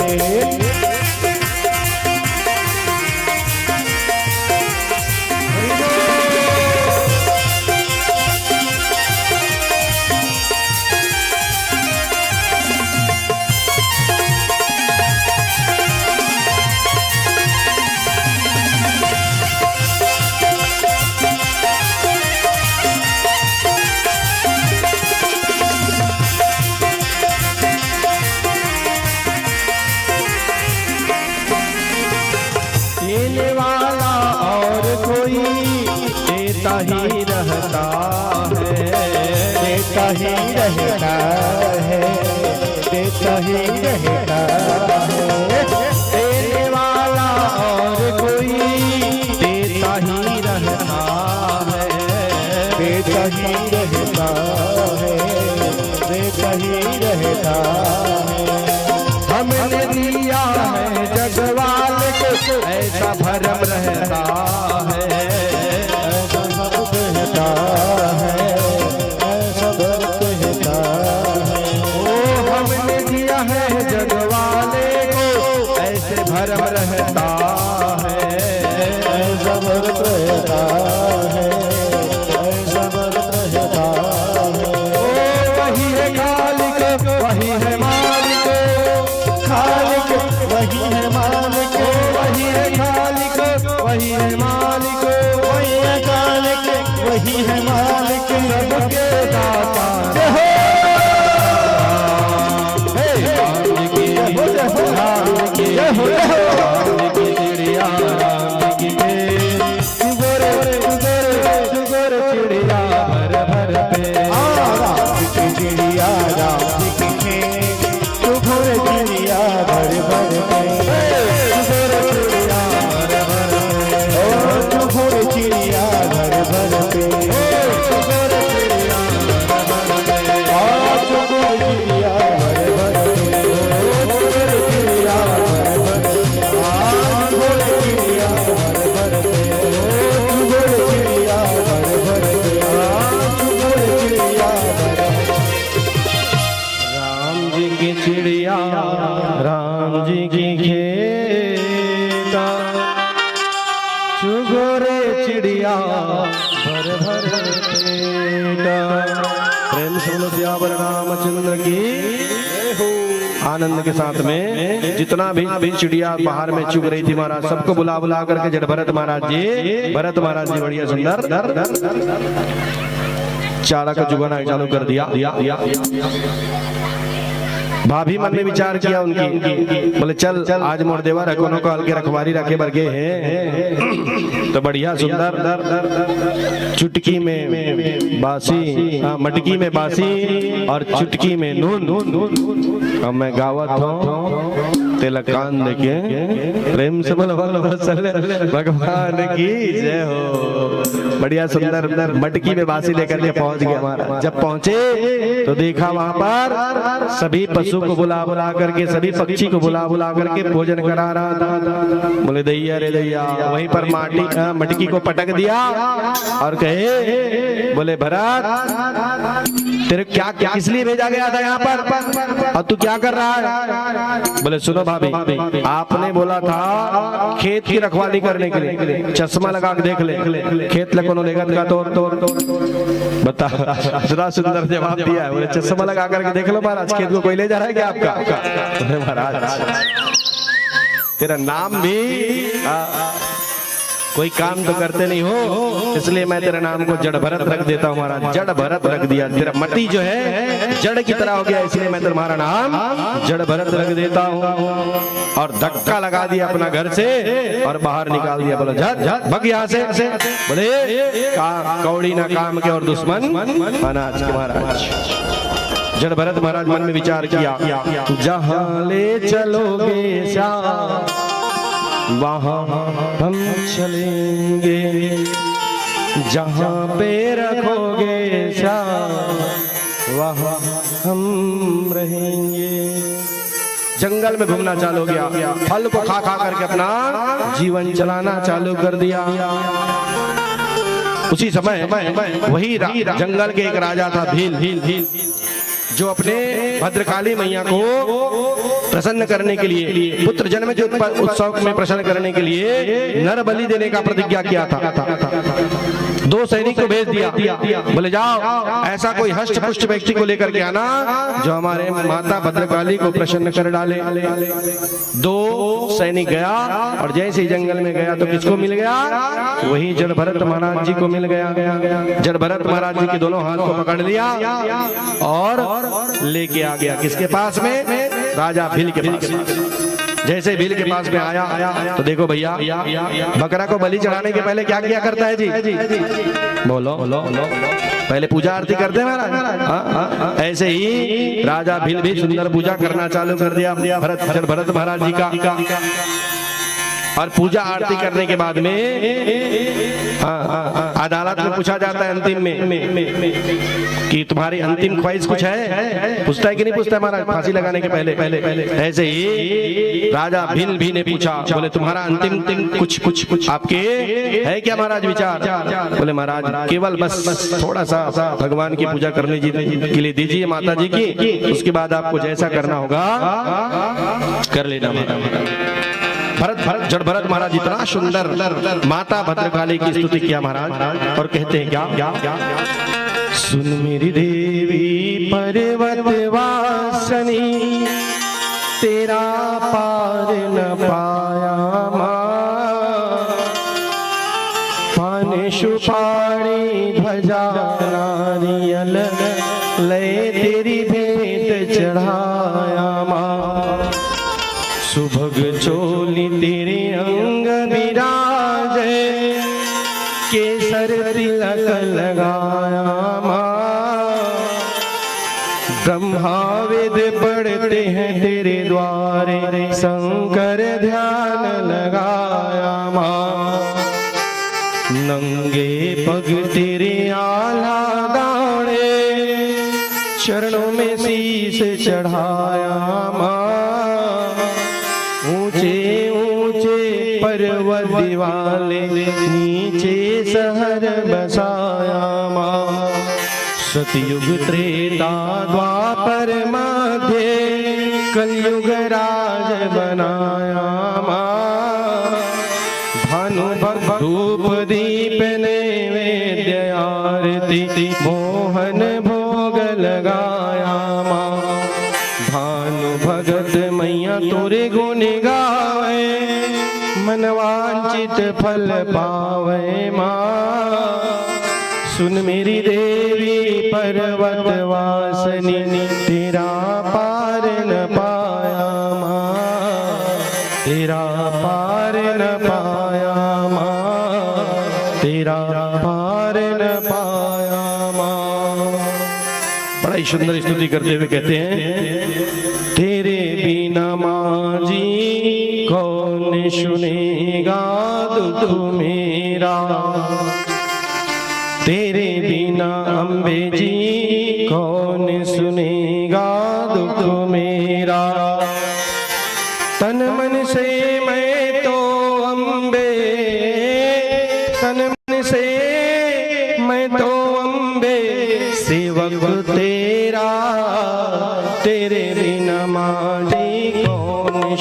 सुनेगा दुख मेरा, तेरे बिना अम्बे जी कौन सुनेगा दुख मेरा। पूत कपूत भले ही होकर सेवा से हो दूर, पूत कपूत भले ही होकर सेवा से हो दूर, पर माँ का तो उसके दुख में दुख होता भरपूर। देखो माँ मुझको आफत ने, देखो माँ मुझको आफत ने आकर घेरा, तेरे बिना माँ जी कौन सुनेगा दुख मेरा, तेरे बिना अम्बे जी कौन सुनेगा दुख मेरा। माँ ही नहीं सुनेगी तो किसका आश्रय और, माँ ही नहीं सुनेगी तो किसका आश्रय और। निरालंब हूँ मुझको गोद में दे दे थोड़ी ठोर, निरालंब हूँ मुझको गोद में दे दे थोड़ी ठोर। धरणी पर मैं दुर्यति बालक, धरणी पर मैं दुर्यति बालक आज पड़ा तेरा, तेरे बिना माँ जी कौन सुनेगा दुख मेरा, तेरे बिना अम्बे जी कौन सुनेगा दुख मेरा। बड़ा ही सुंदर स्तुति किया, बोले मैया आप ही मेरे दुख की हरण करने वाले हो माँ, आप ही कृपा करके मेरे प्राण की रक्षा कर सकते हो माँ भद्रकाली। सुंदर आनंद के साथ में माता भद्रकाली मैया की सुंदर स्तुति किया और जैसे स्तुति किया बोले भील राजा जी अब जो आपको करना है आपके हाथ में कर लीजिए। जैसा ही राजा भील जड़ भरत महाराज जी को मारने के लिए तलवार उठा ही रहा था सजनों, उसी समय माता भद्रकाली मैया जो है पत्थर के मूर्ति को तोड़ करके लफलफाते जीव होते हुए माता भद्रकाली मैया जो है प्रकट हो गया। प्रेम से मां भद्रकाली मैया के हो। ऐसा लाल लाल जीप किया हुआ था भद्रकाली मैया। भील राजा को कहे बोले राजा भील मुझे ऐसा बिल्कुल नहीं चाहिए जीव हत्या की बलि। उस समय पर कहे वो भी मेरे ही भक्त को तुम मुझे ही बलि चढ़ाना चाहती हो? बोले मुझे ऐसा बलि बिल्कुल ही कतई पसंद नहीं है। उस समय पर माता भद्रकाली जो है राजा भील को कहे मुझे प्रसन्न करना है, एक फूल देकर के मुझे प्रसन्न कर सकते हो बेटा, मुझे प्रसन्न करना है, एक श्रीफल देकर के मुझे प्रसन्न कर सकते हो, मुझे जीव की हत्या की बलि नहीं चाहिए। ऐसा सुंदर भरत महाराज जी की सुंदर प्राण की रक्षा किया।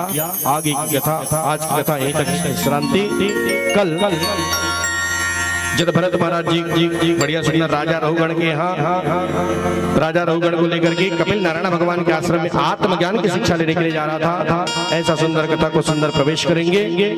और जो व्यक्ति जीव हत्या किया करता है, जीव की बलि दिया जाता है, ऐसे व्यक्ति को नरक में जाकर के गिरना पड़ता है। तो 28 प्रकार का नरक है। कौन सा जीव कौन सा पाप करता है तो कौन से नरक में जाकर के गिरता है, तो सुंदर नरक के बारे में वर्णन करते हुए कल की कथा है भक्त प्रहलाद की कथा तक। कल भगवान की सुंदर भक्ति में प्रसन्न होकर के भगवान जो है अपने स्वरूप को बदल करके नरसिंह भगवान के रूप में अवतार लिया है। ऐसा सुंदर भक्त प्रहलाद की कथा तक आप सभी भक्त को सुनने के लिए मिलेंगे। तो अभी भगवान नाम संकीर्तन 2 मिनट, जब तक आरती की थाल तैयार कर लीजिए। और आरती के थाल के बाद में बढ़िया सुंदर भगवान की आरती, और आरती के बाद में प्रसाद, और प्रसाद लेकर के लिए अपने अपने घर के लिए प्रस्थान करेंगे। प्रेम से वृंदावन बिहारी लाल की।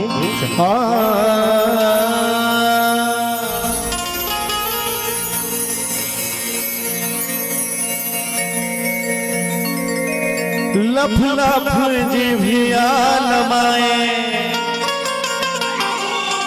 जय काली माँ, लफ लफ जिभिया लमाए।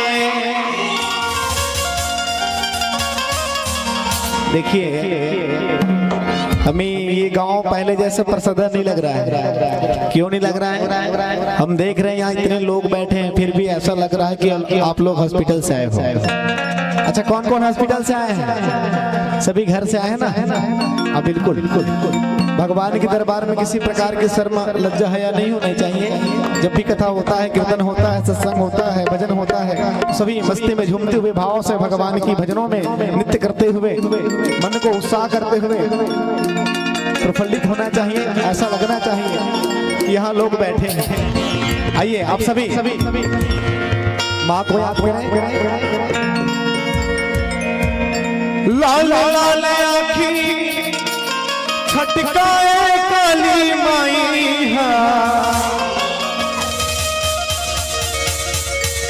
लफ लफ जिभिया लमाए, जय काली माँ लफ लफ जिभिया लमाए। आप सभी खड़े हो जाएंगे और हमारे मुख्य जजमान दोनों खड़े हो जाएंगे। सभी भाव से मस्ती में झूमते हुए कहेंगे, लफ लफ जिभिया लमाए, जय काली माँ लफ लफ जिभिया लमाए, लफ लफ जिभिया लमाए, जय काली माँ लफ लफ जिभिया लमाए। हो लफ लफ जिभिया लमाए, जय काली माँ लफ लफ जिभिया लमाए। हो लफ लफ जिभिया लमाए, जय काली माँ लफ लफ जिभिया लमाए। लाल लाल आँखी छटकाए काली माई हाँ, लाल लाल आँखी छटकाए काली माई हाँ, लफ लफ जिभिया लमाए, जय काली माँ लफ लफ जिभिया लमाए। लफ लफ जिभिया लमाए, जय काली माँ लफ लफ जिभिया लमाए।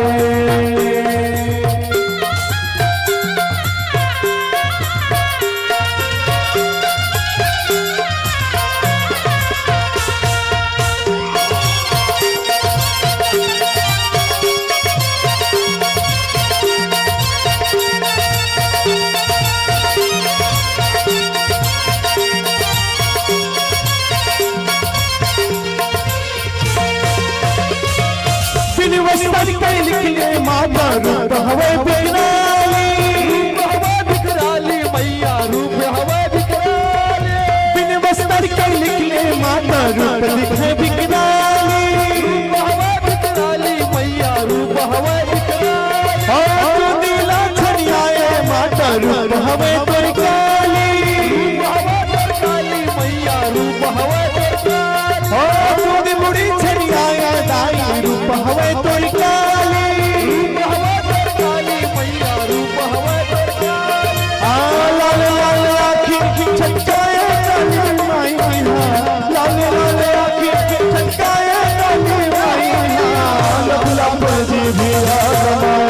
जय काली माँ लफ लफ जिभिया लमाए। जय हो मैया लफ लफ जिभिया लमाए, लफ लफ जिभिया लमाए, जय काली माँ लफ लफ जिभिया लमाए।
ऐसा नहीं, आप सभी दोनों हाथ उठा करके सभी भाव से मस्ती में झूमते हुए कहेंगे लफ लफ जिभिया लमाए जय काली माँ लफ लफ जिभिया लमाए जय काली माँ लफ लफ जिभिया जय काली माँ लफ लफ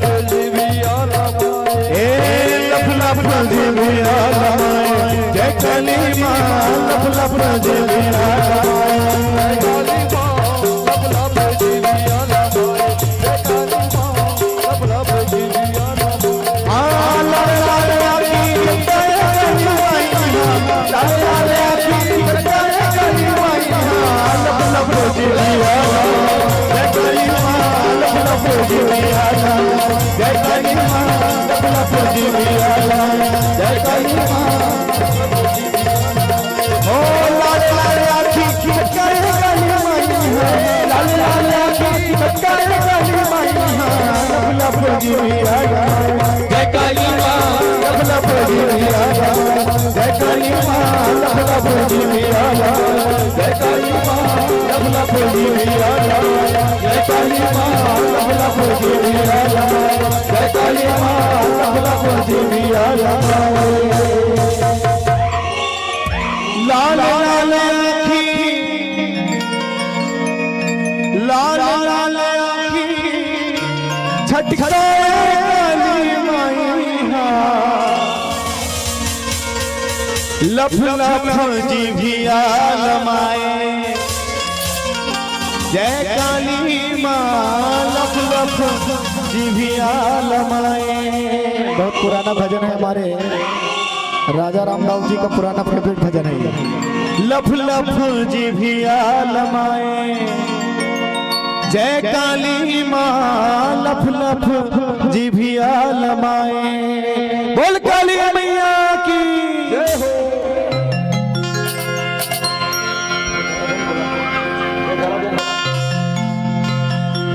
बोल सावरी सरकार की जय।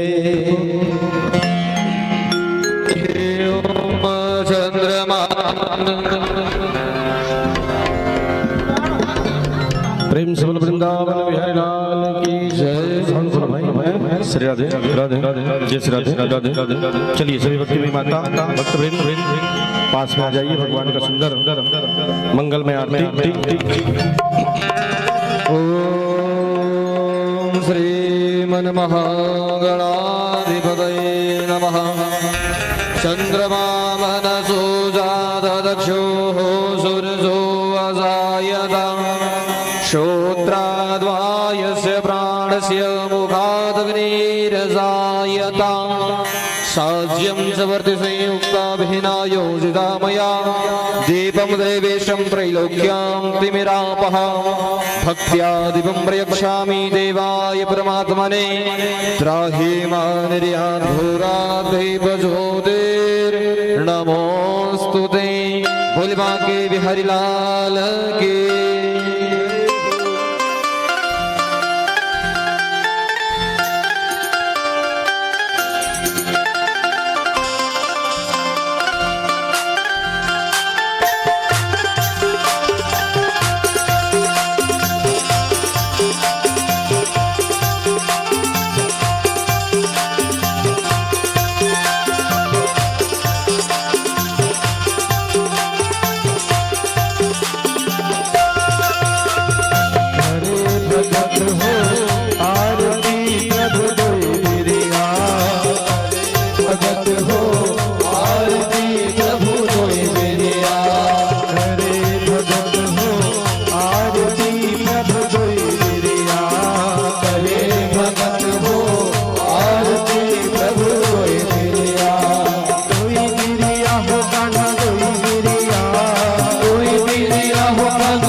चढ़ाओ सुन सुन कन्या चढ़ाओ सुन सुन कन्या चढ़ाओ सुन सुन कन्या हरे भगत हो आरती सब कोई मिलिया हरे भगत हो आरती सब कोई मिलिया पांच भगत मिल तेरे गुण गाए सब कोई मिलिया पांच भगत मिल तेरे गुण गाए सब कोई मिलिया हम सब मिल कर तेरे गुण गाए सब कोई मिलिया हम सब मिल कर तेरे गुण गाए सब कोई मिलिया शीश झुकाओ कोई कोई मिलिया शीश झुकाओ कोई कोई मिलिया माथ नवाओ कोई कोई मिलिया माथ नवाओ कोई कोई मिलिया हरे भगत हो आरती सब कोई मिलिया हरे भगत हो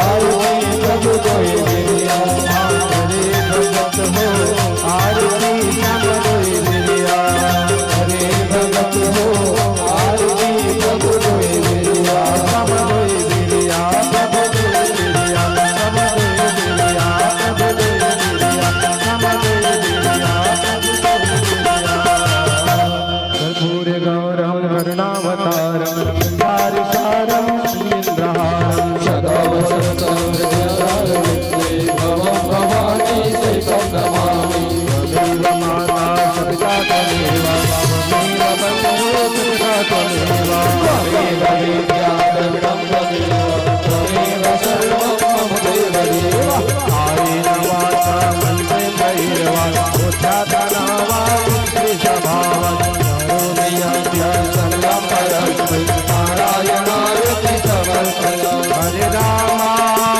राम राम राम हरे हरे हरे कृष्णा कृष्ण कृष्ण हरे हरे हरे राम राम राम राम राम हरे हरे हरे कृष्णा कृष्ण कृष्ण हरे हरे हरे कृष्णा कृष्ण कृष्ण हरे हरे जले जले कर्मणं पुष्पादेवाभिवर्धनमाधवेन्द्रमाधव कल्याणमस्तु आरोग्यमस्तु गन्धान्यरास्तु अपने अपने दाहिने ओर से तीन बार परिक्रमा कर लीजिए तीर्थानि प्रचरन्ति हि शिखास्तानि गङ्गिणाति गङ्गुं सहस्रयोजनेव धर्मानि तन्मसि हि यानि कानि जपानि जन्म जन्मान्तर्गतानि स्याम् तानि सर्वाणि मनस्यन्तो प्रदक्षिणा